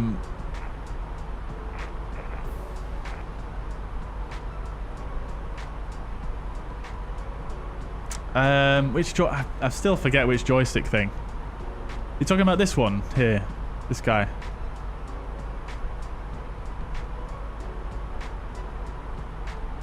Or something else. I'm completely lost. I do apologize. I think I'd for a divert. Geneva is my first choice, if not Stuttgart. Oh, fixing the Z-axis. Yeah, my apologies, Marina. My apologies. Yes, I'll see if I can find where I found out how. I didn't come up with that solution myself. It was someone else who recommended it on the Microsoft Flight Simulator forum. So I'll see if I can find that thread at some point in the future.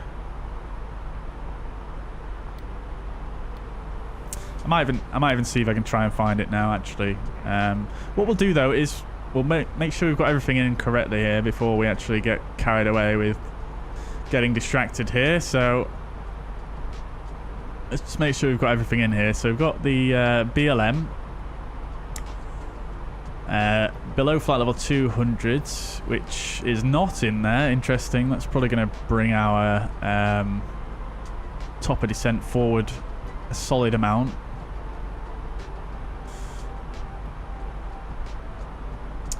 And then we've got Zulu Hotel 677. Want to be above flight level 120, which is in there. Gipol 7,000 or above. 7,000 or above. Great stuff. Okay. There was also this here. BLM between flight level 200 and flight level 150. Now, we might not even be cleared down that early. We might be asked to stay up a bit higher because of the amount of people in the hold, even. So where is our top of descent now?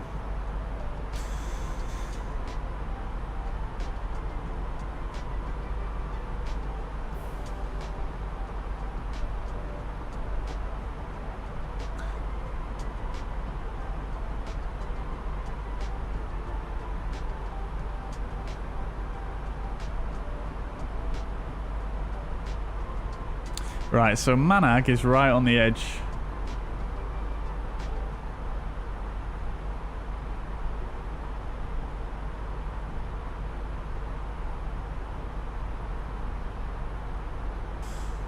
Right, let's see. Excuse me.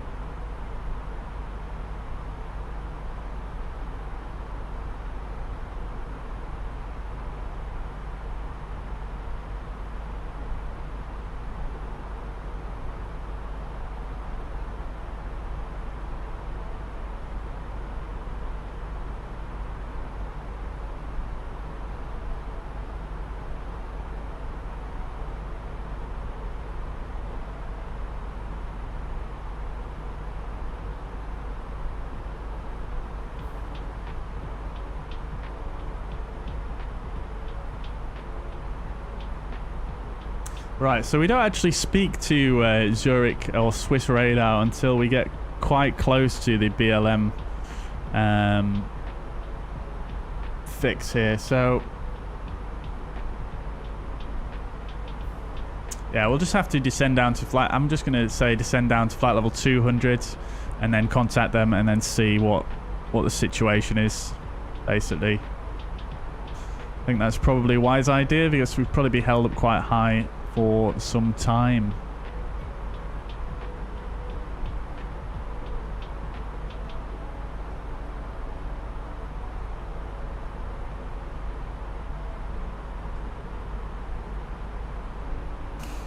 Right, okay, so we got the restrictions in correctly as we wanted.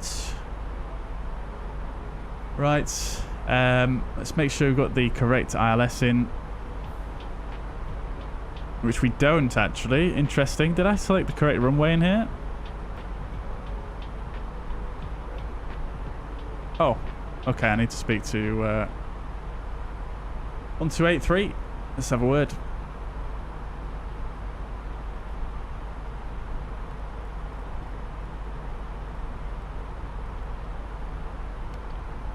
Bonsoir, identified, climb flight level 340.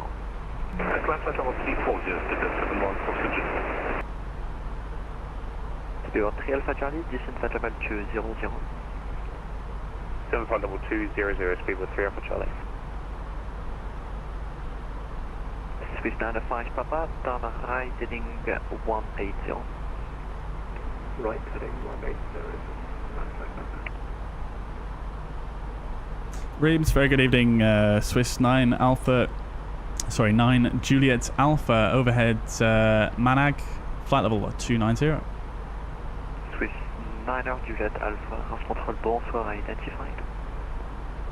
Cool. Right, so we're on with the controller now. I guess he maybe wanted to speak to us for the initial descent into Zurich to make sure that was coordinated properly with them, which would make a lot of sense. I've not put the correct runway in, that's why I've got the wrong ILS frequency. So good thing I checked that. Wanted ILS 34.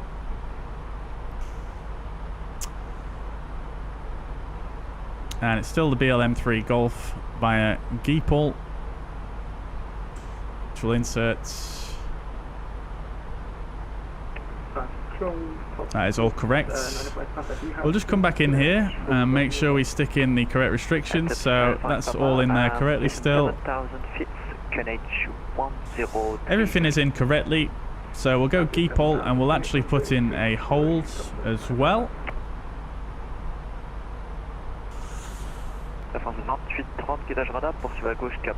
Inbound course is 077. And it's going to be right turns. That's fine. Stick that in there as well. Taxi 95 Papa, turn right heading 200. Right heading 200.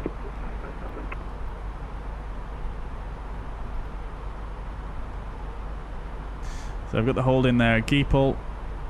Lovely stuff.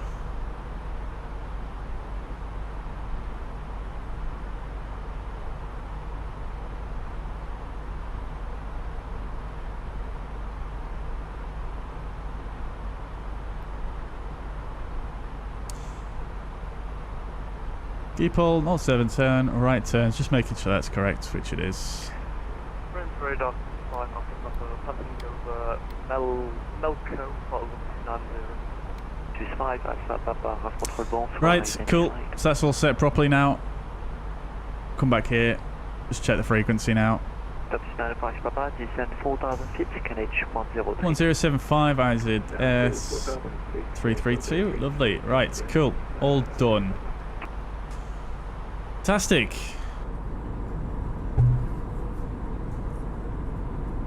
I think Reams is stepping in to help them. It doesn't say only flight level 295 now. Ah, yeah, very good. Makes sense, makes sense. If you give a descent, okay, great stuff. Love to see it. Love to see it. Oh dear, just got a tray table out with biscuits. Lovely. Oh dear. The drone camera is stuck, can't move or reset it. Commentator, check that you haven't got control plane on. So there's a keybind you can press. I think by default it's up on the D-pad on an Xbox controller, but you can take control of the aircraft, and therefore the drone camera won't respond when you've got that. So just maybe check that. If I don't know what your keybind's going to be.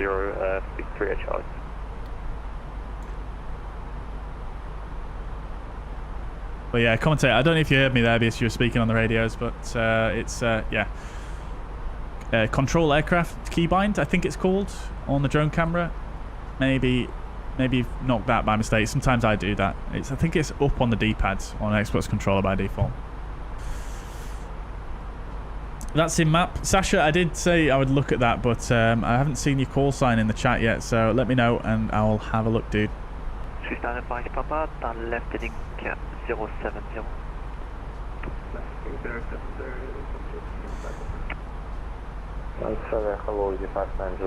Situation is chaos by the looks of it. Oh dear, oh dear. Can you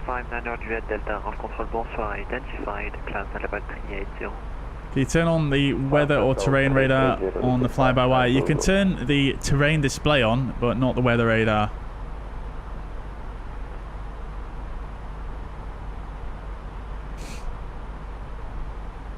"15 minutes holding." Christ.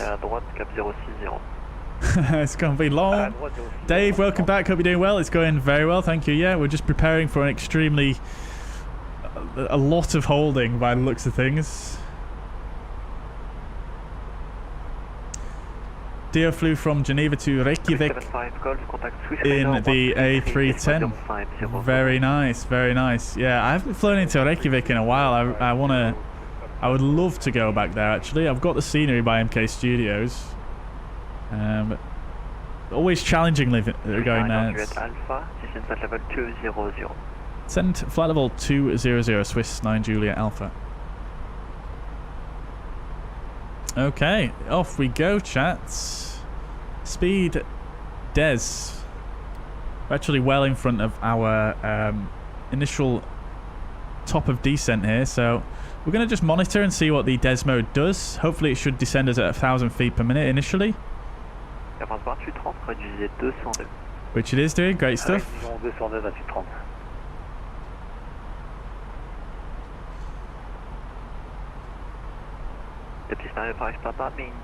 But yeah, definitely want to go back to Reykjavik in the sim, for sure. One of the best holidays I've ever had in Iceland, definitely.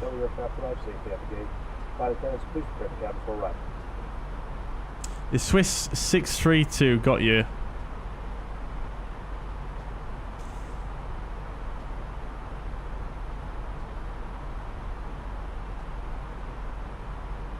Ah, I see you. I see you, Sasha. It looks like you've just done a loop around. Are you in a hold somewhere already, or is that just the map being funny?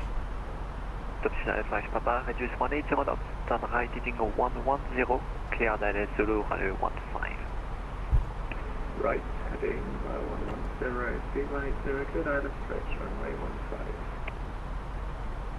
Par 2830, descendez 7000 pieds, le calage 1033. 7000 pieds, calage 1033. Dave says, haven't done 3 VATSIM flights, you make talking with the AAT instructions look so easy. Well, you get used to it, Dave, you get used to it. I mean, I used to definitely feel the same. I watched people on VATSIM, I was like, how are they making it look so easy? But yeah, it's just practice. Practice makes perfect. I mean, I'm still not perfect. I definitely get flustered quite a lot, as you guys have seen on the stream. And especially if something crazy goes on, something unexpected happens with the aircraft, I can definitely, yeah, get a bit flustered.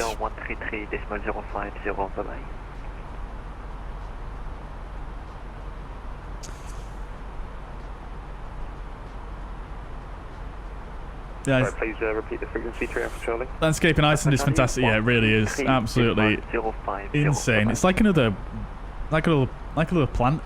Like another planet in some places, I feel. Any frequency? Any idea which frequency will be next? 3 approach controllers on. Has he just passed you over?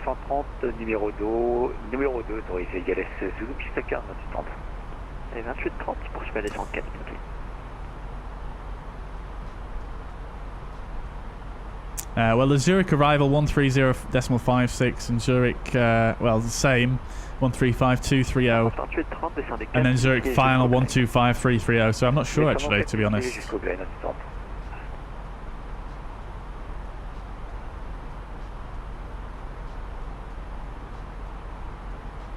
Yeah, it's probably that one. Yeah, West W app or West app, whatever. I assume so. Yes, the one that starts 125. That's Zurich. That's final. And then the other two. Room control. Good evening. Speedbird 710 Romeo. We are with you. Flight level. I mean, it could be different once we get there. It really depends. But I would, if I had to make a guess, I would say it would be the 130550.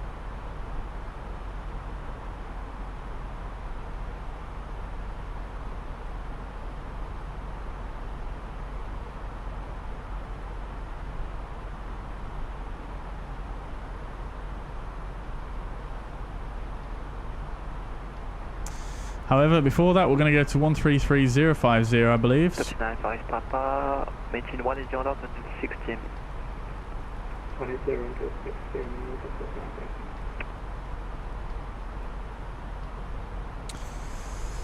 How are we doing? Still on 1,000 feet per minute. Wind 340 degrees 6 knots, 115 km. Looking good.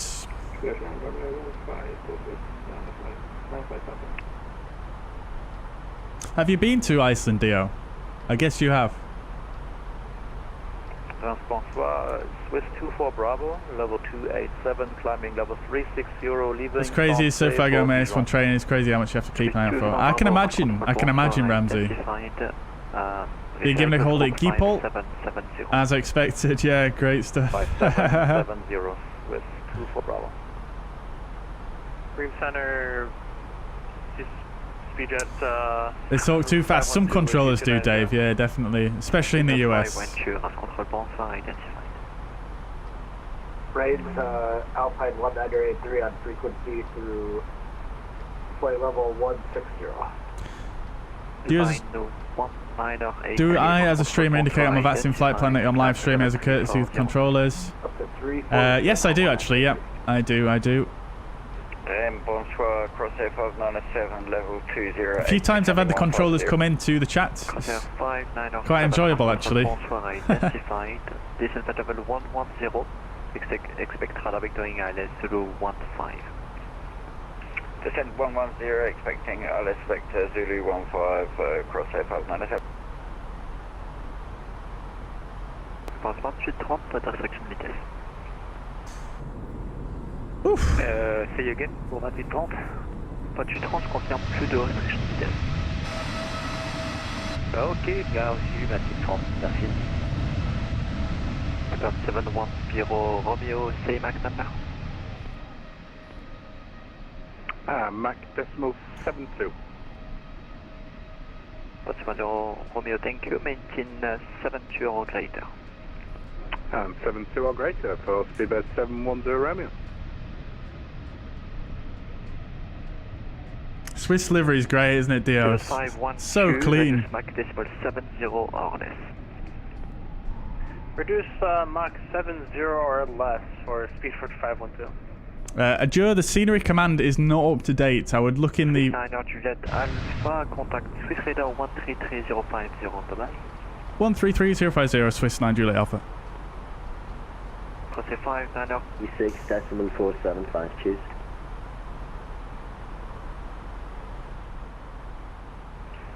Long radar on 136.475, 100 km.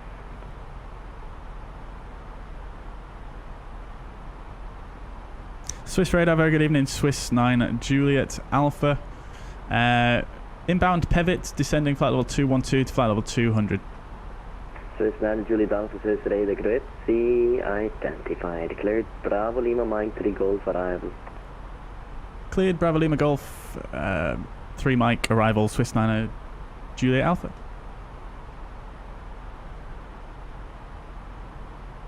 Did I say Bravo Lima Golf 3 Mike rather than Bravo Lima Mike 3 Golf? Either way. I think we both got the right idea. Level 130. Right, so we're cleared for the arrival. So we'll keep on descending down then, shall we? Swiss radar, Swiss 75 Golf with request.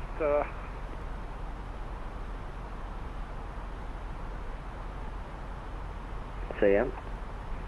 Swiss 75 Golf would like to know how long time we are expected to hold people. Yeah, give me just 30 seconds to calculate.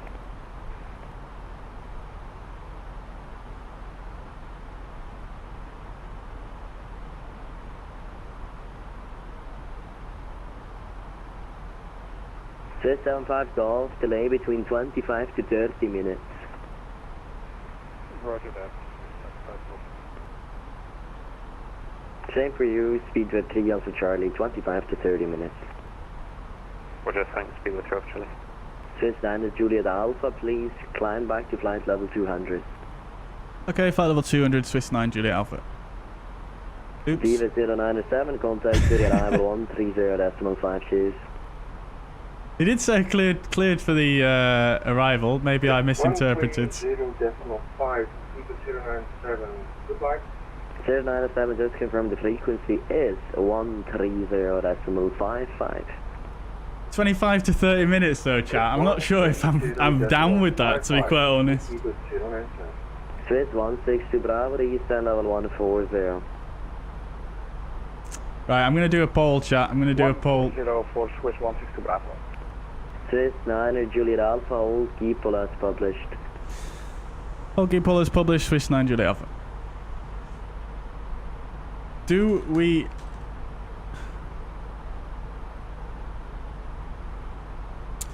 Right, chat. Poll incoming. Do we hold for 25 to 30 mins at...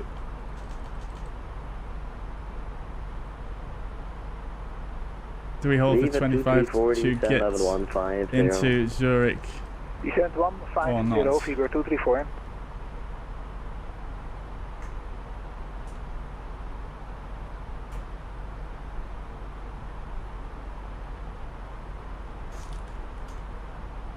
Unfortunately, I don't have my Geneva scenery installed though, so that's a bit sad.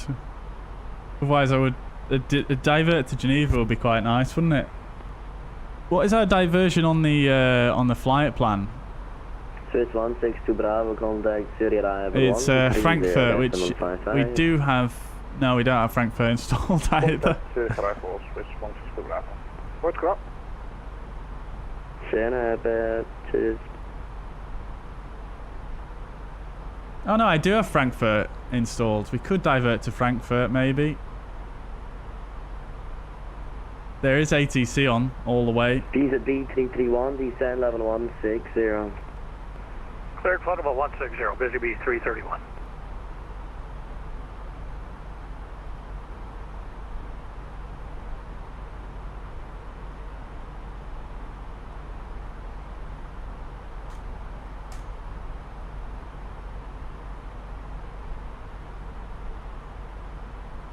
Alright, poles up. Do I have enough fuel to hold for 30 minutes? That's a good question, to be honest. That's a good question, Dave. Well, my fuel prediction's disappeared, which is not helpful at all. So I'm not sure. Probably just if we didn't divert, maybe. 275 Golf, descend level 170. It's difficult to say. Descend level 70. Without the prediction page working.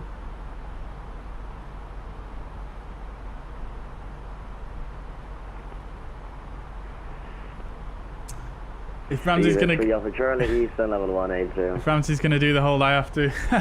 Then flight level 180, speed bird 3 Alpha Charlie.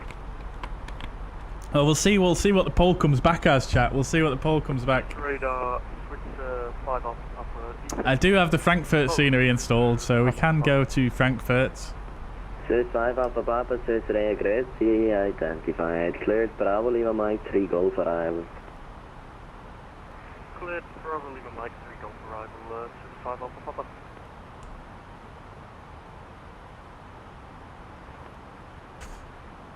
I got you, commentator. Yeah, I used to do that a lot until I actually bound that to... I added a modifier to it. Swiss 9 Juliet Alpha East, level 190. 7 flight level 190, Swiss 9 Juliet Alpha. Swiss 5 Alpha Papa, hold keep as published. The S1000 speed, we're slowing down to the hold speed now, as we're about to enter it. Swiss 5 Alpha Papa, hold keep as published. Crikey, chat, look at that. 5 Alpha Papa, holding Gillum. Ah!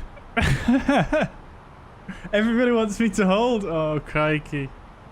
The problem is, though, the ATC might even go offline whilst we're in the hold, and that's sad then. That's big sad.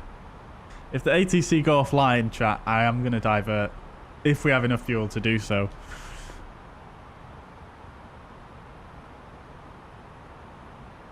That's the executive decision I'm making.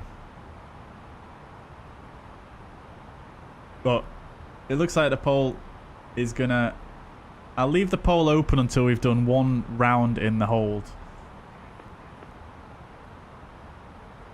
Alfie's entered, Sasha's entered. Very good. Very good. What replay software do I use? I'm using Flight Control Replay at the moment, but I would also recommend SkyDolly if you want a free option.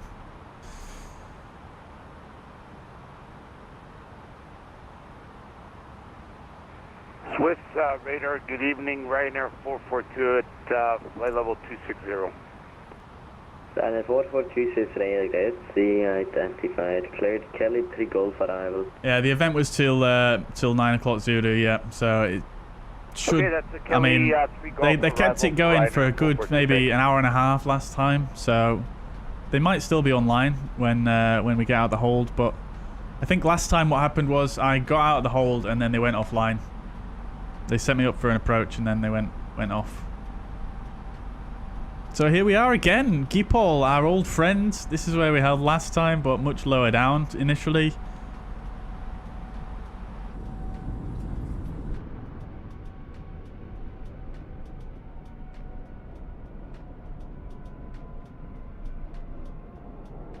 So here we are in the hold at Gipol.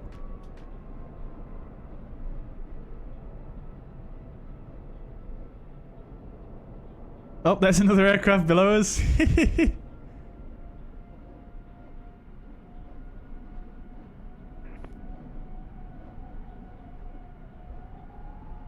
Can we see any others? That is the question. There's another one.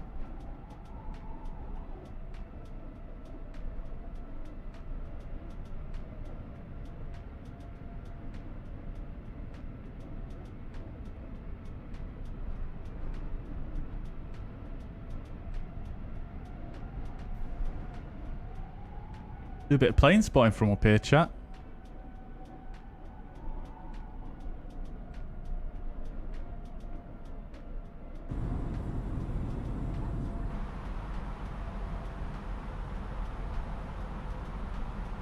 I have to say, I'm very impressed at how well the fly-by-wire just holds. It's absolutely brilliant. I'm surprised this frequency is not more busy, though, to be honest with you. This is quite a quiet frequency.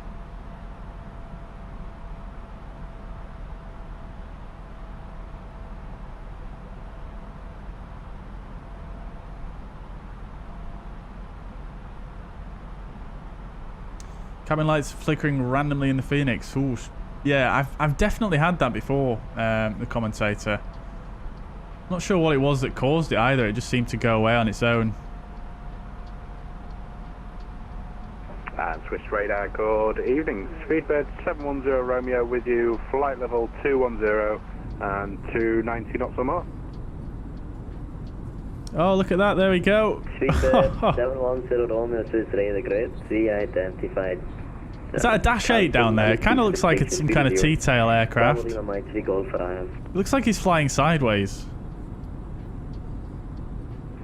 Bravo Lima Golf. He's drifting. Bravo Lima Mike 3 Golf, arrival for Speedbird 710 Romeo, capital speed, thank you.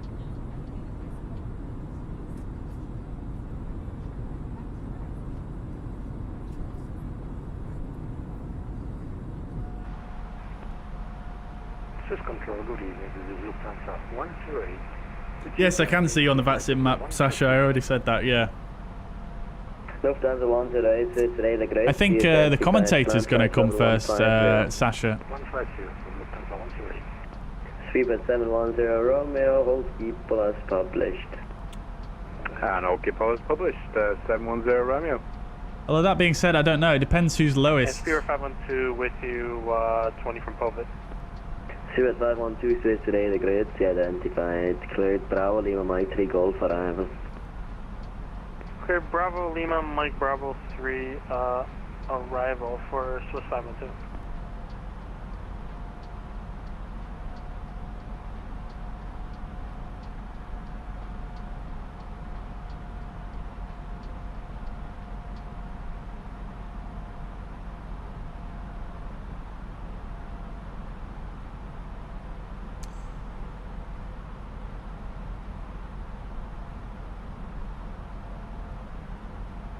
Ryanair 442 East and level 230. Okay, Ben. Okay. I'll give you the benefit of the doubt. Yes, sir. Level 230.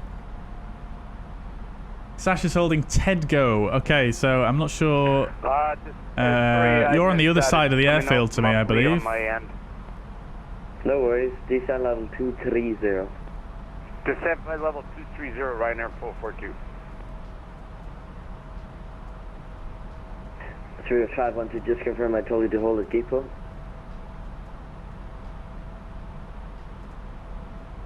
I'm not sure where TEDGO is off the top of my head. But I think you're on the east side. Say again for Spirit 512, sorry. Spirit 512, just confirm I told you to hold at depot. Commentator's flight level 180, so you're just below me in the stack then. Same for you, hold depot. This is you, I guess, just right below me. Oh no, wait, they're above me, so this is you right below me here. Beaver 234, descend level 130. Descend 130, Fever 234. Right, well, we've been round the hold once, and the results of the poll is yes, hold. Alright, chat, if we run out of fuel, it's your head, Fierce. I'm not sure what's going on here, to be honest.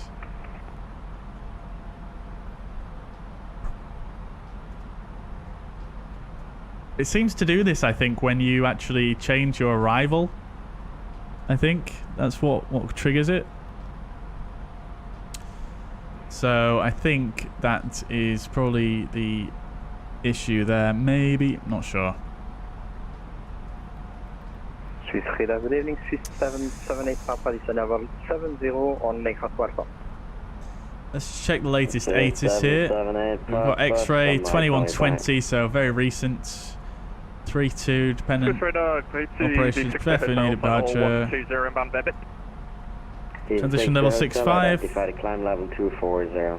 Flight level 240, 86 hotel.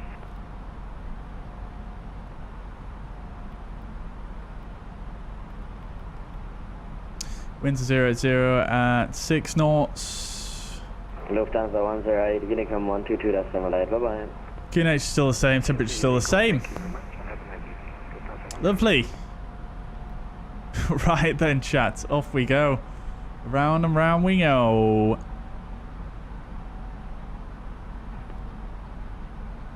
Crikey, yeah, I see this screenshot that the commentator's just sent. He's obviously using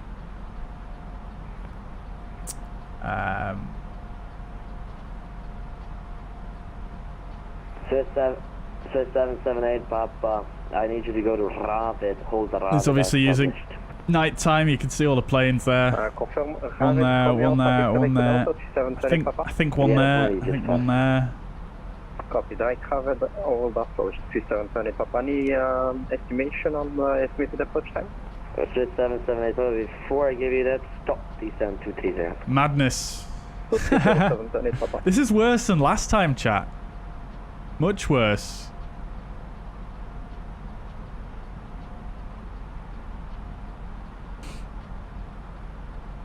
I'm in hold at 230, but telling me to set hold MCD to set hold speed. You can just use selected speed and select green dot speed. It doesn't do it itself.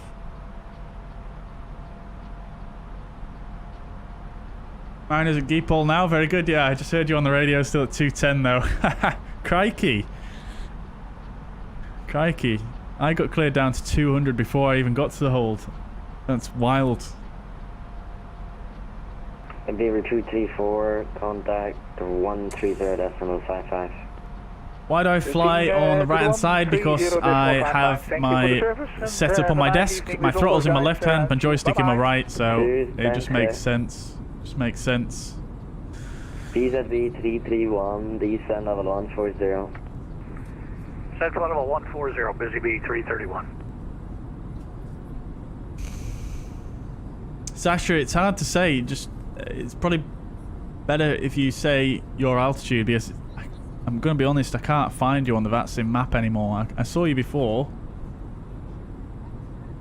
Hang on. What is your call sign again? Swiss. And you know how much longer it will be for the busy bee? Did he ask for the runway? How much longer in the hold? Oh. Yeah. Give me a second. Swiss 632. Well, you're at 23,000, so there you go, Sasha. You're probably going to be, in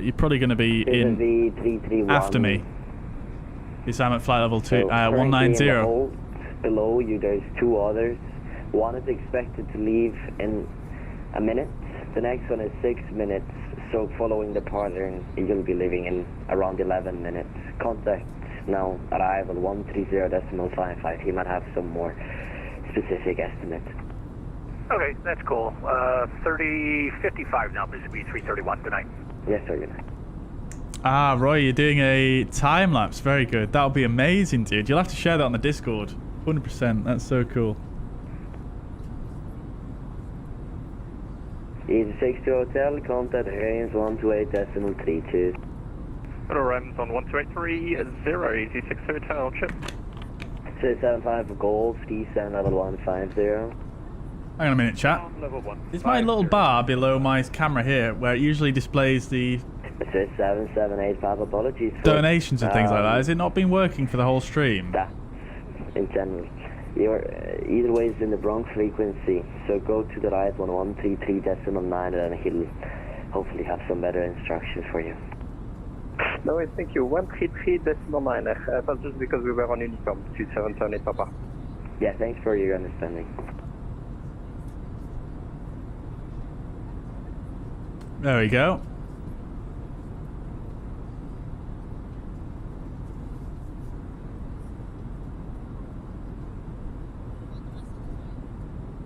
There we go, fixed. Golf, continue descend level 130. Go down level 130 to 75. It is a bit bumpy up here though, ain't it? Nice view though. Really nice view.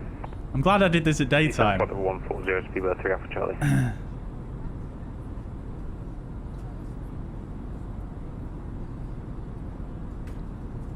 I using the FSDreamteam scenery? I am indeed, Adieu, yeah.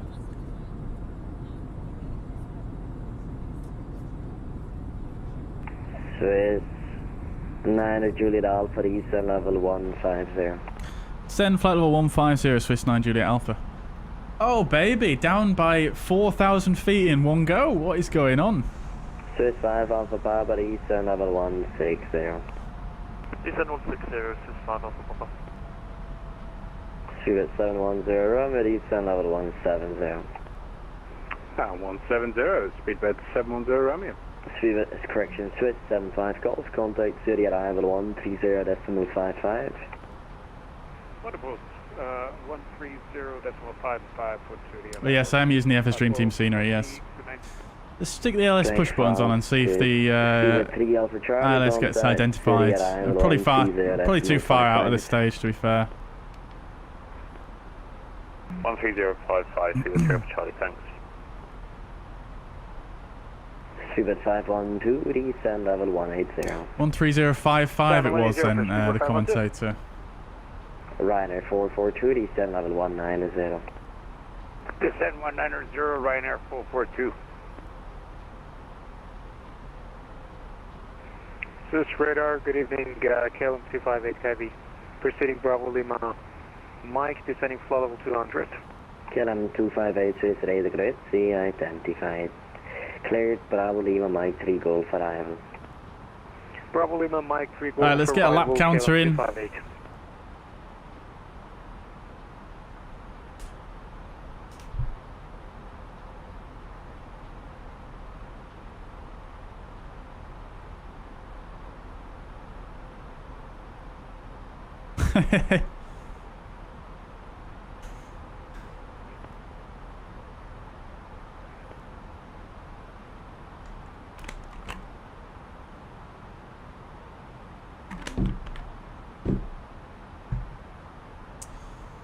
Right then.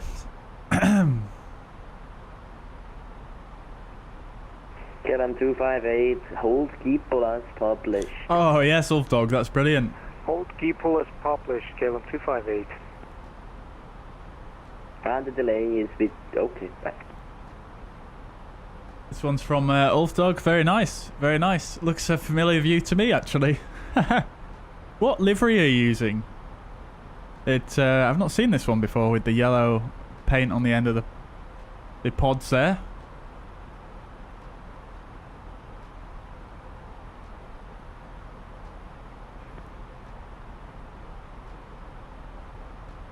Hope it will work out. Yeah, hopefully, Roy. Hopefully. I mean, the NVIDIA panel is works pretty well for me generally.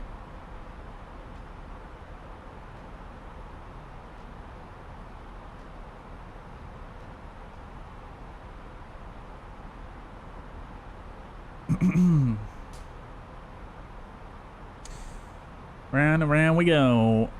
A Swiss default Phoenix one. Oh, very good, very good. Is it the new colours or an older one? How many aircraft is on hold? I think at the moment there's not.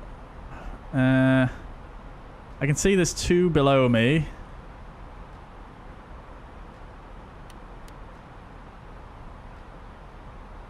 It's difficult to tell. There's 2, 1 below, 1 above.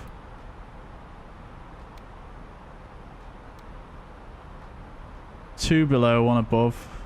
So currently I can only see 4 on my TCAS, but that doesn't mean to say there is that many at all. So let's just bring up.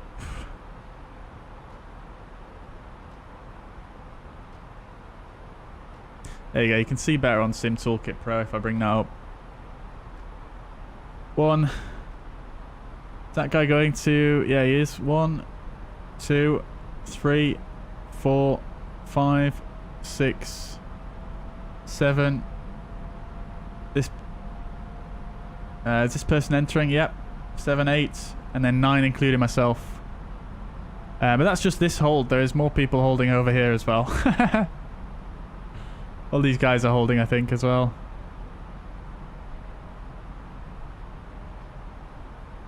And then you've got all these aircraft on the ground.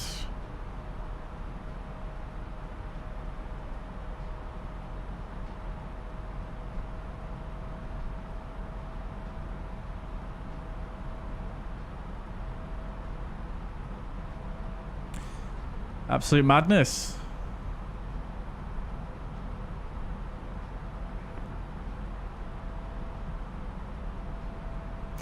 Ramsey's got a phone interview in 15 minutes, Christ.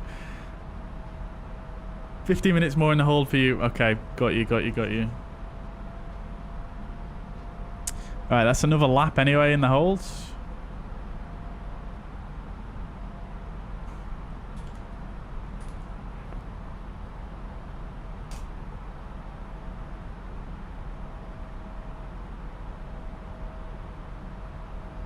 I bet, Ramsey, though, if you did your interview and you came back, you would probably be still in the hold, I imagine. I don't know how long it would take. But it is a VATSIM event, yeah, it is, it is.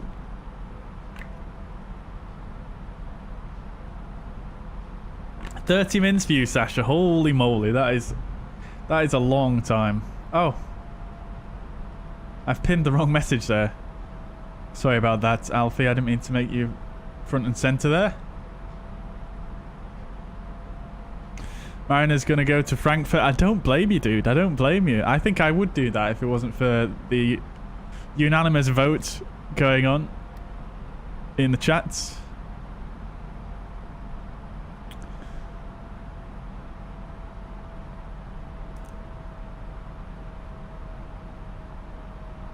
Can I check you on the VATSIM map? Yes, Sasha, I do see you. I do see you. It's just a case of clicking on all the planes, you see, and it just takes me ages to find you each time.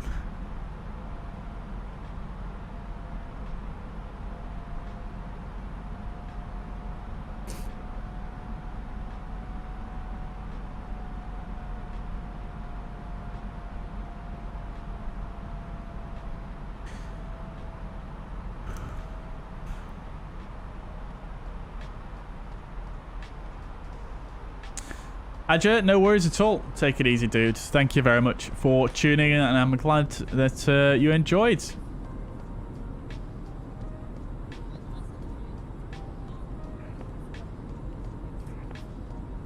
Feel free to drop the link in the chat, Stian, if you want to post that time-lapse. Tell the controller I have emergency. Well, on VATSIM, generally, you can only do an emergency if you agree it with them in advance. I highly doubt they would tolerate an emergency when it's this busy, unfortunately, as much as I would like to do that. Swiss 9 to Juliet Alpha to descend level 130. Send level 130, Swiss 9 Juliet Alpha. I mean, I feel like we're coming down in the hold fairly quickly, quicker than I thought we were going to do.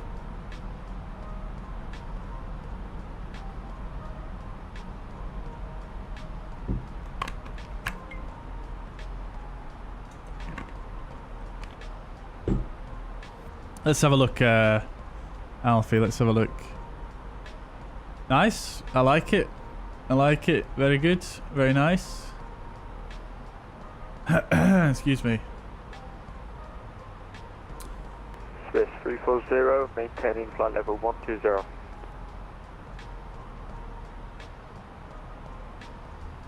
Swiss 340, Swiss radar grid, see identified. Climb level 180. Climb flight level 180, Swiss 340. Swiss 0, fraction 072 Charlie is 117, climbing 120. Fraction 072 Charlie, Swiss radar grid, civil identified. Climb level 180. Climbing 180, fraction 072 Charlie. Swiss 9 Juliet Alpha, contact arrival 130.55. 13055, Swiss 9 Juliet Alpha. Swiss 5 Alpha Papa descend.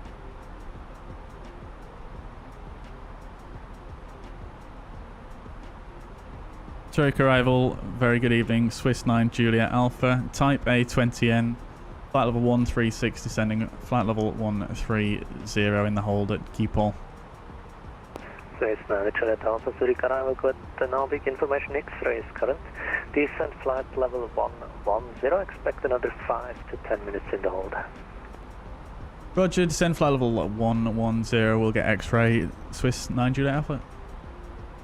Beautiful. Fraction 883, Whiskey, I told you to climb flight level 90, climb now, flight level 120, traffic. Not that much longer left in the whole chat, 5 to 10 minutes he said. That is less, I feel like, than what was initially 2, 3, 4, traffic expected. At your 1 o'clock position, 3 miles. Plenty of fuel. And Challenger, correction, a Phantom, he will climb further. Thank you very much, Stian. I will... let's just check it out now, why not? BDB 331, turn right, heading 150. Right to 150, busy B 331. I'm not going to put the sound on now. Swift arrival, Swiss 5 Alpha Papa is an A320, Bravo 140 descending, so hold it, hold. Swiss 5 Alpha Papa, Swiss radar, good evening.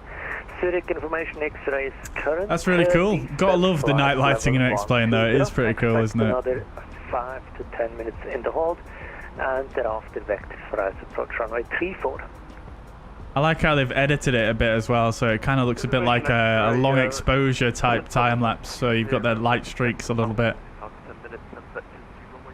Oh, someone went around there.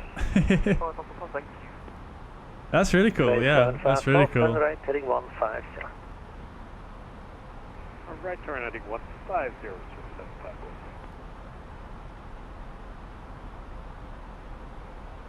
Sash is still at 23, flight level 230. Crikey. That is a long hold over there. Holy moly.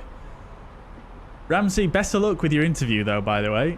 Best of luck. I hope you get it. Good thing you don't have to be a camera. Yeah, exactly, dude. Exactly. Rebird 234, descent flight level 80. Descent flight level 80. Right, alt start. Rebird 234, turn right by 5 degrees. How many Microsoft Flight Simulator screenshots do I have?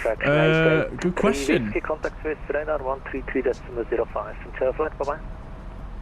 12305, Roger 88 Truski, yeah. BCB 331, descent flight level 8. I have, well, some of them are edited, so they're doubled up, but I've got 2,817. Christ, that's a few more than I thought as well. 4 November, flight level 40. Speedbird 415, Zurich departure, Gurutse, identified, climb flight level 90. 90 for Speedbird. Yeah, exactly, Stian. That's what I think. 234, contact final 1. That's what I think every time I come on VATSIM. It's so great. It's so great. Thanks for the service, bye. It's so great.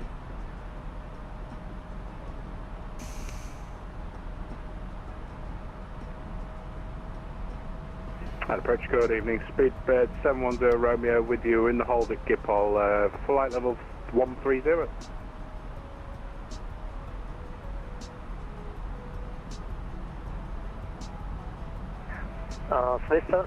There's Mariner. Oh, I haven't been counting the holds. God damn it! How many? What was our hold lap counter on? Speedbird 710 Romeo says Zurich arrival Copenhagen. Information X-rays current.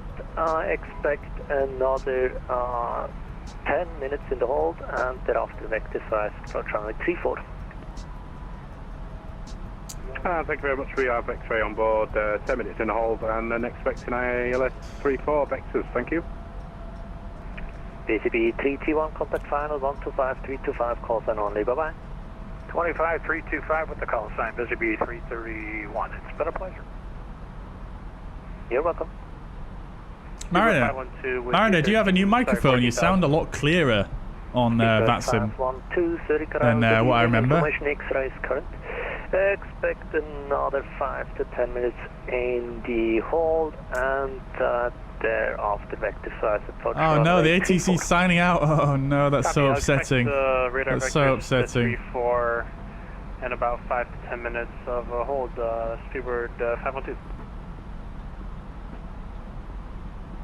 Guys, if the controllers go offline on this side, I am just going to divert because it's just going to be absolute chaos trying to get into Zurich with no controllers and this many people. Identified climb flight level 90. 90, fantastic.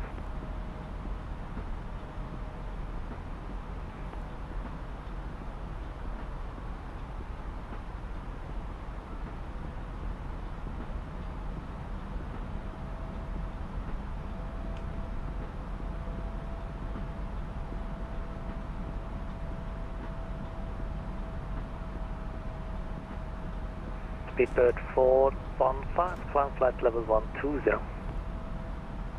120 for Speedbird 415. Oof, not that long left in the hold though. So I think we might be alright. Simon, take it easy, dude. Thank you very much for tuning in. I'll catch you on Thursday. Indeed, indeed. Looking forward to getting back into Phoenix. Zurich approach, good evening, Ryanair 442, holding at GSX at flight level 150. Ryanair 442, Zurich arrival, good evening, information X-ray current. Expect about 10 to 15 minutes in the hold and thereafter vector for us approach runway 34. Okay, expect 15 minutes in the hold and then runway 34, runway, Ryanair 442. Space 75 calls, contact final 125325, close and only, bye-bye. 125325 for Swiss 75 Golf, merci. Speedbird 415, contact Swiss radar 133.05 from chair flight, bye-bye. 133.05 for Speedbird 415, good evening.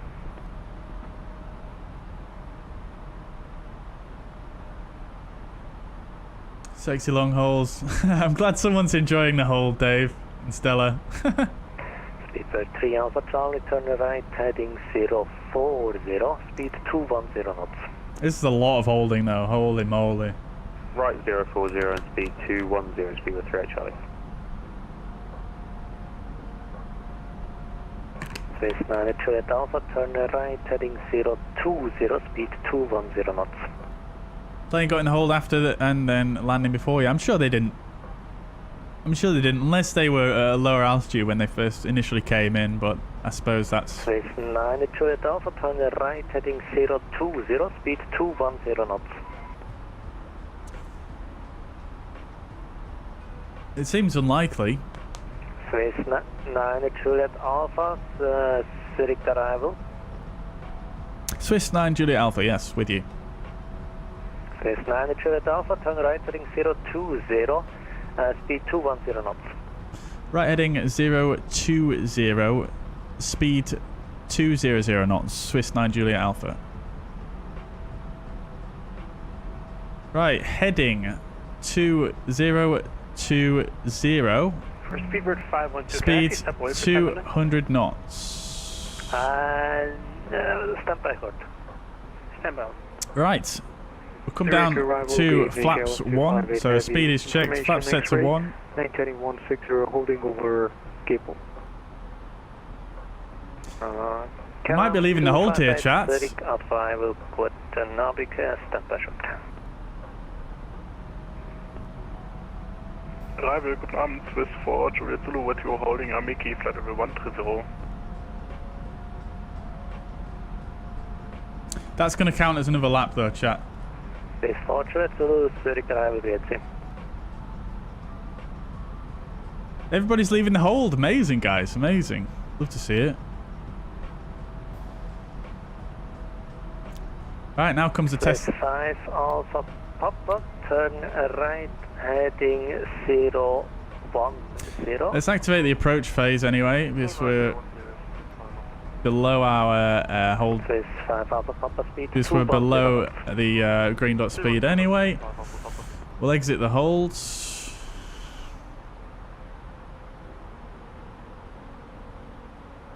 Got it, sorry though.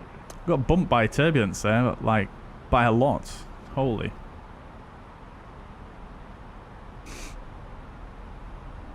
Speedbird 3 Alpha Charlie, turn right, heading 070. Right 070, speed with 3 Alpha Charlie. City departure, Guatemala, 160, passing 3,600. We might hold again. I guess we might be. I guess we might do. We could hold over the airfield itself. But I think what he's doing is he's setting everyone up on a long final. Alpine 766, climb flight level 120. 120, Alpine 76.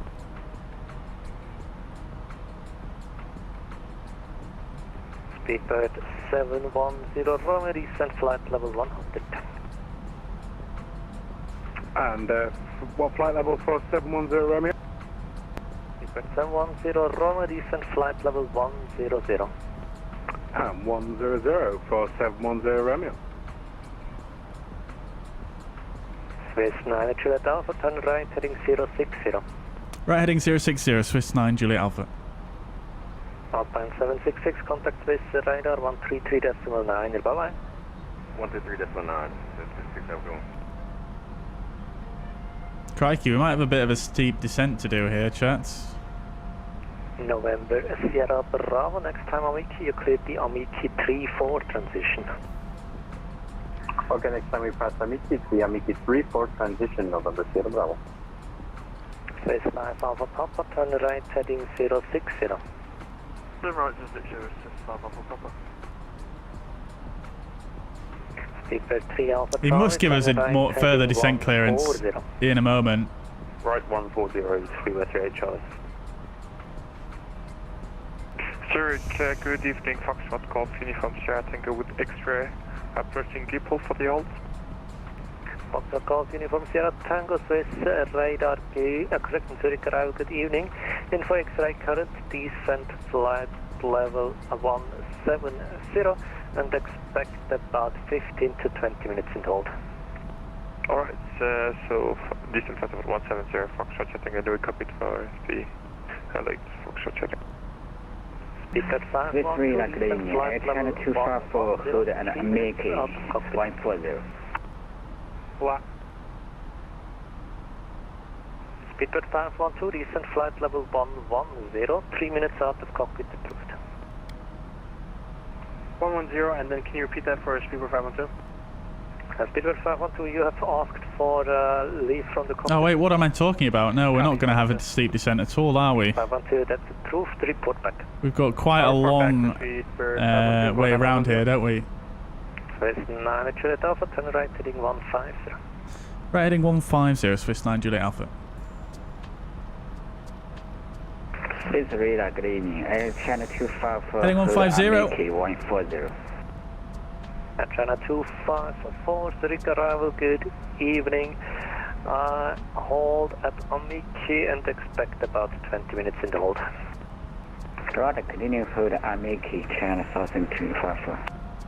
Who do I think will come in first? I have no idea, Sasha. No idea. Any chance we're expected I would imagine the commentator, because he's much lower than everyone else. 258, yeah, for you about 10 minutes from now. 10 minutes, Calum 258, thank you.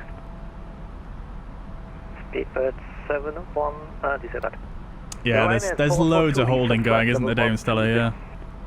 Descend 120, Ryanair 442. But yeah, it's quite calming, isn't it, being in a hold? 3 Alpha Charlie, descent flight level 80. Descent flight level 080, Speedbird 38 Charlie.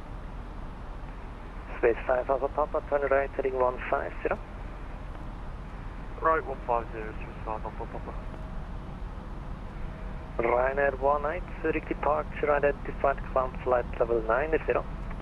Many years ago in real life, flights Athens to Frankfurt, we got hold about 25 minutes. Crikey. 160, contact Swiss radar 133. That's a long hold. 133.9, Swiss 160. But he didn't necessarily explain. That's very good, though. To Gothenburg. We're flying to Gothenburg on Thursday on the stream. Final 125325, call then only. Bye-bye.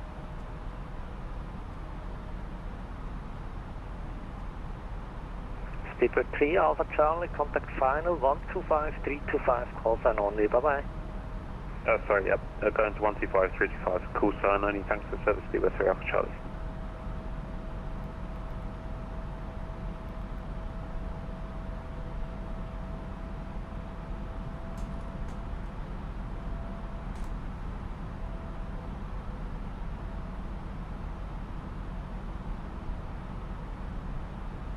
Swiss 9 Juliet Alpha, descent flight level 100. Descent flight level 100, Swiss 9 Juliet Alpha. Fox Sierra Tango, descent flight level 1. Speed VS 1000, it says set hold speeds. Interesting. May just see if I can clear the hold, because it doesn't seem to have exited it for me. 20 knots, clear the Amiki 3-4 transition.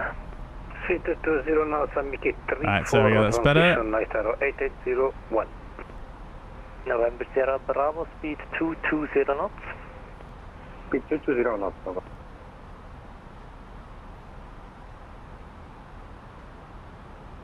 Swiss 9 Juliet Alpha, turn left by 5 degrees. Left by 5 degrees, Swiss 9 Juliet Alpha.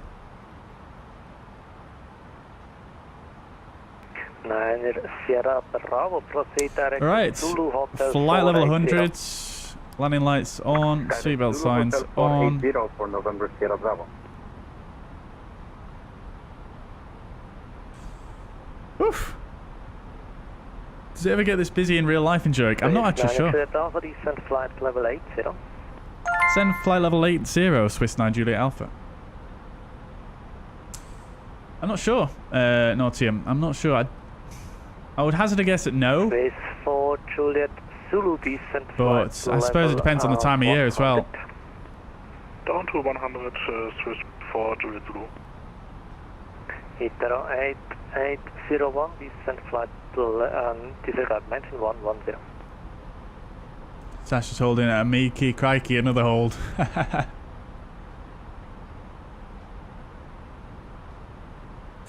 Stian, thank you very much for the 50 Norwegian kroner. Contact final 125325, Callsign only, bye bye. 125325 Swiss 9 Juliet Alpha, thank you, bye bye. Base 5 Alpha Papa, descent. Zurich final Swiss 9 Juliet Alpha. Swiss 9 Juliet Alpha, final, hello. Swiss 61, contact tower 118.1, bye bye. 118.1, bye bye.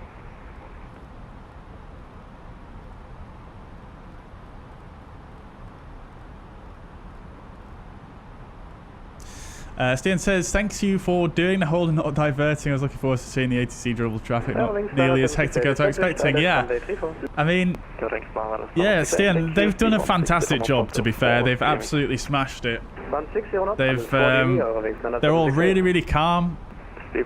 And they're doing a fantastic job. Last time we flew in here, there was quite a bit of stress going on.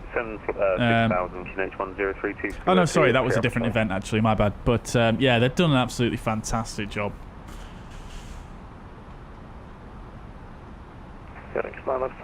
Contact tower 118.1, bye-bye. 118.1. On SimToolkitPro, can I put in your code to find you? Yes, you can. My code? Not actually sure what it is. Let me just get it for you. Yeah, my SimToolkitPro code is that one right there. Alt. Swiss 5 Alpha Papa. Say 5 Alpha Papa, final, hello. Swiss just tell me you can earn extra if the landing is smooth as well. I will try my best, Dio. I will try my best.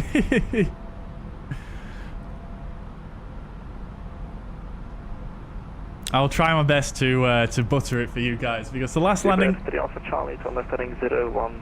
was a good landing, but it wasn't smooth as butter. So let's try and maybe extend that flare a bit. Cleared for the ILS 34, speed with 3 Alpha Charlie.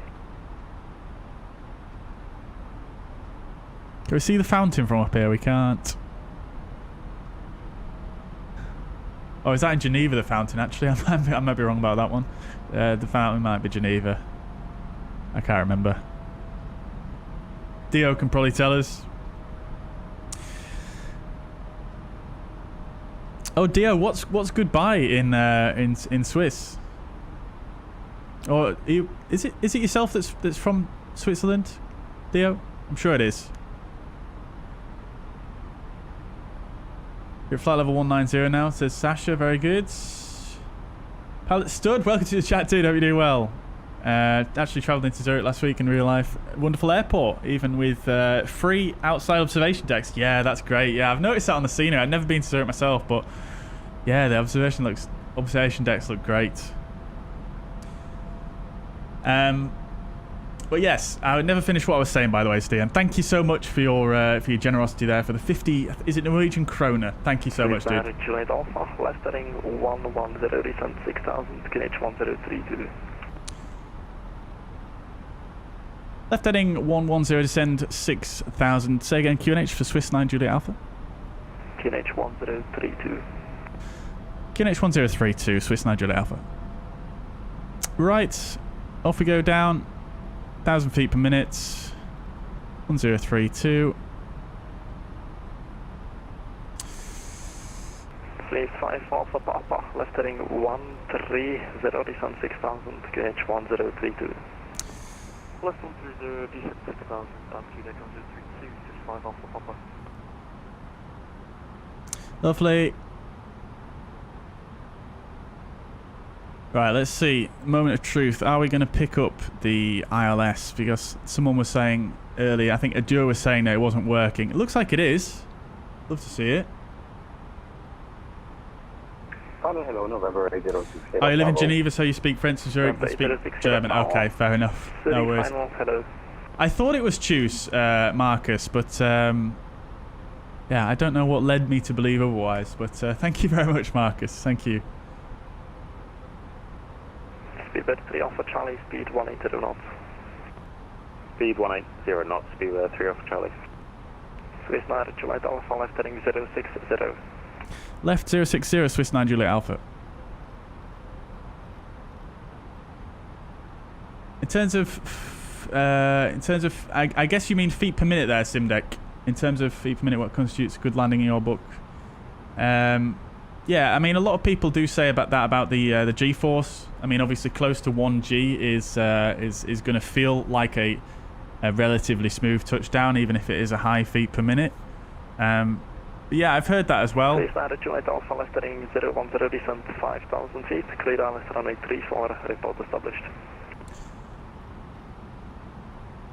Left heading 010, descend 3,000, cleared ILS 34, report established. Swiss 9 Juliet Alpha. Alpha Charlie, no speed, contact tower. I was pressing the wrong button. No speed and tower 1181, thanks for service, speed 3 Alpha Charlie. And Swiss 9 Juliet Alpha, did you copy? Yes, I did. Sorry, I was pressing the wrong button. Left heading 010, descend 3,000, clear ILS 34, report established. Swiss 9 Juliet Alpha. Descend 5,000 feet. Descend 5,000 feet, Swiss 9 Juliet Alpha. Okay, cool. 5 Alpha Papa, left heading 080. Left 080, Swiss 5 Alpha Papa. Right. I'm going to pay attention now, chat, because I keep mishearing what he's saying, so I'm going to just ignore the chat for a bit. Final, good evening, and I will catch up with you guys once we're on the ground. So, lock blue, glide slope blue, cat 3 single. We're cleared for the approach. 12 miles out.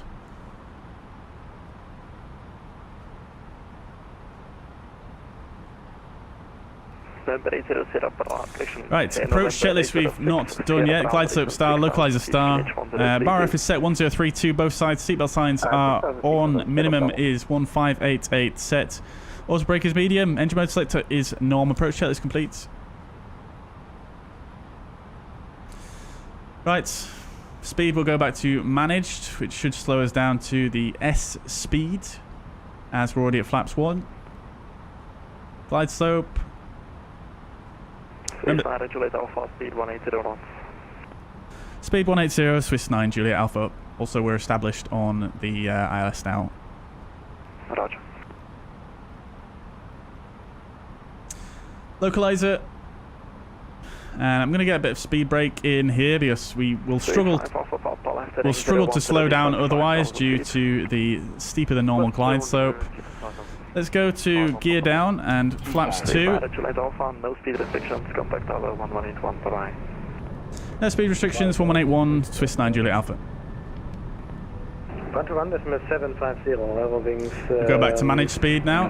Minus 768, thanks. Get it. Tower Swiss 9 Juliet Alpha established ILS 34, 7 miles. Swiss 9 Juliet Alpha, Zurich Tower, good evening. Wind check 070 degrees, 3 knots, number 2. Okay, dokes, lovely, number 2. Right. We get the speed brakes in. Go to flaps 3. Speed is checked, flaps set to 3. We are visual.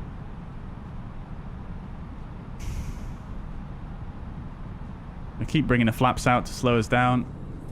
Flap set to full, speed is checked. Oh, the recording, let's record it. Lovely, recording, let's go.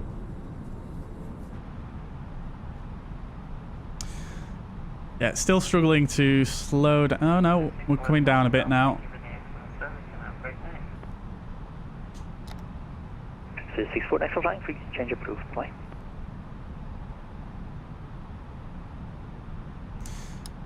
Right, landing checklist. ECAM memo, landing no blue, go around altitude is set to 5,000 feet. Runway 34, clear to land. Dead time 34, Swiss 9 Juliet Alpha. 5,000 feet is set, that's a go around altitude, cabin crew advised. Landing chart is complete, we're cleared to land. Let's rock and roll, chat. Right, Echo, on Echo, cross runway 28, scuba 3 off Charlie.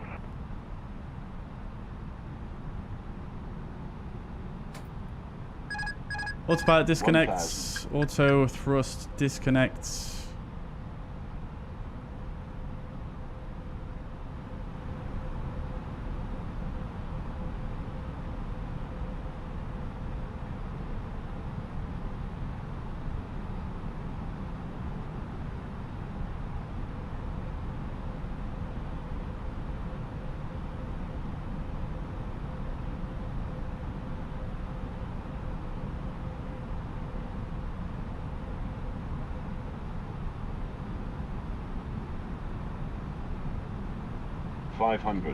Checked, stabilized.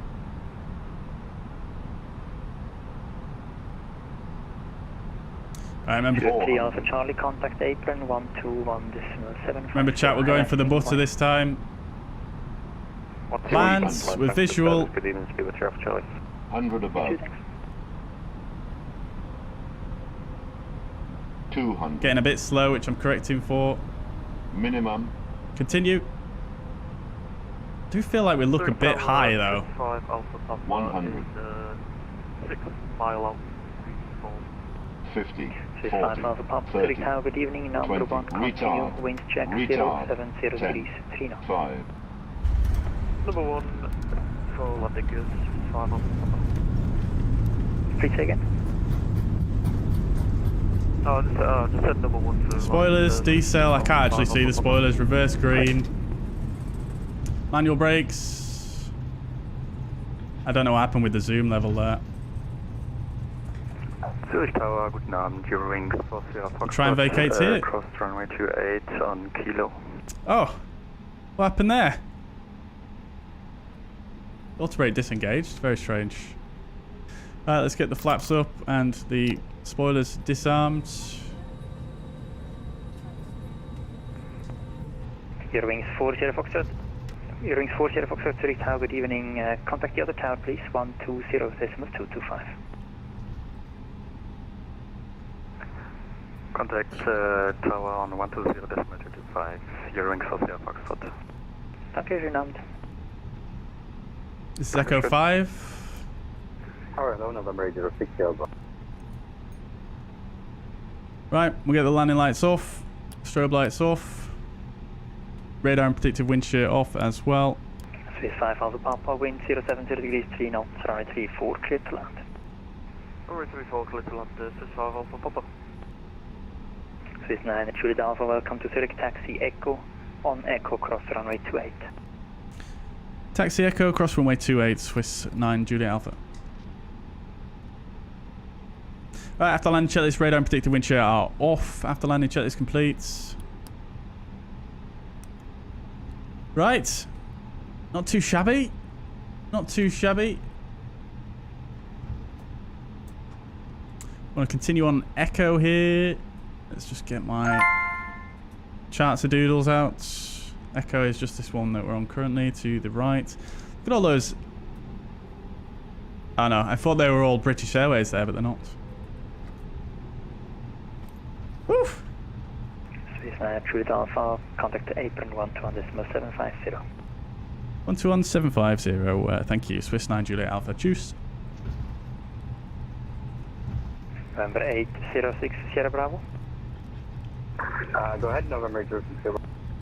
November 6 Sierra Bravo, reducing approach speed, wind. Little bit off the taxiway there. Trying to change frequencies. Right, lovely. Apron, Swiss 9 Juliet Alpha, request taxi to stand Bravo 39, we're on Echo. Swiss 9 Juliet Alpha, welcome to Zurich Taxi to send Bravo 36 via Echo and Mike. Bravo 36 via Echo and Mike, Swiss 9 Juliet Alpha. Crikey, Sasha, you're still at flight level 150. Holy moly. Right, so straight forwards here on Echo, and then a left onto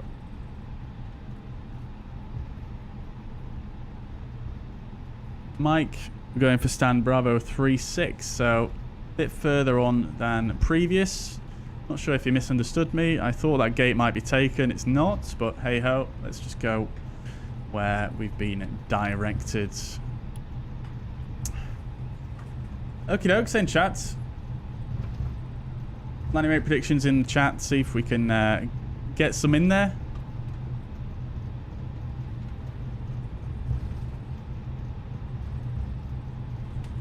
Peter, no worries at all, dude. Thank you very much for dropping by, and I'll catch you again soon. Take it easy. Bye-bye. These are the beautiful observation decks, aren't they? I think there's one over there as well, isn't there? That Pilot Stud mentioned.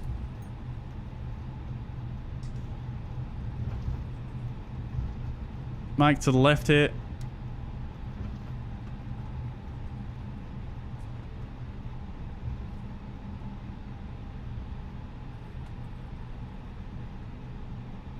And we're on Bravo 36. Oh, I've not done the GSX thing, have I? Bravo 36 is the second one in. Ground, can we get a boost back now? Get the fighting 3 Victor, FM fortunes up now, approved facing east. Approved facing east, please flight 3 Victor. GSX is being strange, as ever.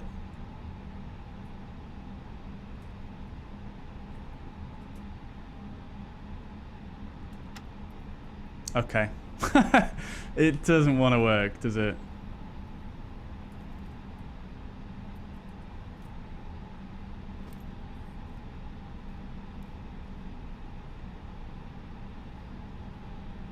Try again. Bravo. No, okay, never mind. Yeah, it did this to me earlier while I was doing some testing here. It just didn't want to let me select a gate no matter what I did. Although it looks like it's already a marshaller there. Yeah, there is. Interesting. How did it know? How did it know?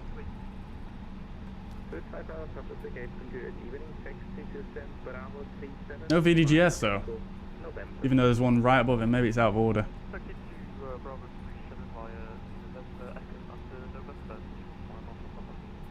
Dio, thank you very much for the 10 Swiss francs. Much appreciated, my dude. Thank you so much. And yeah, thank you. You're very generous as ever.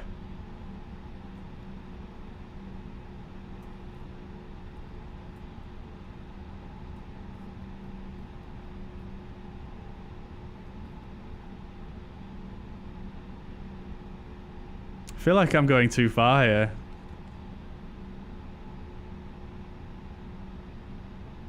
Oh, no, okay.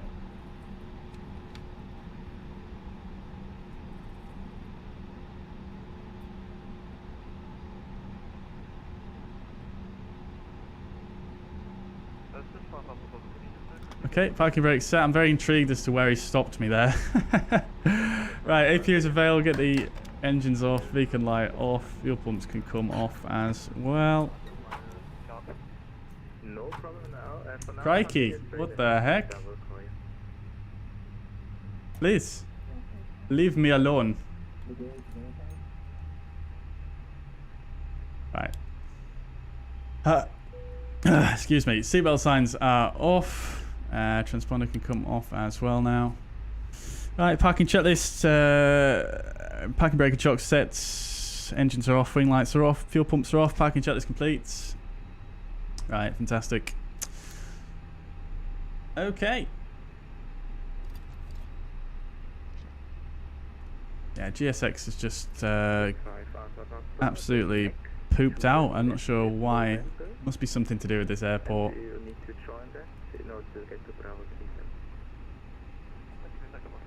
Yeah, never mind. Oh, it's just started working. There we go.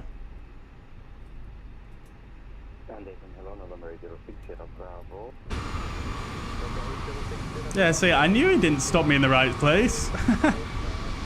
This is an FS Dream Team scenery as well. What the hell? I thought they would have done the scenery. I thought they would have done the profiles absolutely perfect. Come on now. Right. Request deboarding.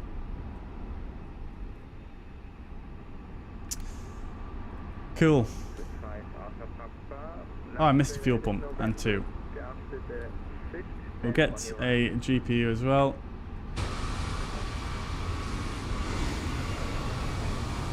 Hello? Jetway? What is going on?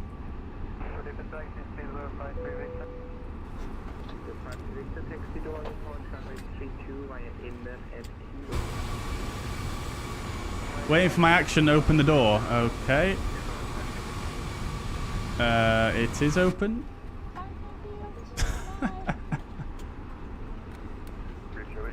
Strange. GSX is being very strange today. Crikey. Let's just swap this one.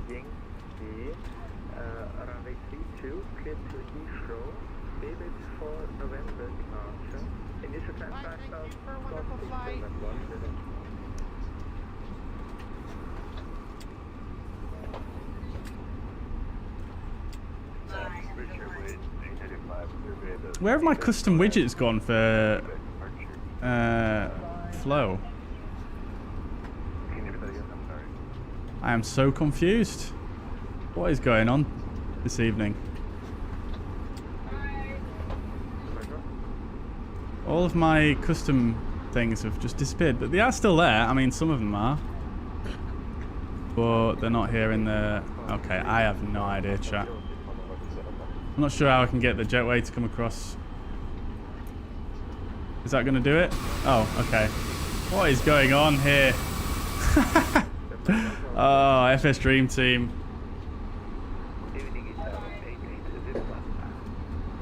Stian, take it easy, dudes. Enjoy. Enjoy your sleep. That must much needed by the sound of things. And I'll catch you in the next stream, hopefully. Right. Okie dokes. Right then, chat. That's a wrap then for that flight. I'm just going to turn the sound down a bit because it's getting a bit crazy.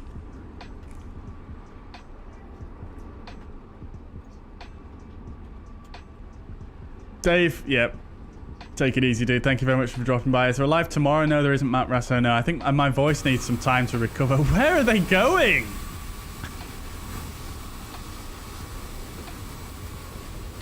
Oh my days. Did Marino divert? I'm not sure, actually. I'm not sure. Is he still in the chat? Oh, he said 10 miles, so I doubt it, no. Blue Owl Production says, my Microsoft Flight Sim is always stuttering on final to load the airport. Any tricks to preload the airport, something like that. I would recommend probably turning down your graphics settings. That's probably all I can suggest. And also turn the off-screen pre-caching to ultra.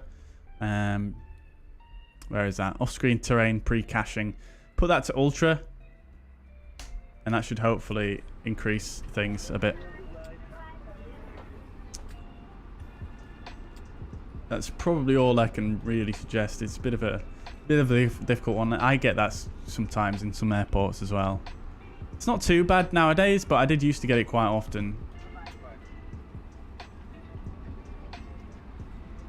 Right, guys, let's have a look then at the landing report for that one.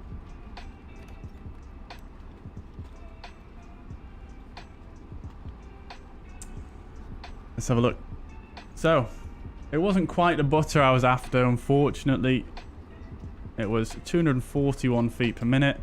But, you know what? I'm going to take that because have a look at this right here. Slap bang on the aiming points.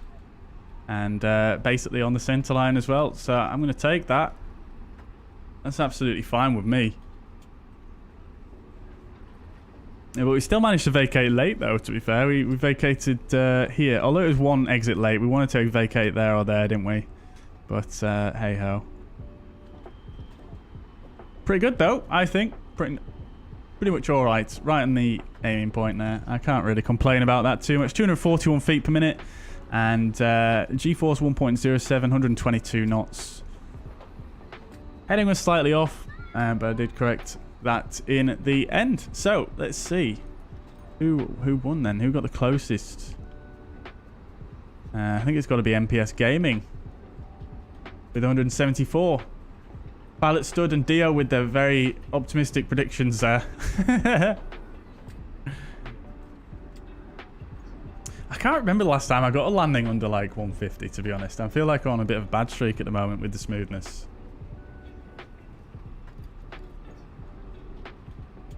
Hey, the commentator coming in with a gifted membership.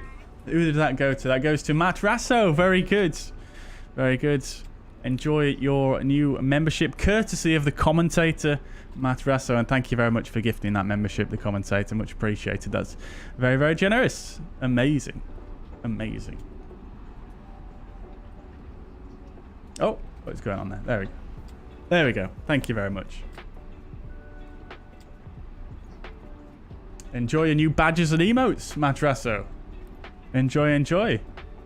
I do enjoy the sort of algorithm that YouTube has for gifted memberships, because it basically gifts the memberships to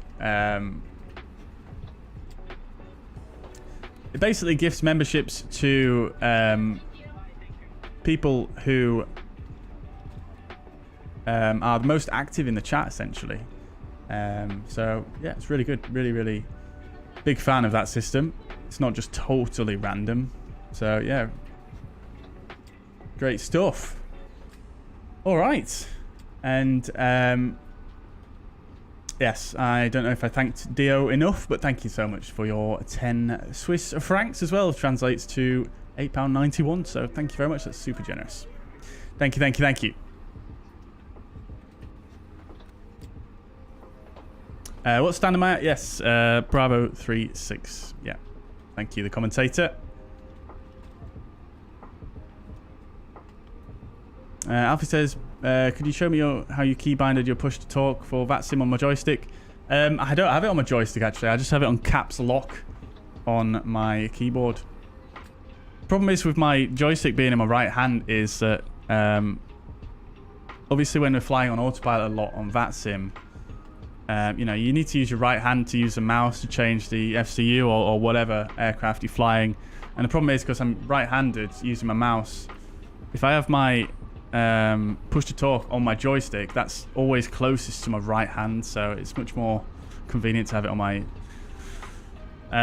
keyboard, even though it maybe not be quite as immersive.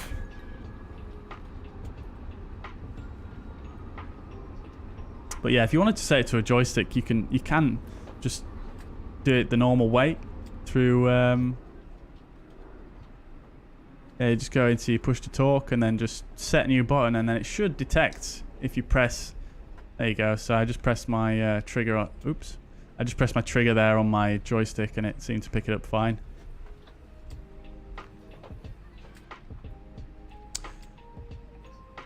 Check where you are. I'll try find you there, Sasha. Let's see.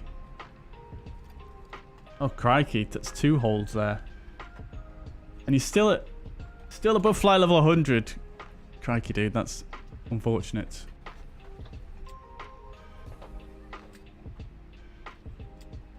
Never works for you. Oh, that is strange, Alfie. I'm not sure the fix for that, I'm afraid.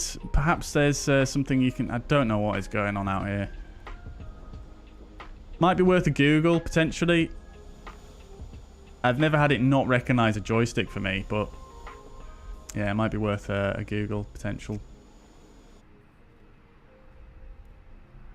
What overlay do I use for my flight stats? I'm using SimToolkitPro.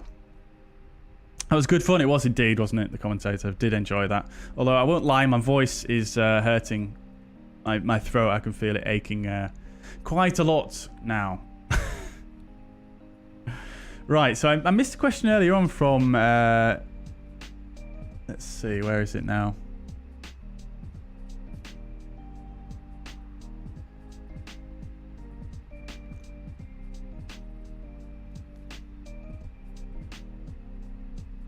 Where was it now? Right, yeah. So in terms of feet per minute, what constitutes a good landing in my book? Yeah, I mean, in terms of feet per minute, I think anywhere between I would say anything under 300 is good, in my opinion. But like you say, you know, feet per minute, it's not really it's not the greatest statistic to use, really. Centerline touchdown zone is ultimately more important. I mean, yeah, I suppose feet per minute is a fairly good metric. It's one of the few metrics that we can use in flight simulation to kind of gauge the smoothness, because you can't feel it, can you, when you sat on a desk seat and doing it on the computer screen? So I suppose it's just one way people try to get an idea of what is good and what is not. But yeah, I think centerline touchdown zone is always going to be a bit more important. There's nothing I hate more than floating down the runway. Even if you do get a soft touchdown, it's not great, is it? Because we're trying to replicate real world operations here, and they would never do that in the real world. I mean, they would go around if they passed a touchdown zone, wouldn't they? Right, chat. So let's check out some replays then, shall we? So I don't know if I need to load a preset here in the fly-by-wire with flight control replay. I think it might just work without. So we'll give that a try.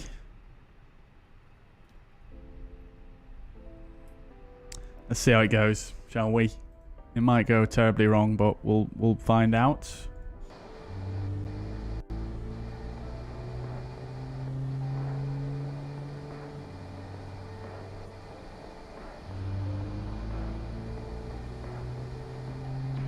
Yeah, this is the first landing in London Heathrow. I definitely didn't have the gear down this early, I'm fairly certain.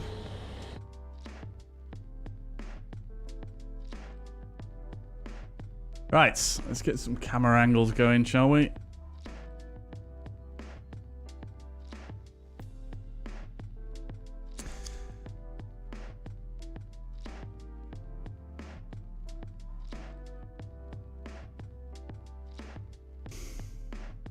See if we can spin the sun around a little bit more. Probably not, though. No. Okay, let's leave it there. Right, off we go.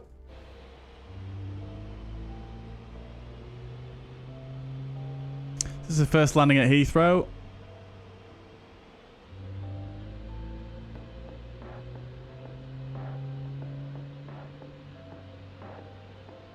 I was definitely a bit low over the threshold there. Hey, not too shabby at all, that. Not too shabby. Quite happy with that. That looked good.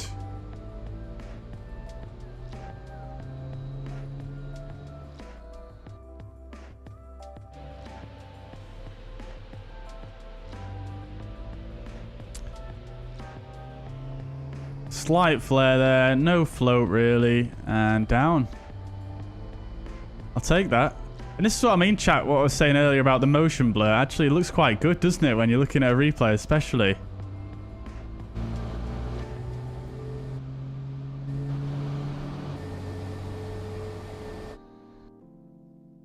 Right, the fan favourite.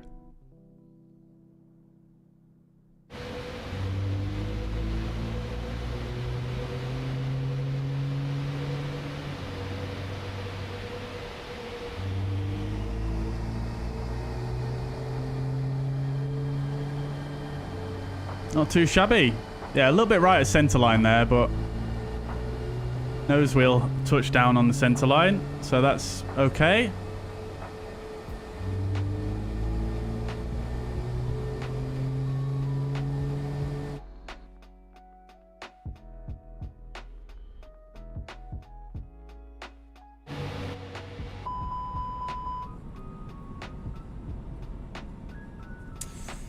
What's the replay tool? It is Flight Control Replay. This one right here. It's on Sim Market. It's actually a payware. Personally, if I had to make a recommendation, guys, unless you heavily use the Fenix and you really want a tool that plays back the Fenix to a decent degree, Probably... Oh, what's happened? The buildings haven't rendered in. I probably wouldn't recommend it, to be honest. I think SkyDolly is just as good for general usage. Yeah, I mean, it is good, but a lot of the features that it has, I find myself not really... They're not really that well implemented, or they are just not really anything that I personally use. If you're like me, then you probably won't use them either. Have the buildings rendered in, or what is going on out there?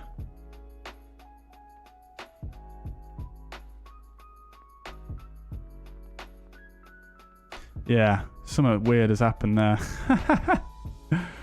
Yeah, that's not right. Nothing's rendered in, hardly. Oh well. Right, let's go to Zurich anyway.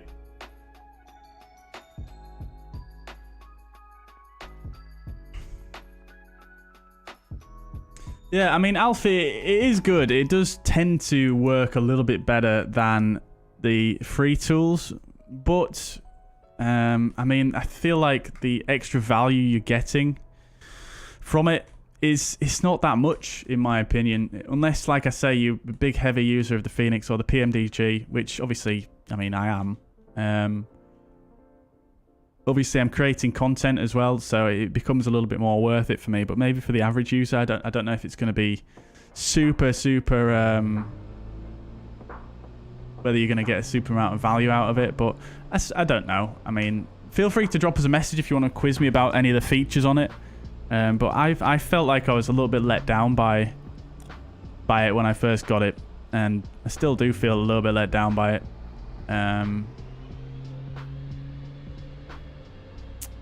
But it does work good with the Fenix, I will give them that. So most of the time. not all the time. Something weird's going on back here. Yeah, there's definitely some weird stuff going on. Maybe it'll fix itself when it gets on the ground. SkyDolly is freeware, Alpha, yeah. Iman, graphics settings, ! Graphics in the chat. I've just done that for you. Is this flight control replay we're talking about? It is indeed, Mariner. Yes, yes, yes.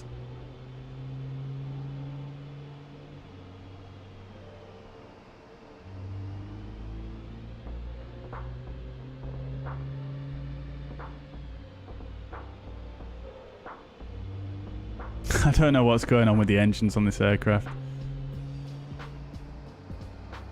Oh, oh, oh! That looked a bit spicy actually from the outside, didn't it? A little bit rough actually, I'm going to say.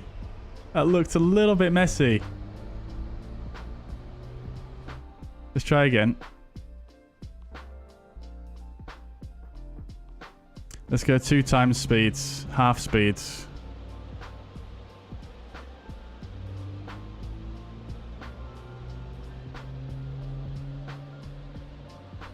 Yeah, a little bit of last minute banking, just try to get it level, and then a little bit of an overflare, and then a correction, and then down on the left wheel first. Yeah, a little bit messy.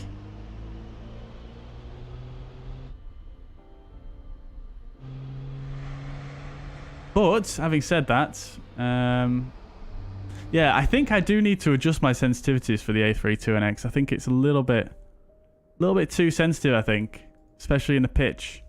Even though I could have sworn last time I flew the A32NX, the pitch felt so unsensitive at a slightly higher I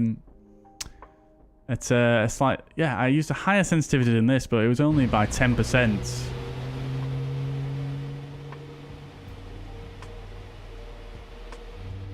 A little bit low over the threshold there. Yeah, I let the nose drop a little bit too much, I think, but nevertheless, right on that touchdown zone, right on the aiming point there, can't really complain too much. There's the aiming point, and touching right there, beautiful.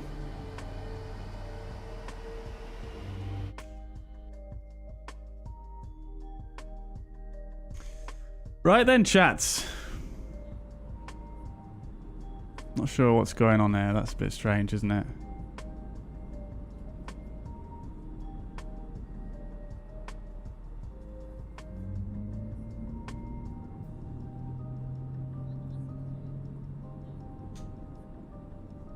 Yeah, the developer told me the way to kind of recover weird stuff like this when you're using it is to press this take control of plane button.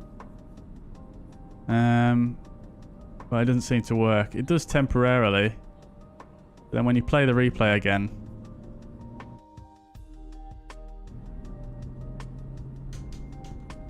yeah, I can't get rid of them. Very weird. Oh look, we're icing up now. Is that ice? It is ice, isn't it? Let me just check what's going on in here.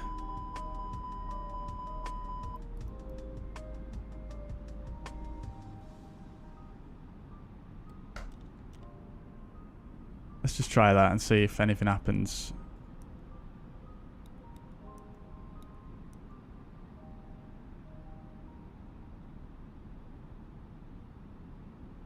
There's some weird stuff going on in here. Very strange.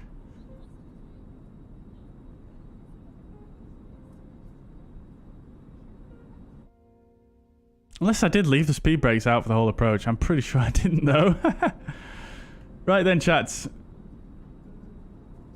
Glad you guys enjoyed the stream today. Thank you very much for all your support today. I'm going to leave it there. Enjoy the replay playing out.